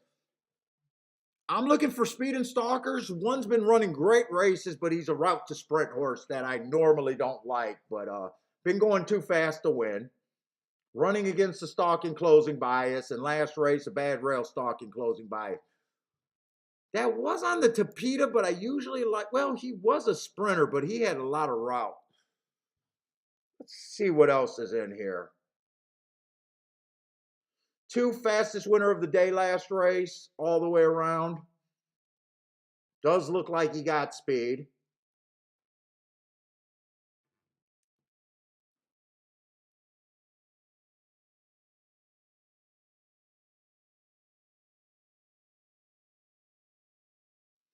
Three horses just interesting. I see the 23-1, and I'm like, this horse fits.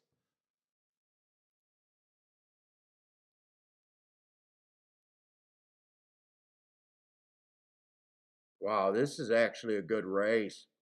4 went too fast on the torpedo to win. That one rule. I don't like route to sprint, but when I got a sprinter that's fast, they go to a route torpedo race, one race, and earn hearts. I don't mind betting them back on a sprint. 8-1, interesting. I think there's a lot of directions I can go. There looks like there's a lot of speed in this race too. 5 horse bad rail early pressing day. Went too fast to win.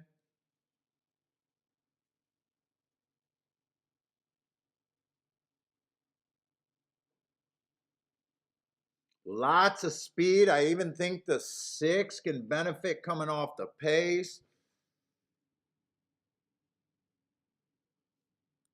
I haven't even got to the favorite yet. Shit, 7 doesn't look impossible.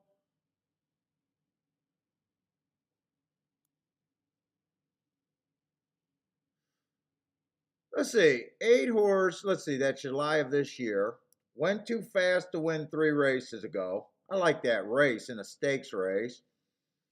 Comes back, bad rail day, just kind of average fast dueling. Consistently been fast the last 3 races. But there is so many directions I can go in this race. There's no way that I would take 3-1 in this race. There's no way I want to hit this race and basically get 3-1.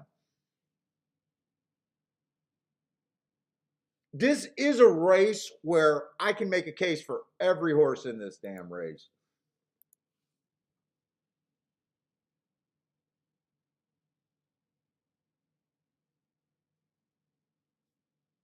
In fact, there's 9 horses in the race.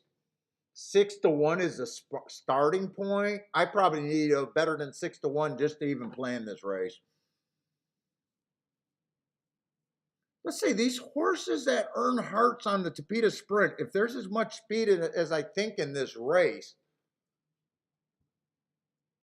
the 1 and the 4 could definitely benefit here.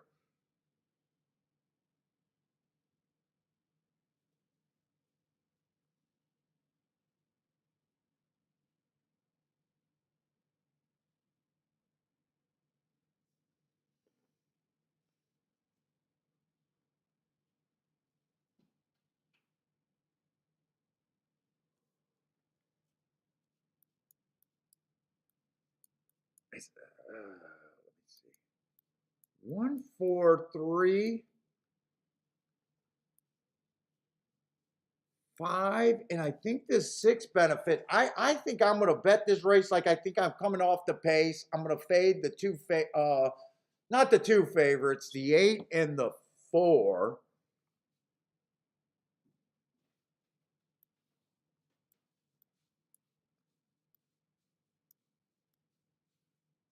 Do I want to go after this race or what? Let's see. I don't think I can go after this race because I don't want to do a 4 horse win Dutch. Let's see. I think I want to use those horses.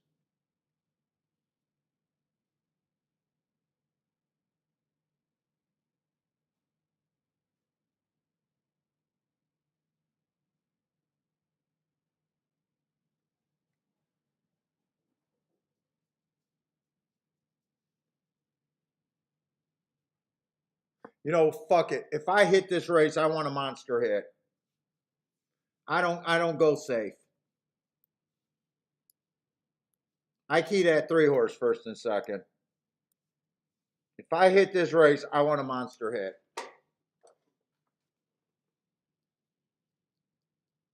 I know. I'm going to be done soon. I know. You didn't get your walk today, too.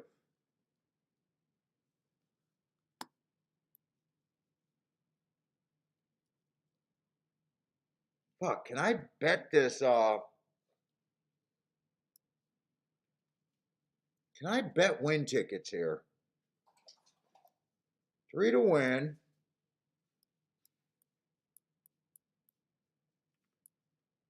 If I do the 1, 4, 5,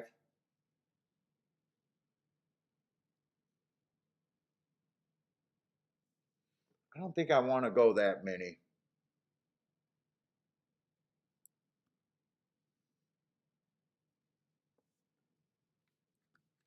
Do I want to even do the 3 to win? 3 wins, I want that exacta.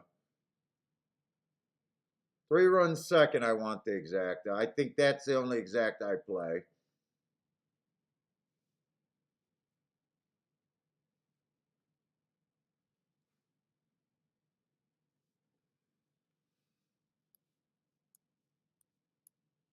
I think I want the torpedo route horses. I think I can. I think I want both of them.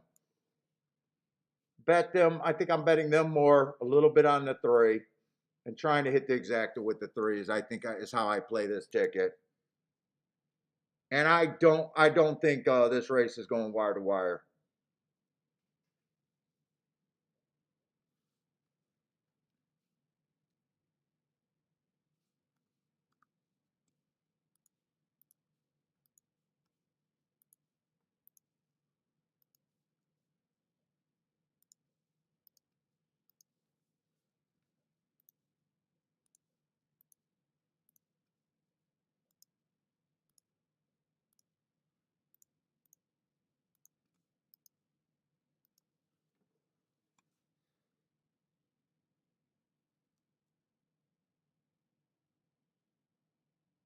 You know what? Let me check those exactas with the 6 on top of that group of horses because that could pay. 6-1, 46 to 1. Everything's 40 some to 1. I'm going to come back and just play the 6 straight. I already got the 6 with the 3, but I'm playing 6 with the 1, 4, and 5.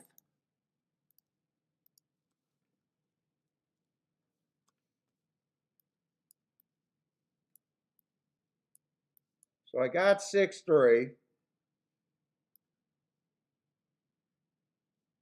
What was that? 5, 4, and 1. But that one I'm doing straight.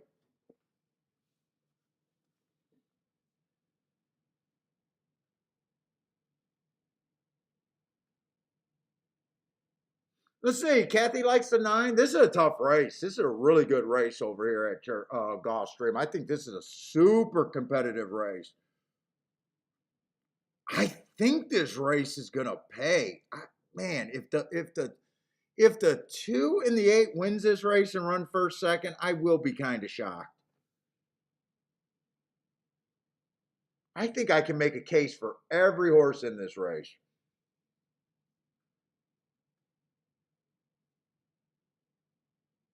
3 I was hoping would rake though.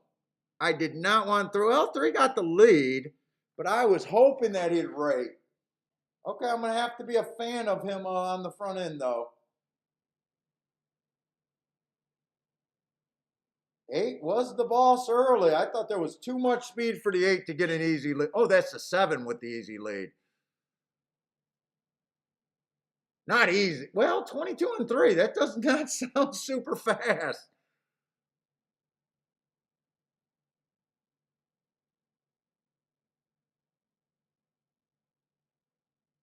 Ah, shit. This looks bad for me. This is not what I envisioned. This is not the reason why I was trying to be in this damn race. I can tell you that right now.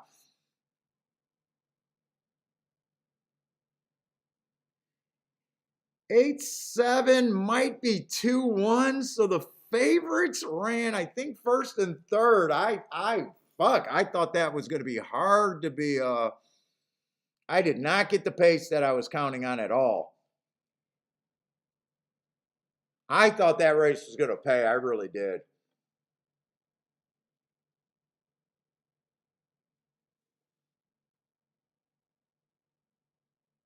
8-7-6 or 8-7-2, I think that came in.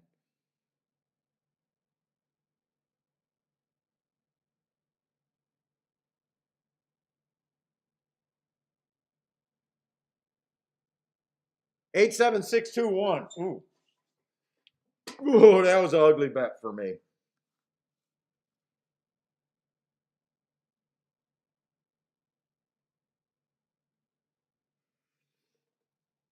That was an ugly bet for me.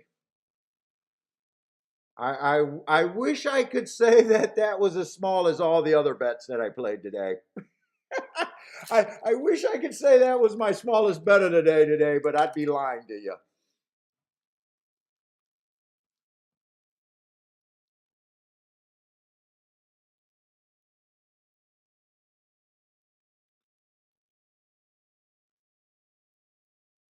That was the first bet I made today that actually hurt me. That actually added to the losses right there. Everything else has been super small. That was the first, not a huge bet, but definitely the biggest bet of the day.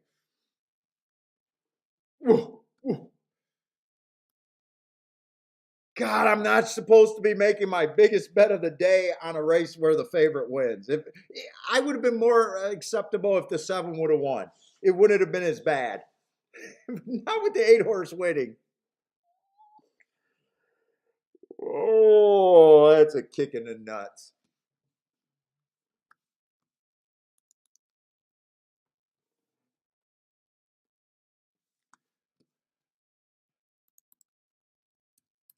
Let's see, 10 horses over there at golf or at church.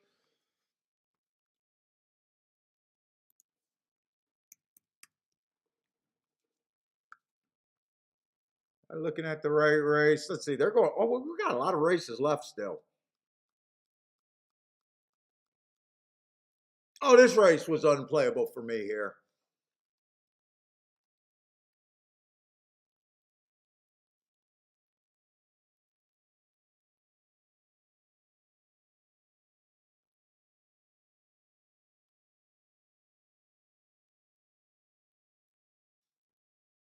Seven's 3-1, not interested. 5 horse, not interested. Yeah, I'm not interested in this race.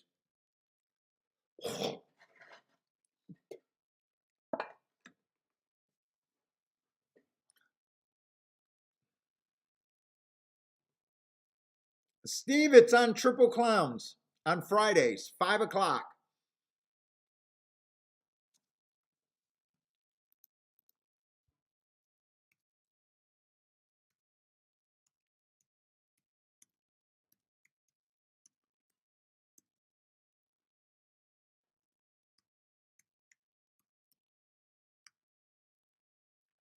I think they do it 5 to 8. I don't know if he has a hard quick time or not, but I think he generally does it 5 to 8. And that's on YouTube, by the way.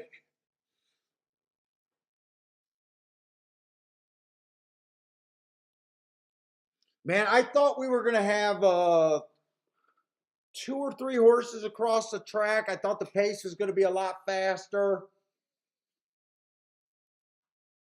I thought the 1 and the 4 would benefit from that, and the 6 coming. I played that race like they were going to come off the back end. Oh, no problem.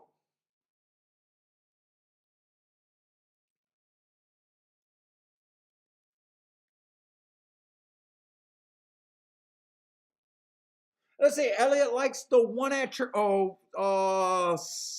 at Churchill. Let's see. Kathy likes the 1 at Churchill. 15711 for Kathy.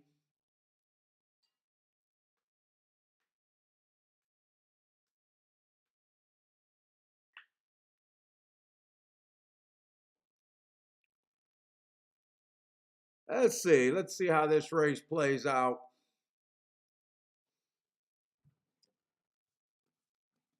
You know what? I don't know if I care. Did I want to take a shot at a Woodbine race? Let's see what this Woodbine race is. Have not watched anything at Woodbine other than that 3 horse winning early.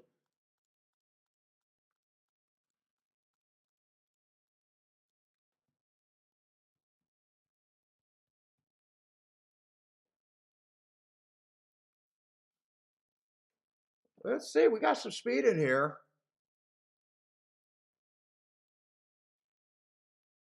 One got some real speed going too fast to win.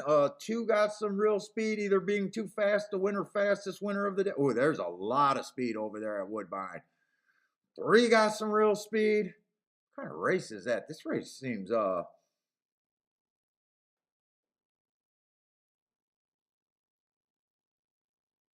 3 can also rate though. Fuck, 4 got some real speed. I don't want to mess with this race.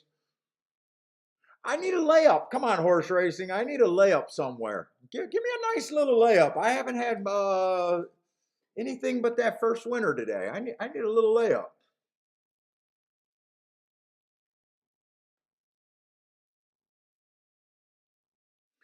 Let's see, 8 horse. If there's so much speed in this race, 8 should get a nice trip here. Although I think I remember when we started the show, I thought I said that there is a fall off once you get to the 7 hole at Woodbine.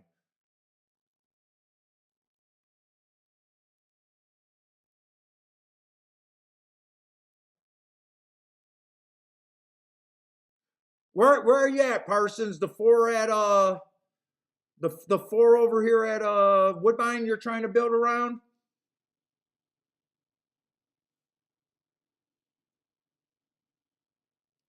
Let's see.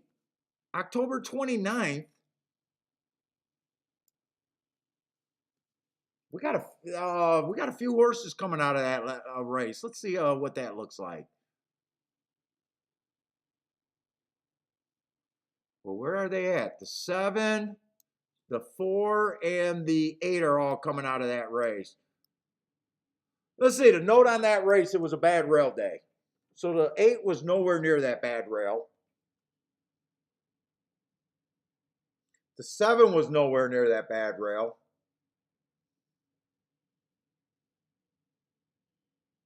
Four is questionable. If you watch the replay, maybe in the 4 hole, maybe he ended up on that bad rail. Maybe. But I don't want to mess with this race.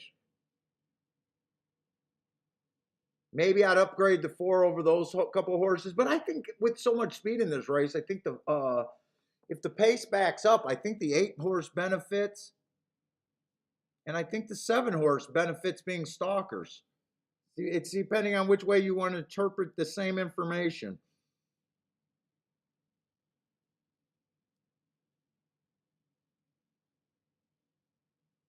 Jay's going with the filly on the filly. That's a grandma angle right there. Filly on a filly is a grandma angle. What's up, Nathan? Yeah, we don't mind helping out the other YouTubers here. I think it helps everyone. More of these shows get watched. I think more and more people are trying to find these shows. So hopefully. What's up, Big Bentley? I know you're saying Dad spends too much time doing this show. It gets in the way of us, huh?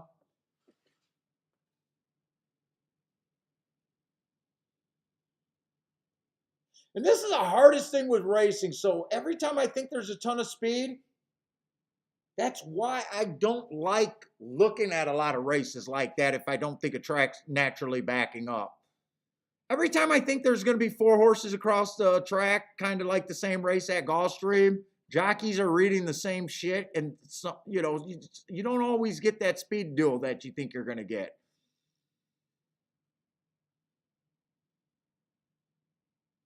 Parsons 4 is getting a nice trip if he can come off of it.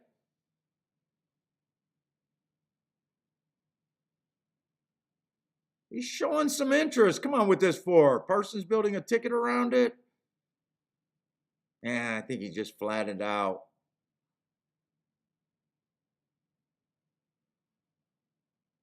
1 went wire to wire at a nice price. I think they're going to catch this 3 horse. I think 1 was a heart horse, but I think there was a lot of heart horses in that race. Yeah, it's so hard judging if you're going to get that pace battle. And I got caught thinking that in a couple races today. I almost feel like it's better just to know what the track's generally doing and forget about guessing about pace duels. Because it seems like more often than not, that duel that you're counting on just does not develop. look so sad.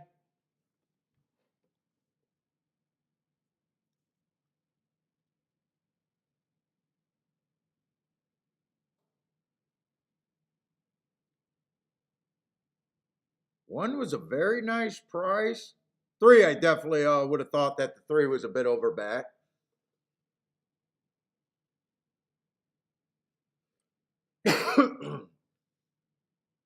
I'm not sure who got second. Did the five get second there? It might have been the five that got second off the big layoff. Oh, five looked like he had kind of a bit of class in that field. Did five? Yeah, five did get second. So the exacta is going to be nice there.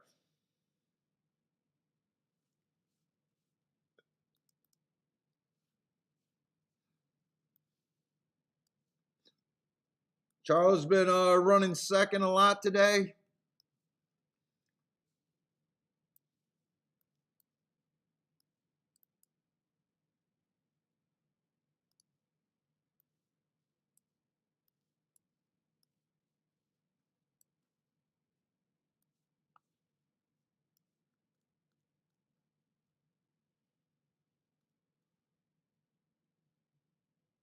You telling me to pass this race, Parsons?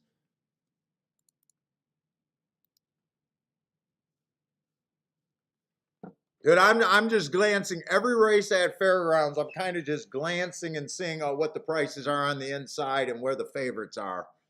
Favorites are on the 5 and the 6 hole.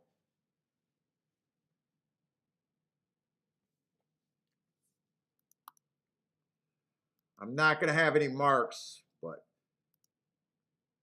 both of them are first time starters.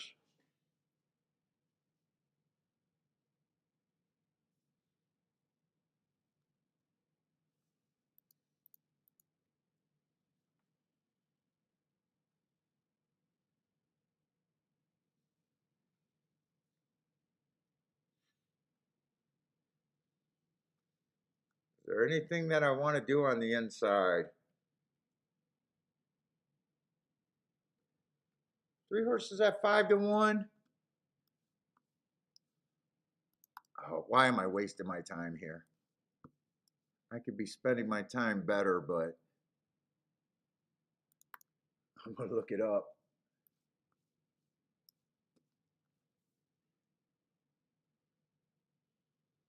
Kentucky down, or coming from Keeneland and Kentucky down feels like a class drop. Let's see, 1027.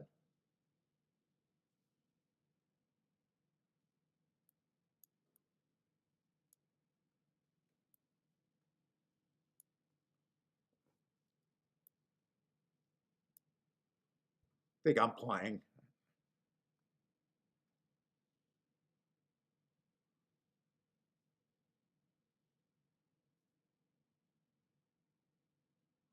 Why do I got something wrong here?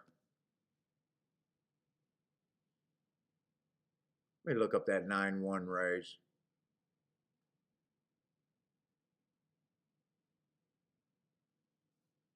Bad rail. He had the rail. I think this horse got some speed. I don't know why he caught my eye. Probably just because he's inside.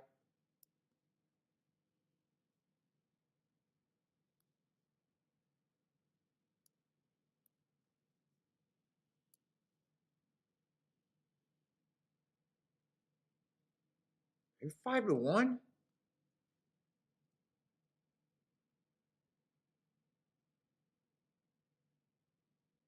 The only problem is I got a wrong mark on my file, but I think I'm going to go with it. Real quick. I got time to look this up.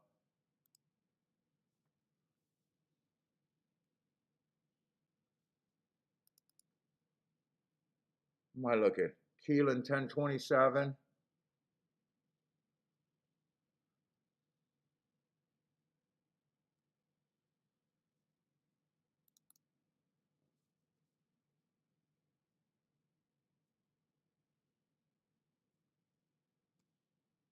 Ten 27. 6 race. Oh, I see what happened there. Okay, that is right. That is right. I'm betting this 3. Fuck it. And actually, I'm making a little bit of a decent bet there for Fairgrounds. So I'm actually playing this horse a bit more than a play bet.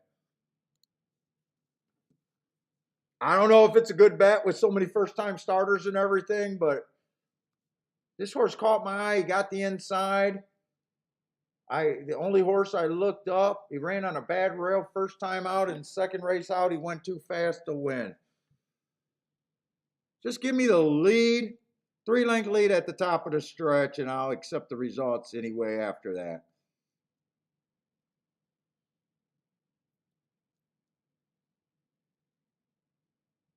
I gotta believe they got an advantage over the Evangeline.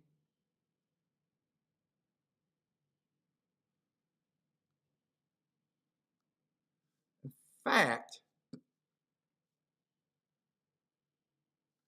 I was gonna do a 3-7 exacta box. I ain't gonna do that. I gotta go bathroom. What's up, big guy? Get out of my way! Get out of my way! Why are you looking at me all confused?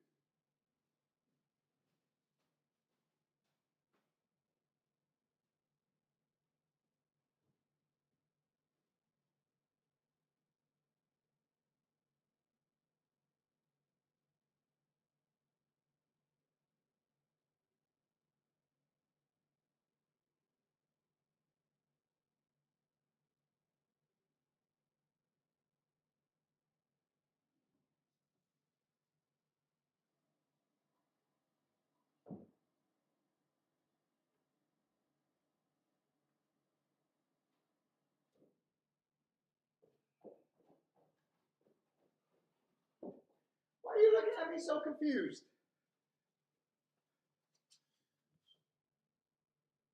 Get him home.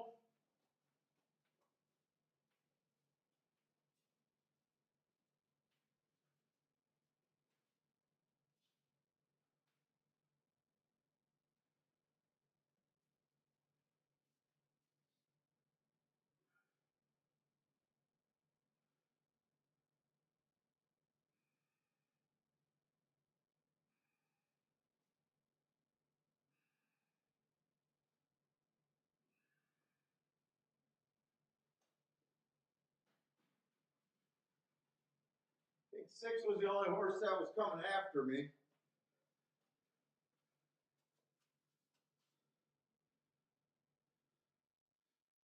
Ah, fuck, do you get beat here? Oh my lord, did he get beat?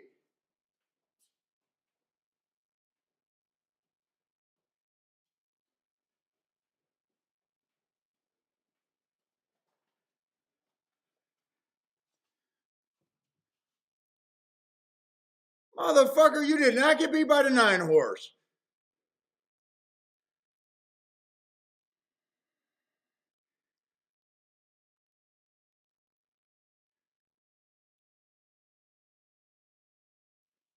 He sure did get beat by the 9 horse. Jesus fucking Christ, really? Oh my God.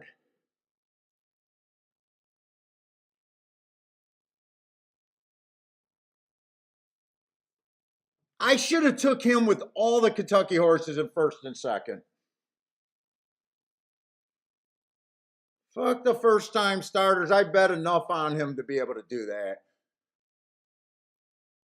God, that's going to be a good exacta, even backdooring it. Yeah, 9 caught him. All right, that's the first real bet I made over there at Fairgrounds. Yeah, 9-1. 9-3 it came in.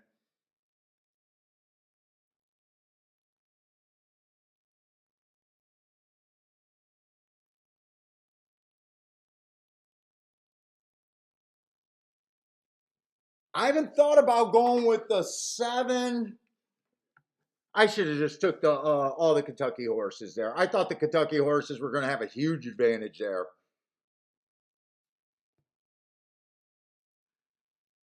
Lloyd with a boom. Yeah, nice hit, Lloyd. What did that? Is that exact? Is going to piss me off. 36-1. In fact, I would have made more money betting the exacta, or really just putting everything I had in the exacta, just three with the 1, 7, and 9. That's all it was.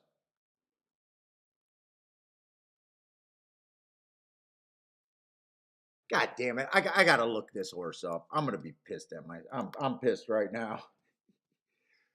I am pissed right now.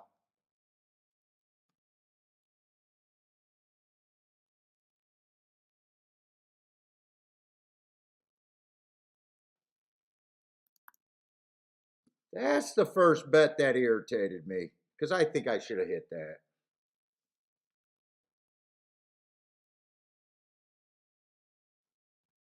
Early pressing day. Actually didn't.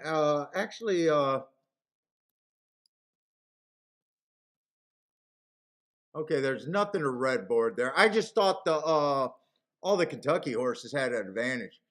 I wouldn't have liked them. Let's see, 9, 10. Well, he did run on a bad rail here, and he only ran 2 races. Bad rail. That's an ugly race, but bad rail day. Is he coming out the same race? Because 9-1, is that the exact same race? 9-1, first race. No, 9-10. Not the exact same race. That would have made it worse if that was the exact same race.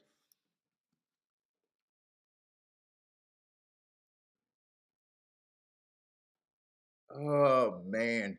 All right. Yeah, I made a real bet over there at Fairgrounds. All right.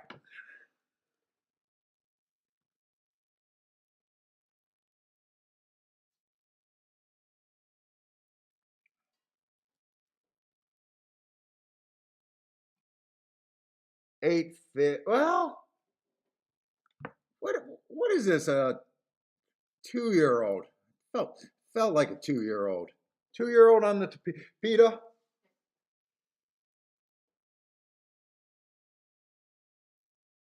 mean, if 8 runs that running style, that's the right running style, but he's stretching out, and I'm not sure. A lot of times sprinters are closer to the pace. Hmm.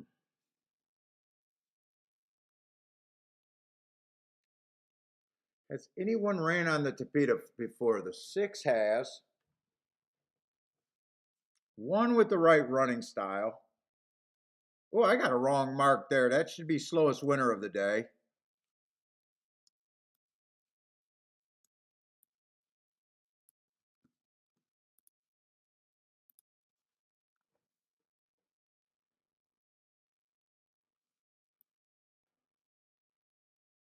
Oh shit, 5 fits this race really good. 5 fits this race really good.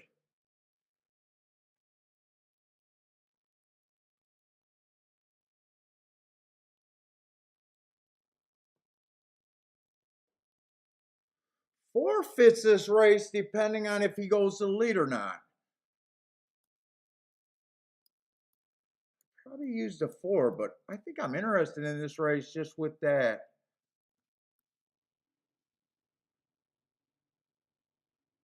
Let's see. I need this horse to go to the lead and go fast. The 3 horse.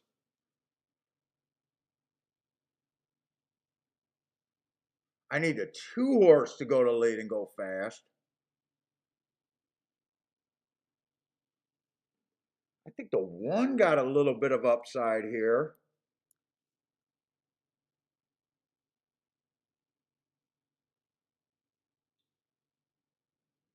Five's the horse I'm most interested in, and I really don't know what to do with the 8 here.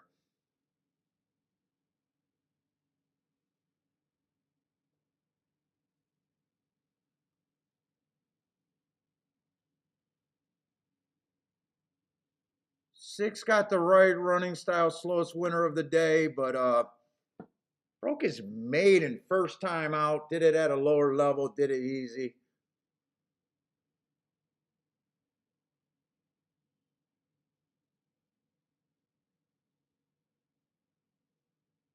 I'm going to box that 5-4-1, I think, but I'm definitely betting the 5 to win. Don't know if I want a Dutch or do any other win tickets. Do I want to bet the 4? Let me see. I got to start clicking.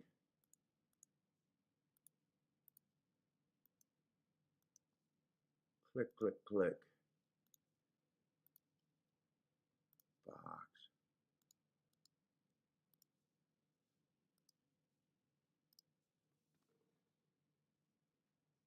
22 to 1. I guess I got to bet the 4 to win also.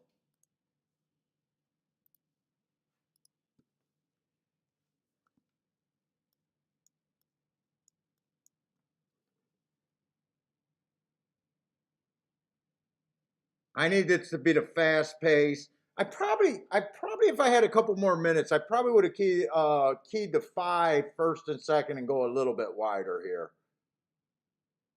I probably would have checked the exacta with the 8.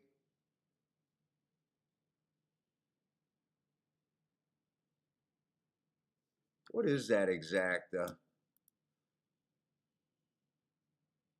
8-5 was paying 15, so I wouldn't have wanted that in a exacta box. I would only want 5-8.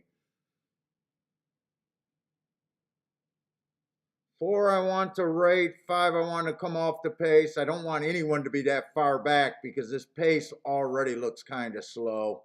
5 might be too far back. 8's rating, so I got to worry about the 8 being a sprinter. But 5's making a move. I feel like this move's early. But I think he had to make it because this feels like a slow pace. 24 and 2.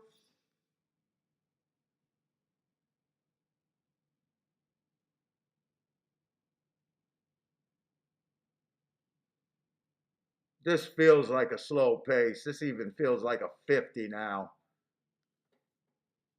Come on, 1, but I need the 4 to 5 to run with them. 3 just cut him off and rebroke. 5 and 4 is too far back. 4 is still interested, but are we interested or not? I can't tell.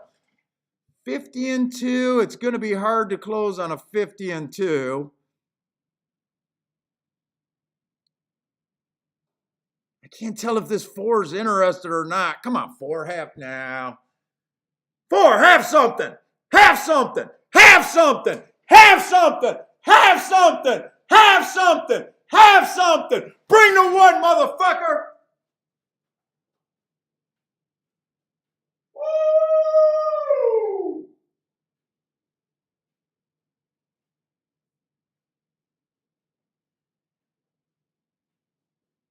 We just do the same thing every fucking day.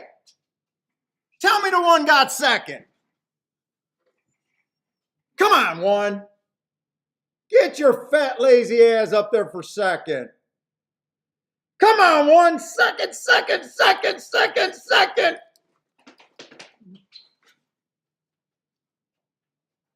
Bentley, I'm sorry.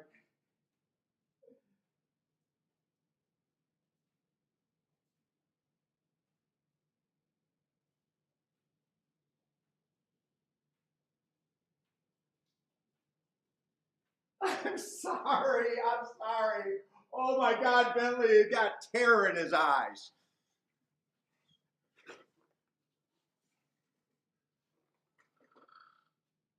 Thank you very much. I'll be here all week.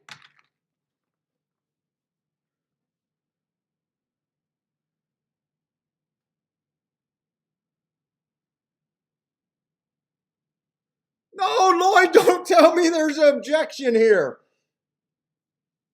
Don't tell me there's an objection here. Egger screwed the 8. Who is Edgar on?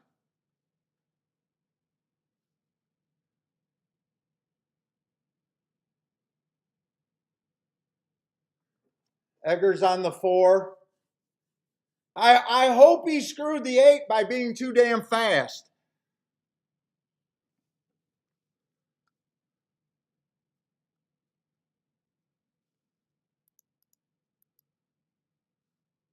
Hey, Parsons, I'm going to go to the tourney and I'm going to be flat as fuck. I'll tell you that right now. I'll be flat as fuck in the tourney.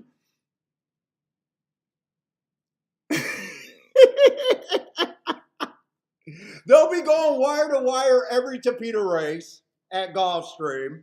I guarantee it on the Tapeta week, on the tournament weeks. They'll be going wire to wire every race on the Tapeta. The inside of the track at Fairgrounds would be nothing but outside. It'll be quicksand on the inside. Gulfstream dirt will be a mist. Oh, motherfucker, no.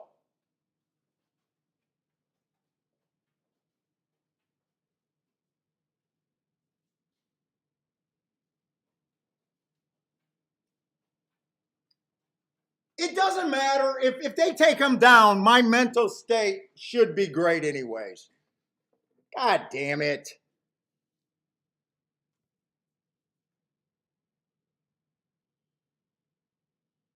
Was it bad, Lloyd? Was it bad? Lloyd's seen it and Lloyd called it.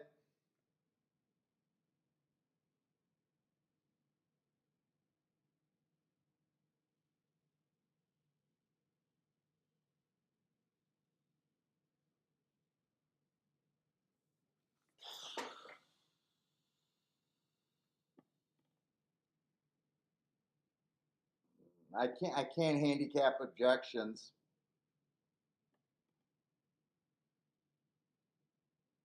Oh, oh boy.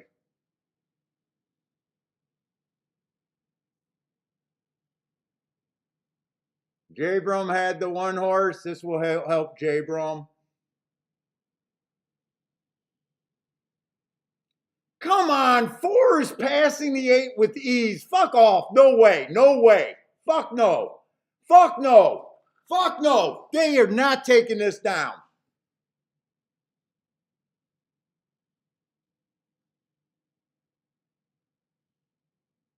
Fuck no, you're not helping a favorite. Fuck no, no, no, no.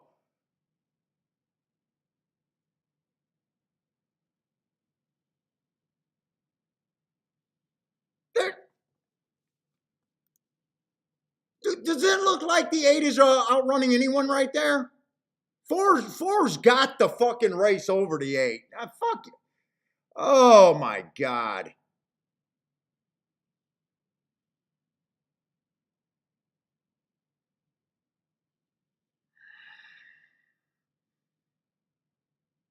He's going down, I'll tell you that right now, but I don't think they should punish him. I don't think they should punish bettors whether I had this ticket or not. I'm always consistent that they should not help favorites. 4 got the 8 right now. Now he comes in. Fuck off.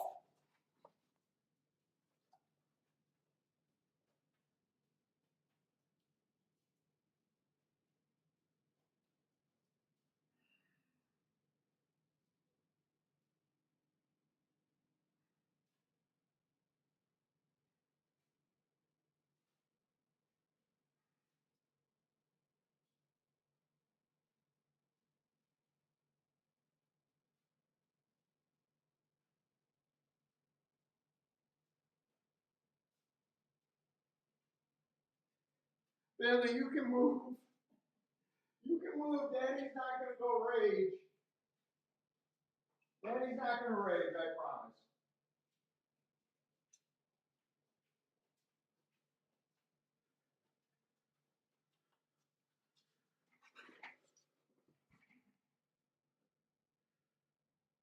Ford would have beat those horses anyways. Come on, you're trying to move up from fucking 4th place.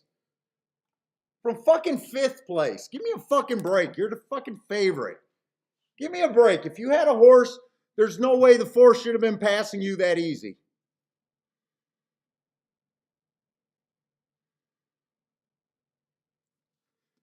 Oh.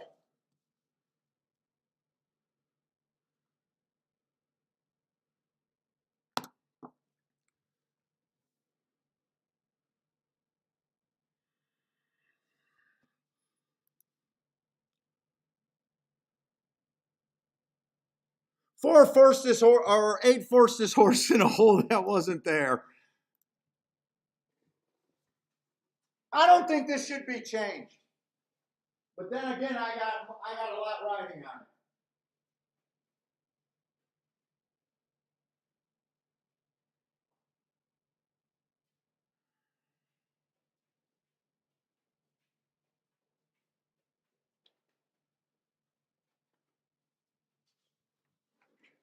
Seven was never going to beat the 1. 8 was never going to beat the 4. 8's the favorite. If you had a horse, you should have never been in a spot where you needed this.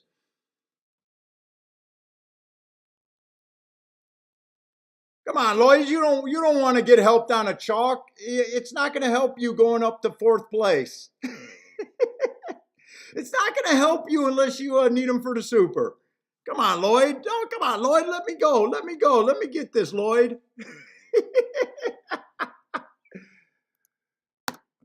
I think, I don't know. I have no idea. I know how I feel, but then again, I have a ticket. So you can never trust a guy with a ticket. You can't trust a guy's opinion with a ticket. But I'm every objection you guys ever seen me say. I don't help favorites on objection.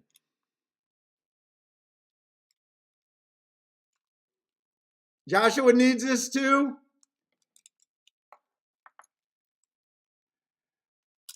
Yeah, Jay, everything is a 50-50 call at the end of the day. Everything, we have no idea. You almost hope that the stewards have your ticket. You almost got to hope that. Now, I'll be pissed if they take it down, and I will be upset. But in my handicapping mind, I hit that fucking race. Jerry Brum, I can't root for you on this one. I can't root for you on this one.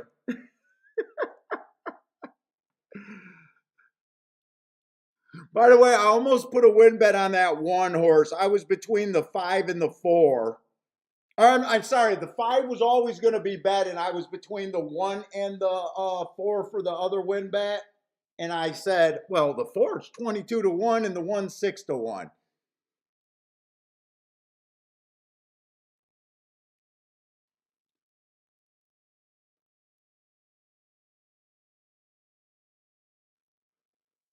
Oh, I can't watch. I'm so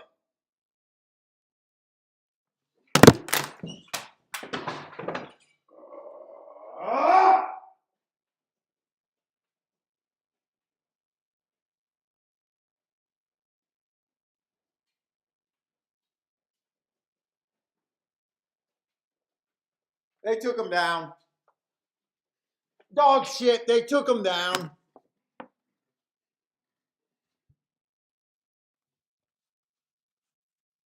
J. Brum got it.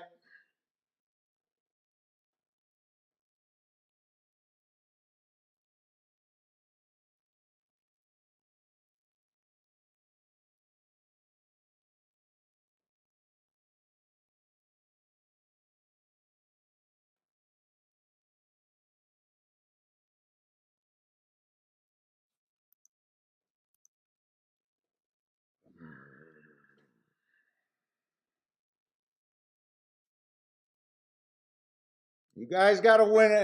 They're congratulating the second best horse in the race.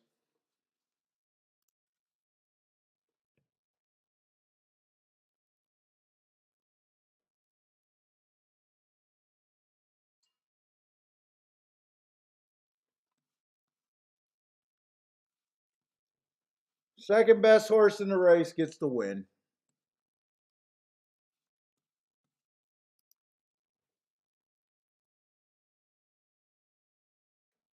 And he gets a trophy. He gets a trophy. Participation trophy in my book.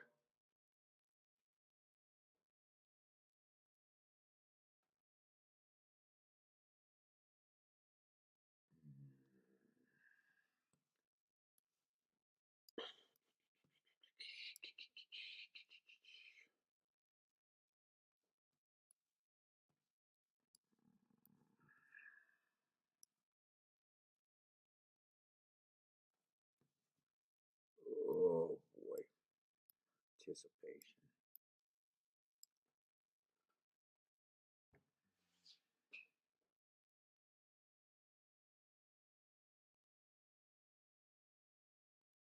Charles hit a nice race over there at Churchill.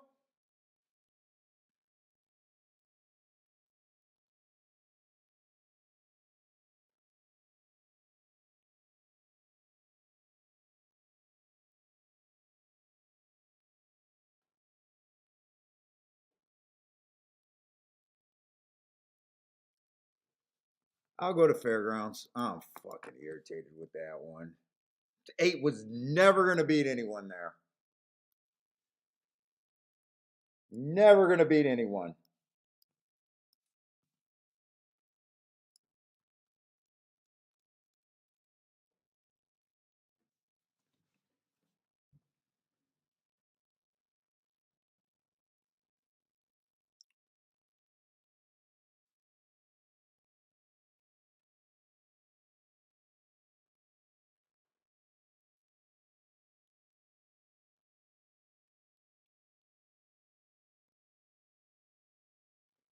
Let's see, Fairgrounds.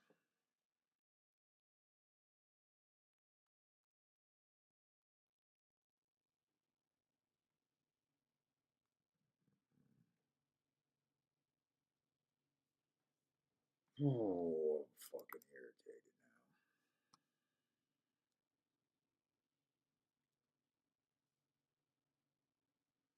now. Let's see, Sunday Breeze.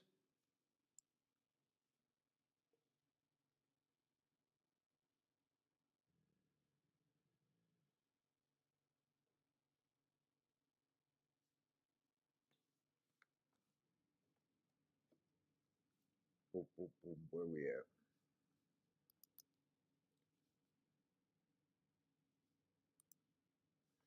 Let's see, Fairgrounds, we got a stakes race.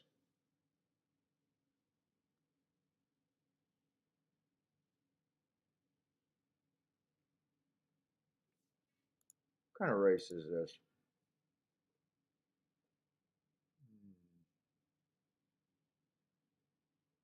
The Scott Scoundrels stakes race over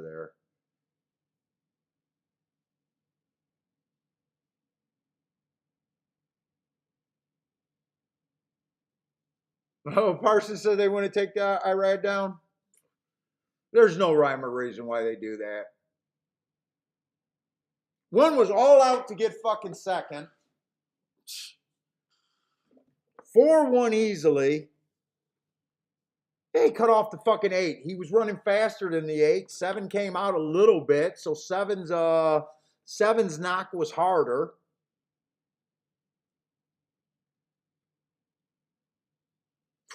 You see him take down worse than that, and you see him leave up worse than that. There's never a fucking rhyme or reason. I would have rather have been a coin flip. Just fucking flip a coin. Don't think, you fucking idiots.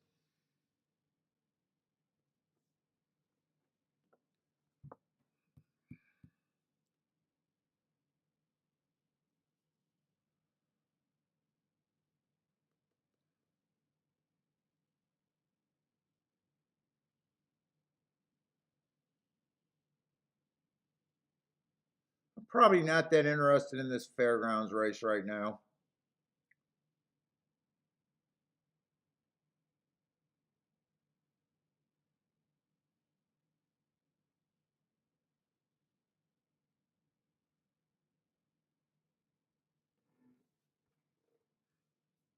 Well, the 7 came out a little bit. 7 and 4 closed down the lane on the 8. One was all out to get second. Four was the best horse in the race. I mean, I don't even get it.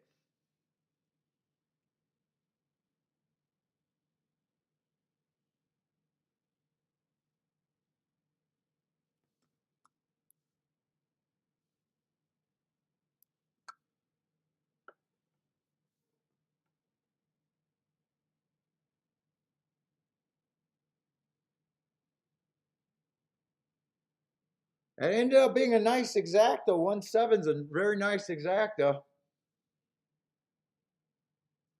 Let's say I don't think there's a lot of speed over here, but I just don't feel like betting right now. I'm like fuck, just pissed. I know what I do. I'll just say fuck it and just throw money away now.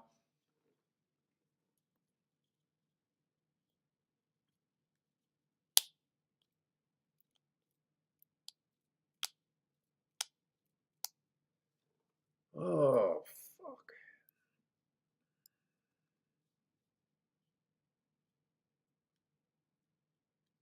Edgar, you fuck. Oh,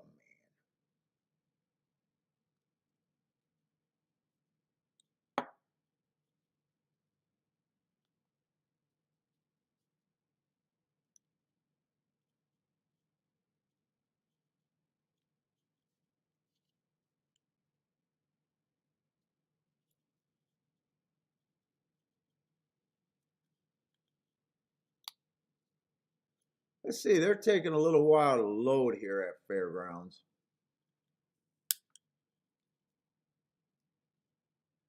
Hey, Joshua, you were all over that too? Yeah. Ah, what the fuck? I'm having a great week, but oh, it would have been even better.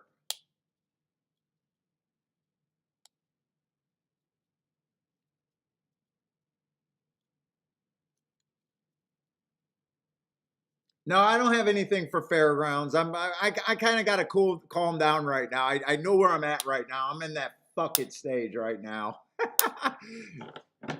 Now, fucking stages sometimes can be huge hits, but a lot of times they're just angry fucking bets that I just can't. Sometimes I know I got to calm down right now.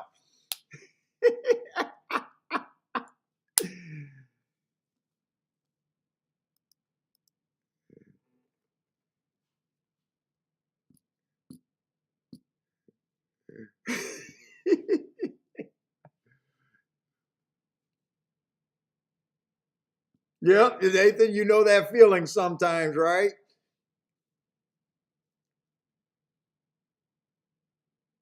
Now, in my head, it's like, yeah, I hit that race, but it's hard to overcome your emotions sometimes like that.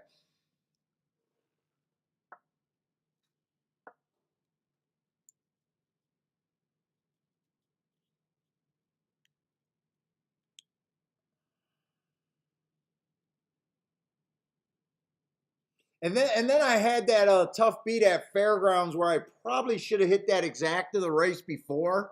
So it's kind of like piled on, piled on.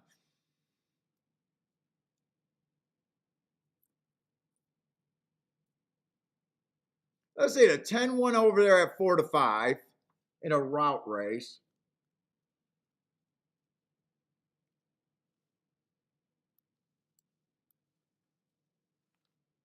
Think he came from way off the pace.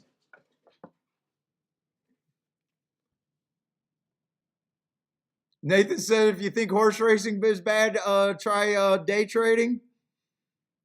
Well, shit, day trading, don't you just hope that enough accountants lie about what their companies are doing and give good reports?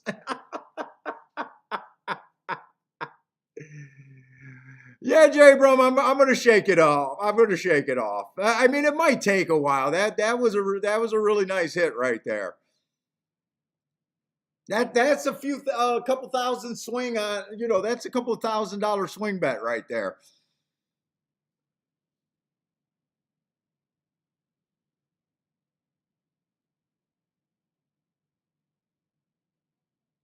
I mean, what was that race earlier we seen where it looked like there was going to be a big ejection at Gulfstream today and there was no change?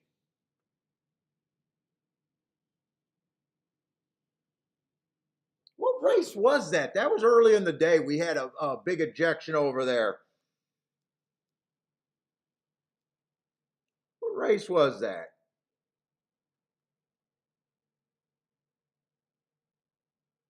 I think the 4 horse won that race too. Wasn't there a big ejection today? That was every bit as bad as that one.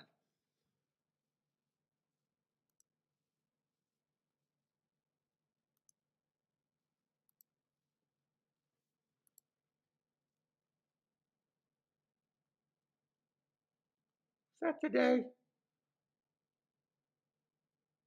Let's see. All I got to do is look at the last comment. Maybe it wasn't at Gulfstream even.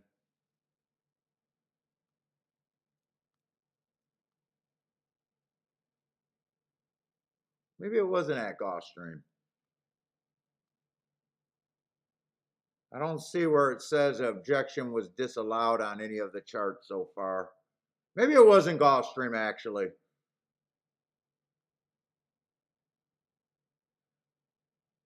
Yeah, it doesn't look like it was at Gulfstream, the race that I'm thinking of.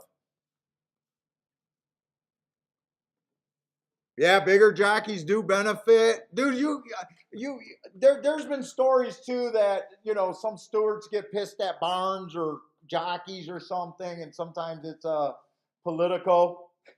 Like, why? I know Daddy scared you. I know. It's you good. Look, Dib Bentley's coming over here to tell me it's okay. It's okay. I'm still your guy. Am I still your guy? I'm still your guy, huh? Yeah, I'm still your guy. Daddy just needs to blow off a little steam. A little steam. Now, I'm not saying that there wasn't anything there, though. I'm not that crazy to say there's nothing there.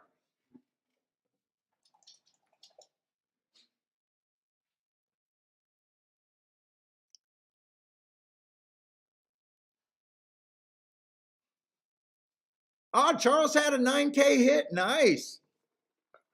You needed it today. You just said you were running rough all day today. Yeah, I know. We're going to play soon. In fact, that might be almost near the end because we're not going to stay on all night, are we? And I don't think I'm going to do a stream tomorrow unless I rage handicap. And right now, I'm just fucking so pissed right now. I don't even know if I'm going to play tomorrow.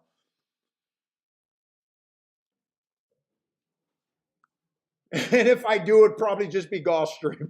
That's the sick part. Let's see, was that the last race at Gulfstream? Or wait, they got 11th race today, don't they?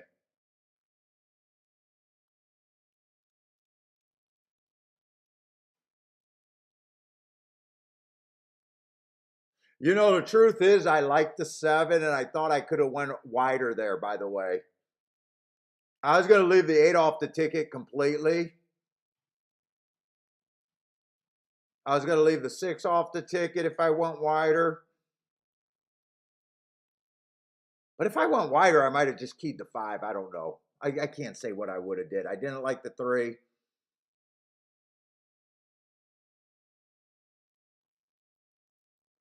I was pretty close to betting the 1 over the 4. So then I would have been happy about the object. Well, no, I would have still had the exacta. No, I would have still been pissed either way. Even if I bet the 1 over the 4, I would have still been pissed. Because the win bets aren't nothing compared to the exacta.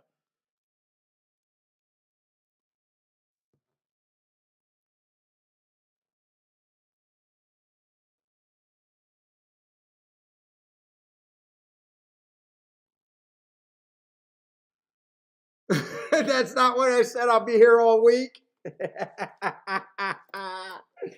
Well, hey, Gulfstream, maybe those dumbass stewards can sponsor me and make me. If they pay me, I'd play.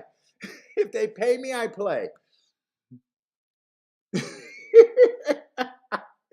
Gulfstream, you can make it right.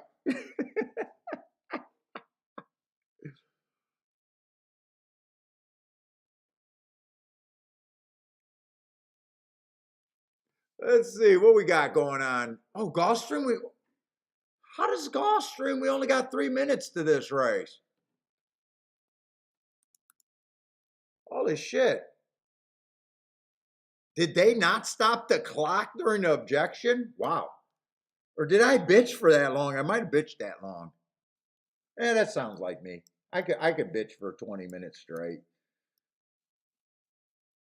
That does sound like me. I hope I didn't bitch for 20 minutes straight. Let's see. We got a Pimlico horse on the inside. What is this? A dirt race or a torpedo? This is a dirt race.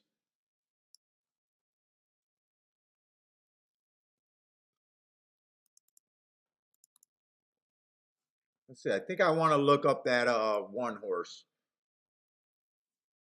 Although he won at Penn National, which it means nothing. That was a one race sample. I have no idea what to make of this one. Other than he ran at Penn National and he ran over there at Presque Isle. A lot of these Presque Isle horses been coming over to Gulfstream, and for the first race, for the most part, they've only won a handful of times.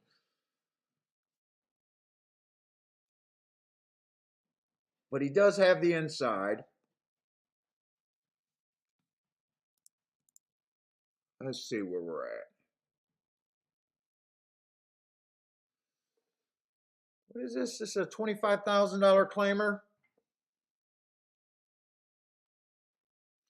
2 does not look bad. Ran against the inside bias 3 races ago. Slow average. Nice race. Only lost by 1 length. Comes back average, 1 tick slower than the fastest winner. Gonna have the inside. I don't know if there's a lot in this race. Wow, he's 19-1. 3's the favorite and should be getting some play.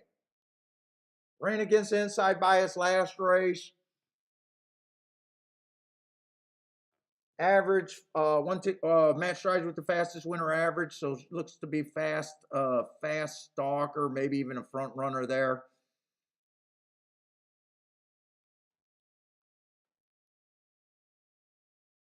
Ah, fuck.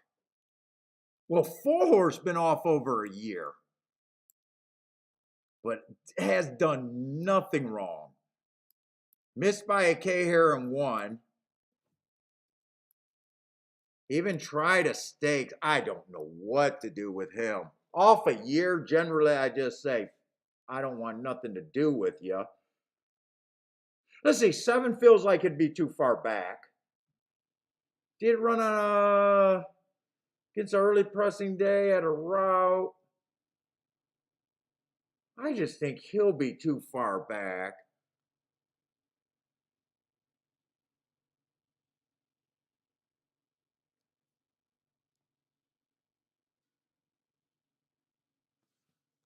Let's see, I'm really late.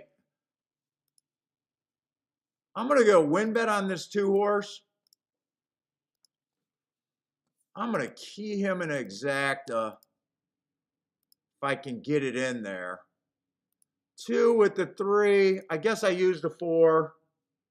I used the 9. Ah, fuck, I'll use the 8. I'm not sure. But I need the 2 to run first or second here.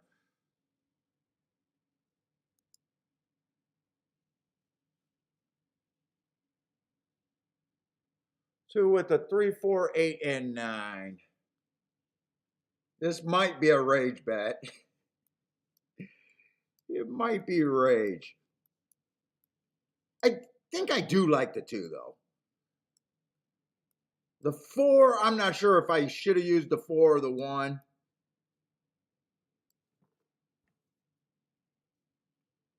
Let's see. 1's running and 4's running, so it really didn't matter. Let's see. 3 gets the lead.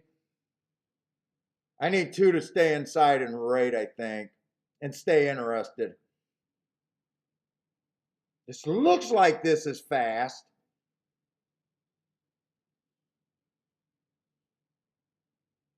Don't check on the 2, just go through. This is all opening up nice. The 1's going to fall apart. 3's going to fall apart. 2's coming.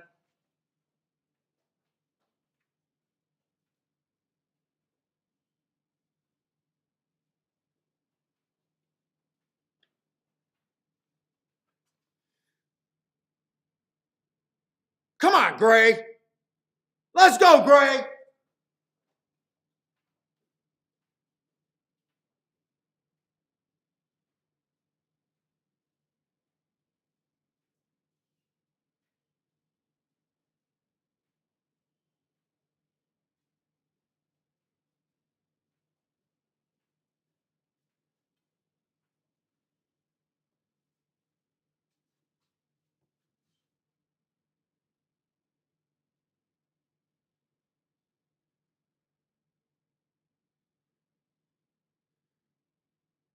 Looks like they ate one, but if this two got second. Hey, Gulfstream. Hey, Gulfstream. Gulfstream. Gulfstream. Fuck you. I still hit bombs, motherfucker. Fuck you, Gulfstream. Fuck you, Gulfstream. Oh! Take me down this time, motherfuckers. Take me down again. Take me down again. Fuck you, Gulfstream. When you're great at what you do, Gulfstream, I'm going to keep picking on your players. I'm going to keep beating you. You can't even cancel me.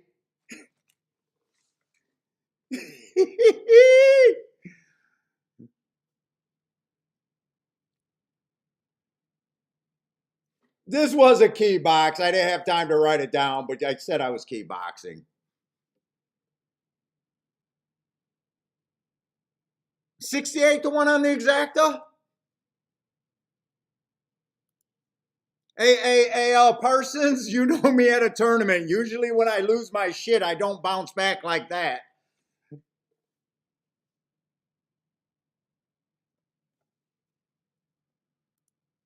Rage bet worked today. Yeah, 68 to 1. Oh, and you got a $2 try. Nice.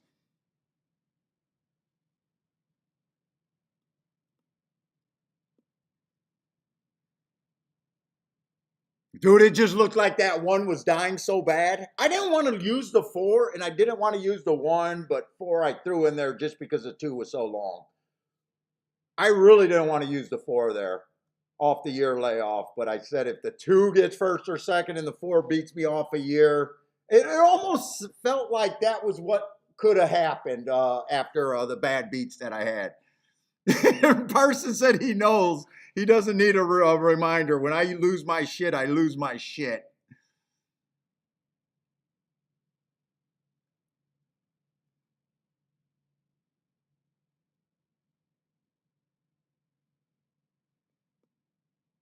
Let me see how much I got done for golf. I might not want to do the extra work at Churchill if I do golf. If I come on and do a show tomorrow, part of me wants to just mark up forms for the tournament, but I know I'm going to be playing. Let me just see what I got done for tomorrow. I don't know. Do I got Gulfstream done already? I know I got Gulfstream started for tomorrow. I don't know if I have them done.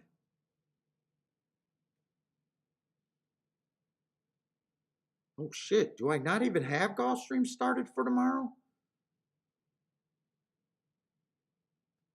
Fuck, I don't even have Gulfstream started. Oh, yes, I do.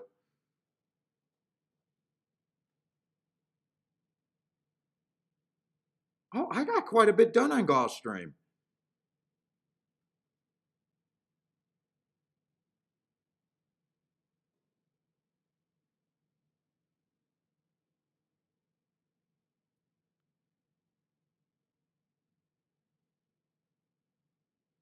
I got enough done at Gulfstream where even if I just wake up and don't do anything tonight, I can get Gulfstream done tomorrow. I'm going to have to mark the form anyways. Maybe I will come on tomorrow. I don't know. I don't know. Maybe I'll be here all week. We'll see.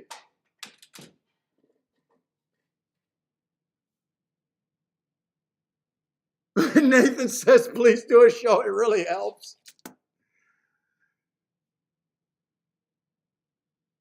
100, oh, 136. Yeah, 68 to 1 on the exact. Oh, nice try.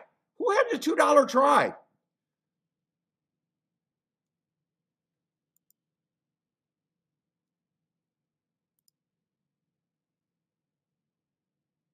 Jay got a $2 try. Nice hit, Jay. 120 to 1 on a 50. So, what is that? Like almost a $500 hit right there on the $2 try? Nice. Oh, your horse runs there tomorrow, Jevin? I'll probably be on tomorrow. Maybe if Parsons playing, maybe Parsons will just mark up a track. I don't want to put any pressure. Did Parsons get the try too? Parsons might have got the try too. Or maybe he's just congratulating Jay there. Grandma says Beats going to church. I don't mind going to church. I grew up going to church fucking too much. But it does beat almost everything. Let's see. I want to make sure all I got to do is save this. Let me see if all I got to do is save that instead of having to redo the thing. Let me just see something real quick. I don't always trust myself on computers. I want to have all my marks and my bets on there today.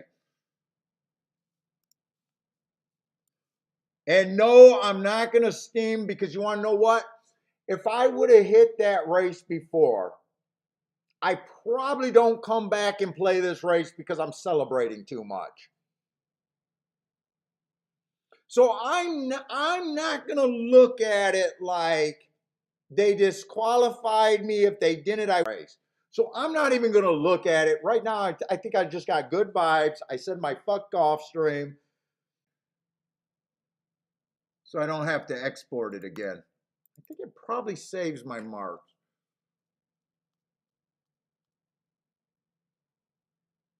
No, it didn't. Oh, it didn't. Okay. So I do have to export it. All right. I'm glad I checked that instead of trusting it.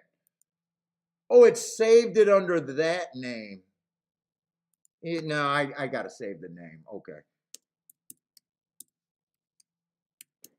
And I think the exacta before was paying 100 to 1. This one was paying 68. Yeah, the race before would have been better, but fuck it. I got took it down. It's not like he didn't do anything, so.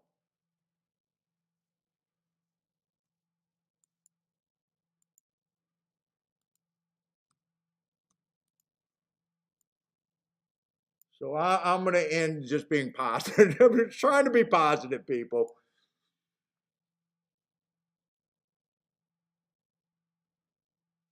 Parsons, if you want to mark up anything, I'll go with what you got. Fairgrounds probably start late, so Fairgrounds probably wouldn't be a good one. Churchill, if you want to mark up Churchill. If not, I'd probably just come on and do a Gulfstream show.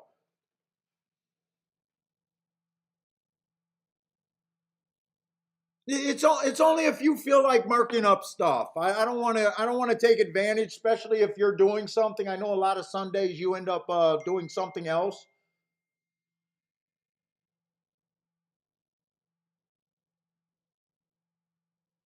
Thank you, Boulder. I think that's a message from Boulder saying we got 52 likes today. Thank you, Boulder, for pushing my likes. Whoops. Oh, Fairgrounds not run. Yeah, Fairgrounds start, but they're not running tomorrow anyways. Thank you, Boulder.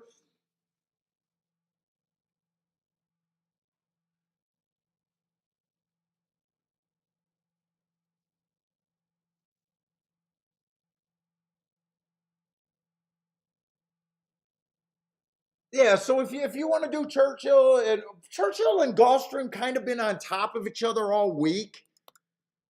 I don't know. Maybe if you want to do Aqueduct, maybe if you want to do Woodbine. Woodbine, I kind of lost focus on what Woodbine's doing. We haven't really watched Woodbine all that much, but then Aqueduct's been kind of rough either. If you want to play whatever you want to do, I'll take care of Gulfstream. And if you don't want to do it, don't be put on the spot either. If you're not going to play, don't be put on the spot.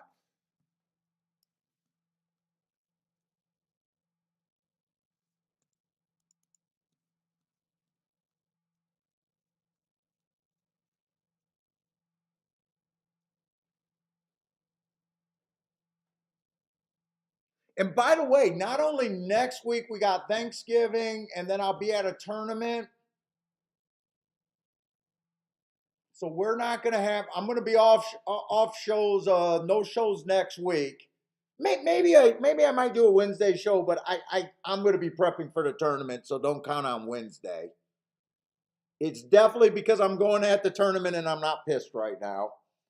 And then the week after, I'll be going away on. I think that only affects Saturday and Sunday. I probably won't be doing an extra show Saturday or Sunday, but probably doing a Thursday. Well, it just depends on if I got enough prep work done. So the next 2 weeks, we might be light on shows. Or we will definitely be light on shows. Put it that way.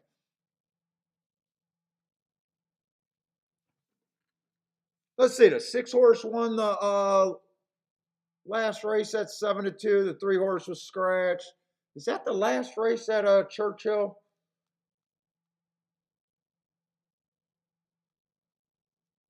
Let's see. Let me get that 3. I just like keeping my forms intact. We actually might be at the end. What time is it? Almost 6 o'clock. Almost 6 o'clock. Let's see. There's one more race at Churchill. We'll probably look at the last race at Churchill and look at how many races at Fairgrounds up until then. I'll be done after the last race at Churchill. Yeah, Parsons, look at what track and what races you think you're mostly interested in. We'll just go with it by that. So if you think Woodbine is the most interesting card tomorrow, I'll do Woodbine.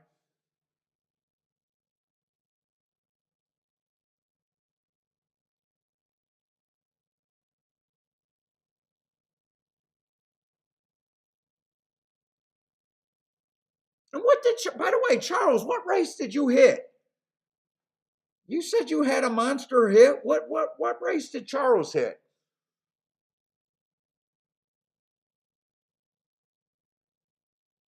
I'm just curious to see what you hit. Was it the turf race today you hit? I think there was a single turf race that we had no shot to look at. What was that? The 9th race? Is that what Charles hit?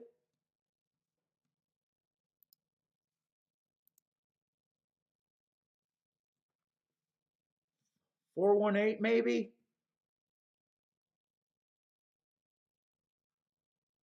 I think he said he had like a 9 grand hit or something like that.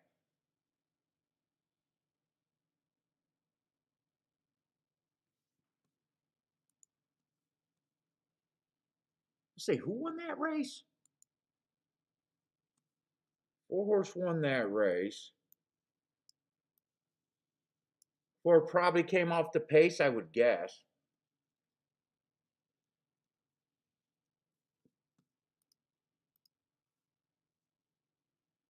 I don't even know if that race stayed on the turf.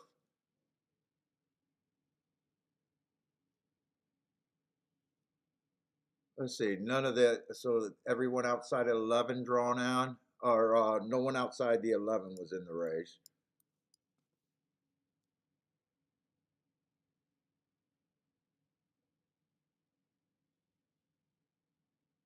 Came in 4-1. I think I would have been against speed just because I've been leaning towards that. Even though I don't know what that track's been doing, I've been against speed. Let's see, the 1 got second there.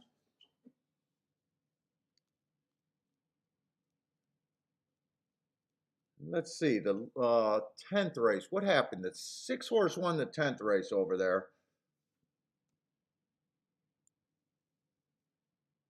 Is that the right horse, though?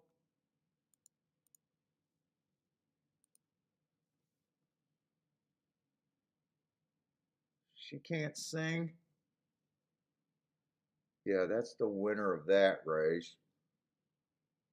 Oh, you hit the fair, or you got a Fairgrounds bet right there. Let's see. Fairgrounds is getting ready to run, and then Churchill's last race.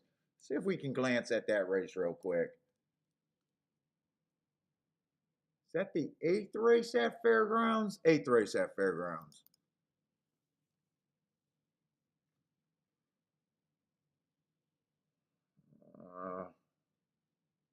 I probably can't mess with this race.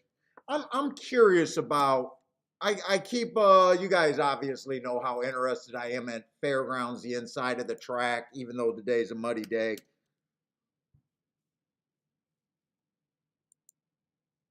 I just want to see if how good the inside did today.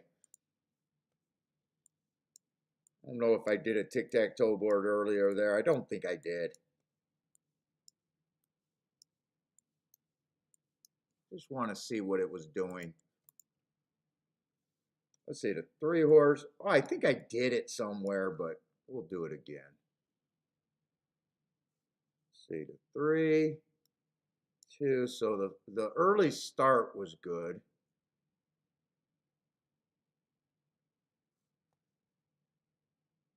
Four horse, how did he win? 4 horse closed.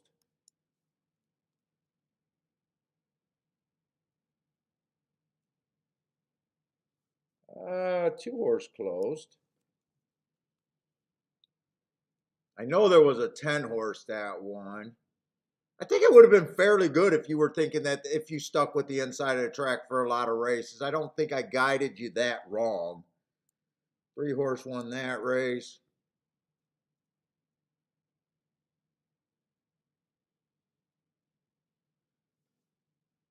This was that bad beat where the 9 horse did beat the 3. Came in 9-3. 9 would have closed. Overall, it would have been okay to be looking on the inside. Then I think a 10 horse won at like 4-5 and missing a couple races there. I don't think it was terrible advice. Just chanting the inside is where I'd be interested in. I don't think I was that out of bounds on that. Let's see, this race. Wow, there's a 1-2 on the inside. The 8th race or the 9th race?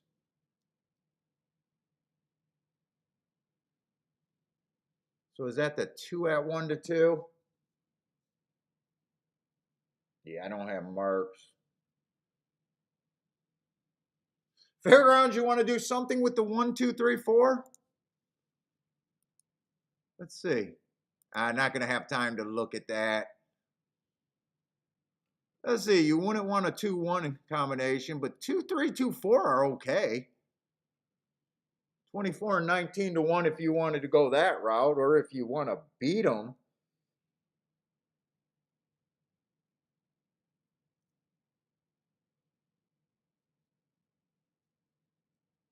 I don't think you could play the 2-1-1-2 though. Let's see. Jabram likes the 8 horse over there at Fairgrounds. Who else got some picks?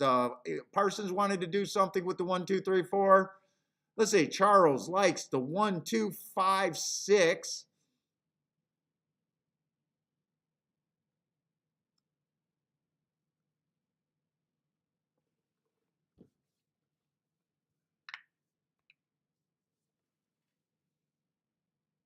Let's see. 4 got the lead.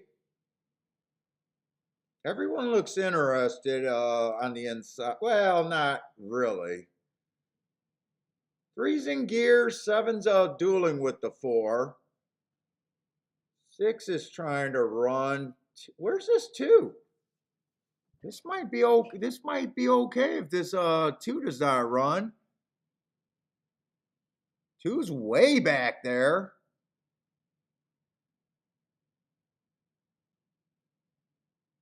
2 does not look like he's handling it unless he has giant turn of foot. He's not out of it, but he's definitely. I wouldn't feel good if I had the 2 at 1-2. He's definitely not going to win like a 1-2. Come on, bring a 1-4-3. 1-4? Keep this 4 going. Keep this 4 going. Parsons might have had that. That was kind of the direction. I don't know what Parsons might have done there. Let's see. Charles had the 1 but needed the 4. 1-4 is going to be huge. I hope you did something right, Parsons. Parsons with the boom. Beating a 4-5 and getting a 9-2 with a 17-1. That should be good. Nice hit, Parsons. Did you do a 4-horse box, or how did you do that bet, Parsons? Did you just do the 4-horse box, or did you throw out the 2,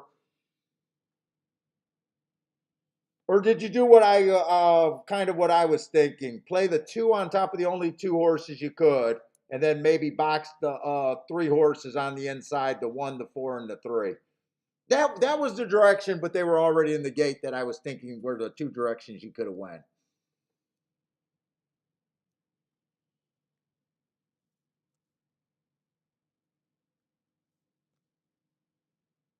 Let's say 1-4 is paying 76-1.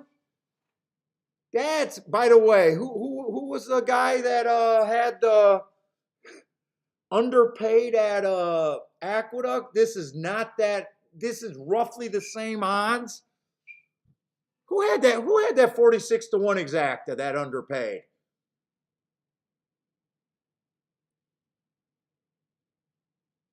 Now he has to look at roughly the same odd horses, actually a little bit less, but let's not pick hairs.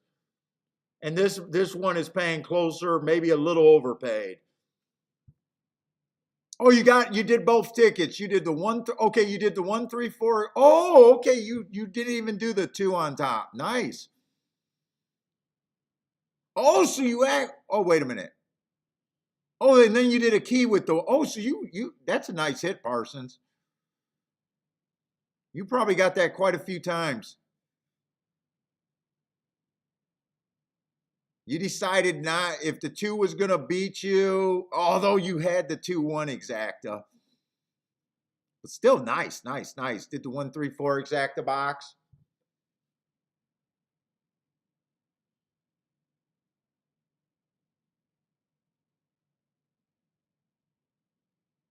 Yeah, so there's another inside winner. So I don't think my advice steered anyone wrong, just to look at inside. I don't know how far one came off the pace. There was a 10 horse that won here at a big favorite. I don't know how many races I'm missing right now. Let's see. 1, 2, 3, 4, 5, 6, 7, 8. What race are they in? Oh, that's all 8 races. So for the most part, you wanted to be inside. Yeah, 76-1. Oh, you only played both those. Dude, I thought you were going to tell me that you had that for at least both of them for $5, I was thinking. You're going to come back and say, yup, $1? Well, you know what, guys? I can appreciate Parsons' honesty.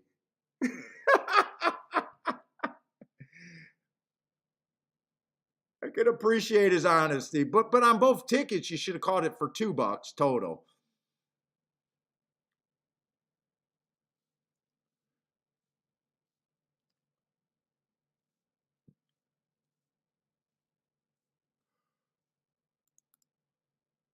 Let's see, in Churchill Downs, didn't we just see a oh.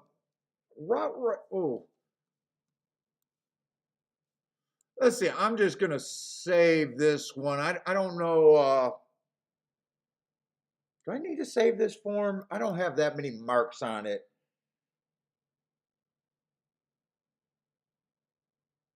And I'm not going to go back and mark it. So it's not like I'm going to use I think I'm going to just throw it away. Still in my email. I can decide if I'm going to do something with that form later.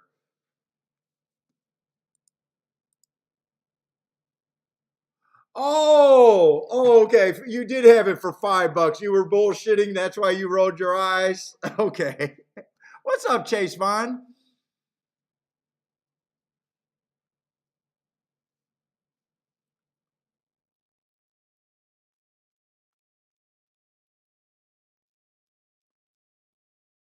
Let's see. I do. Does anyone know how this race played out? The route race right before this race. Did they come off the pace or did they go wire to wire? Six horse won. It looks like he would have came off the pace. Because I want to handicap the last race like I think speed's not great for the route races.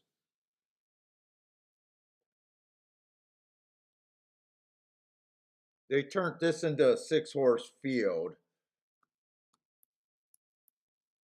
But this is my last race. I can't go all night.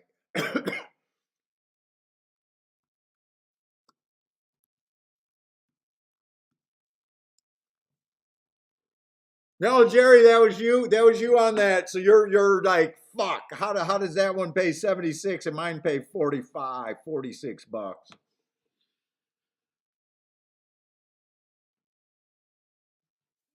All right, let's see about this race. Is that the only other route race we've seen today, or was there another one, by the way?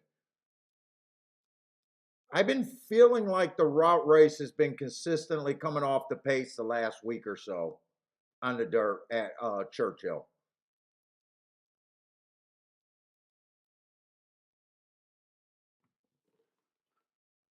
I remember who won this race. What race was this? Who won the seventh race?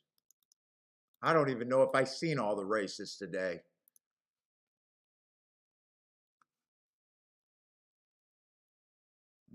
Two's kind of tricky too. No, I'm in the wrong race. Two did not win that race. Oh, we did see that race. 11 and 4 came off the pace. That's right. 11 came off the pace. I do remember that. Because 11, I said it depends on if he comes off the pace or goes to the lead. He was a sprinter stretching out.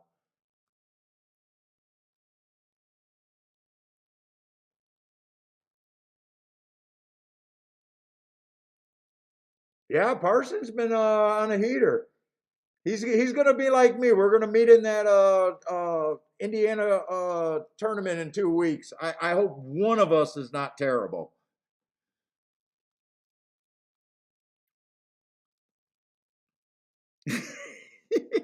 I hope we're both not terrible, but it'd be nice if one of us it'd be fun if one of us can get a seat. I mean, it'd be ideal if both of us can get a seat, but you never know. Oh, Boulder, that horse on in the 10th horse battled on the lead, so someone did win on the pace today. Okay, thank you, Boulder. Yeah, I really wanted to look at it like they were going to be closing, so maybe I should just look at this right now like it's leaning to off the pace maybe, but if there's not a lot of speed. Let's see, the three does have speed and he's going to be on the inside. I have no thoughts about Churchill today, inside or outside either. Just I was doing a lot today, and Churchill kind of got neglected in watching a lot of races today. Let's see, I don't have much for marks. Last race was a one race sample. The race before that, I'd say not. It looks like a nice race, but the pace was kind of on the average size. Looks like he'll be going to the lead. Oh, that's the favorite, really. Four would definitely have to improve.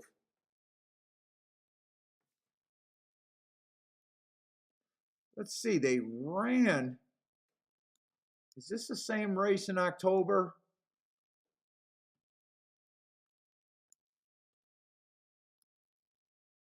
They both are coming out of that October first race. They both are average, but you can look at those two running lines. There was a complete difference on where they were at the track and what they did there. I mean, one had the lead. Man, that must have been a wide gap of times that were winning that day.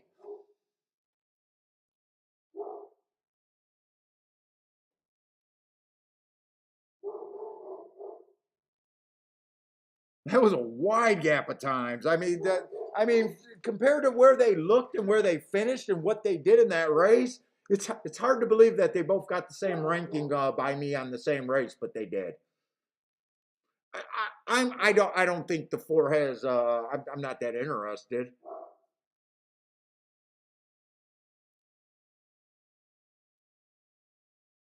Let's see, five just broke his maiden, stepping up against winners for the first time. But you know that's kind of where you should go after winning a maiden special weight. Got no problem with him being in this race. Looks like a stalker might even be forced to press the pace here if there's no one else in the race. In my head, I probably think 8-1 is not a lot of value there, but I should have plenty of time to do a betting line and everything in this race.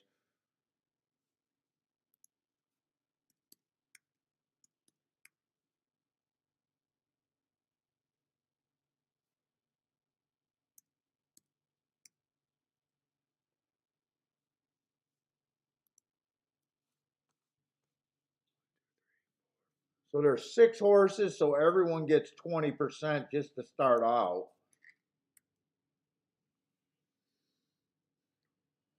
Who was that? The 4 I was on there? No, that was the 5 I was on.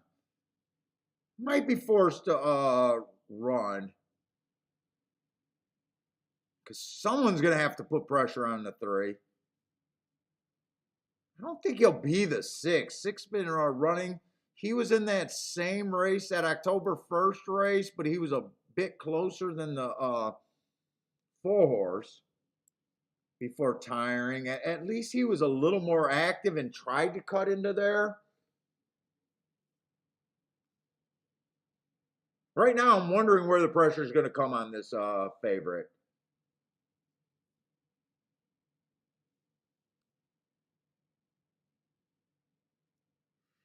Eight horse borders lines between being a stalker and a closer. I don't think he'll be dueling. If he duels, I think he takes himself out of his best chance to win.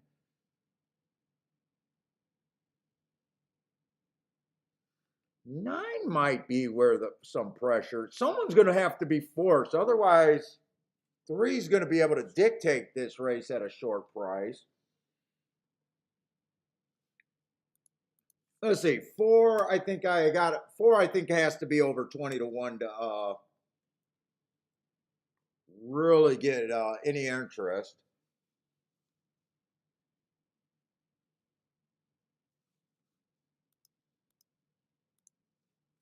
Just feels like this 3 has everything in his direction unless the track is backing up or he goes too fast too early. It's like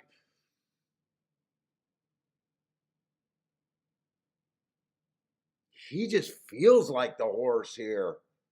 I'm almost like willing to say with the pace advantage I think he got, I'm almost willing to say he's a coin flip to me.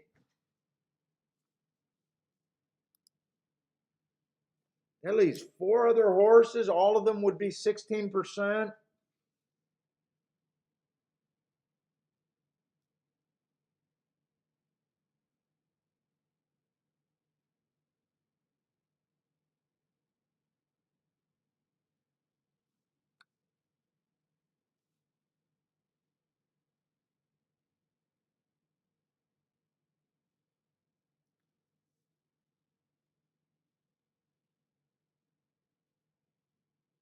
I That's kind of where I am. I keep looking at this race and I just feel like 3 should have advantages.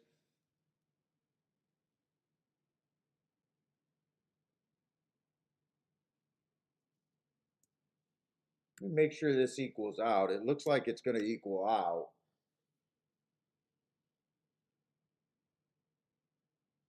So, everyone at 16% can also win, but to me, I'm just behind the math. The 9 horse, I feel like he can win and got a fair shot. I just feel like he's over bet.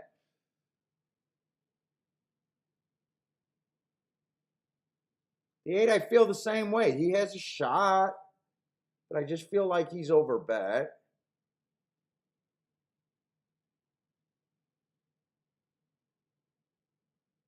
Six is a bit of an overlay, and actually right now, five's a bit of an overlay, and let's see. Wait a minute. Let me look at this. 5.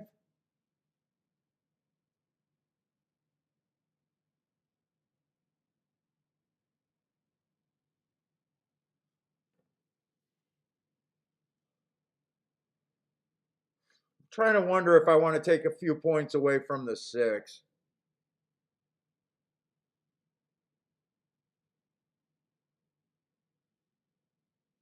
I'm looking at this race and I just don't think I'm that interested. Unless the pace is backing up. But I see a scenario where this, let's see, the 4-horse goes. The 4-horse might go. He didn't go last race.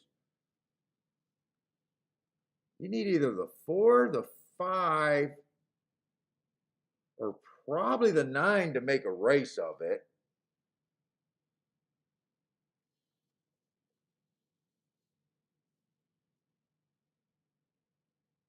I just don't know where I can go here.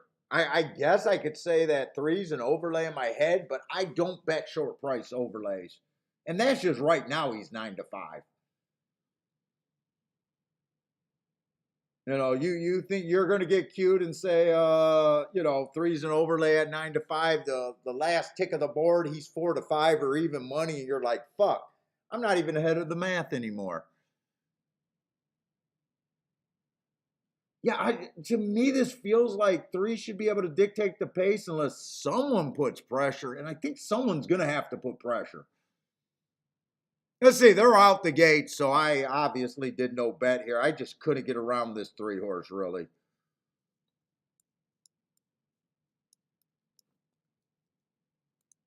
Three got the lead like I thought. I mean, I don't think I got to be a genius for that, or I got to get pace numbers to figure that one out. 5's up there and 8's trying this. They're trying to make a race of it. We'll see if this pace can get quick. 24 at the first call. I'm not even sure about that as being fast or not. I really haven't been seeing the pace today. Lloyd with a boom at 67 to 1. There you go, Lloyd. What did you hit? Was that at Woodbine or maybe Aqueduct's probably over. That makes up for your 8-horse being interfered with. Everyone got paid back off of that result. Jabram got put up. He got his money. Lloyd was interfered with. He was back in the 8, I think. So Lloyd got a nice hit. I got my rage bet in.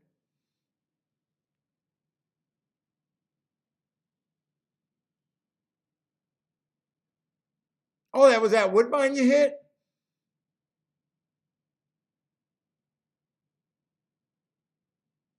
Three's still dictating pace, and I'm not so sure this is that fast of a pace. We'll see if he gets tired.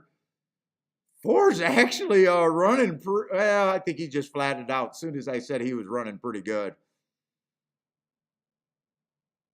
3's getting tired, but it looks like if he gets beat, it's going to be by a 5 to 2 horse, a horse that I'm normally trying to beat. Let's see. 3 did get tired. They came off the pace a little bit. 8 was stalking the whole way around, but 8 was, I think, 3 to 1. Let's see, I wasn't even in the right race. 8 ended up being 5 to 2.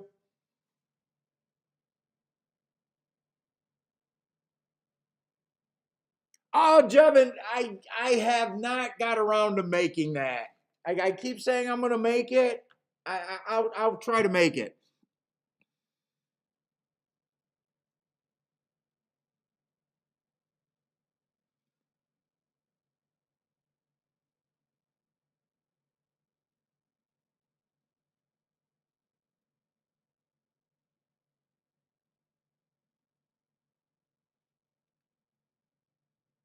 Yep, the eight took it. It came in 8-3, 8-3-9. So all the betting choices there.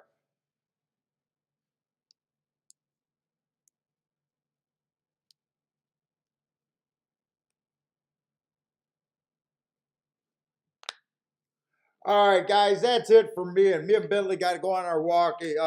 Everything. I'll probably do a show tomorrow. I'll probably do the show. But anyways, guys, please forgive me for my rage issue. That was a tough takedown, but right had a nice hit after that. So everything pretty good day. Hopefully it was an entertaining show. It got to see me rage a little bit. I keep it together pretty good. But anyways, everybody, thanks a lot for hanging out with me. Hope you guys cashed some ticket or at least had a great time. Uh, Probably do a show tomorrow. I'd say it's probably 80% we're going to do a show tomorrow. I'd say it's better than 50-50. Steve says, see me tomorrow, and I'll probably say, that, yeah, that's a fairly safe bet. But anyways, guys, if you guys are playing tonight, good luck. I'll say it. Hope to see everyone tomorrow. Good night, everyone.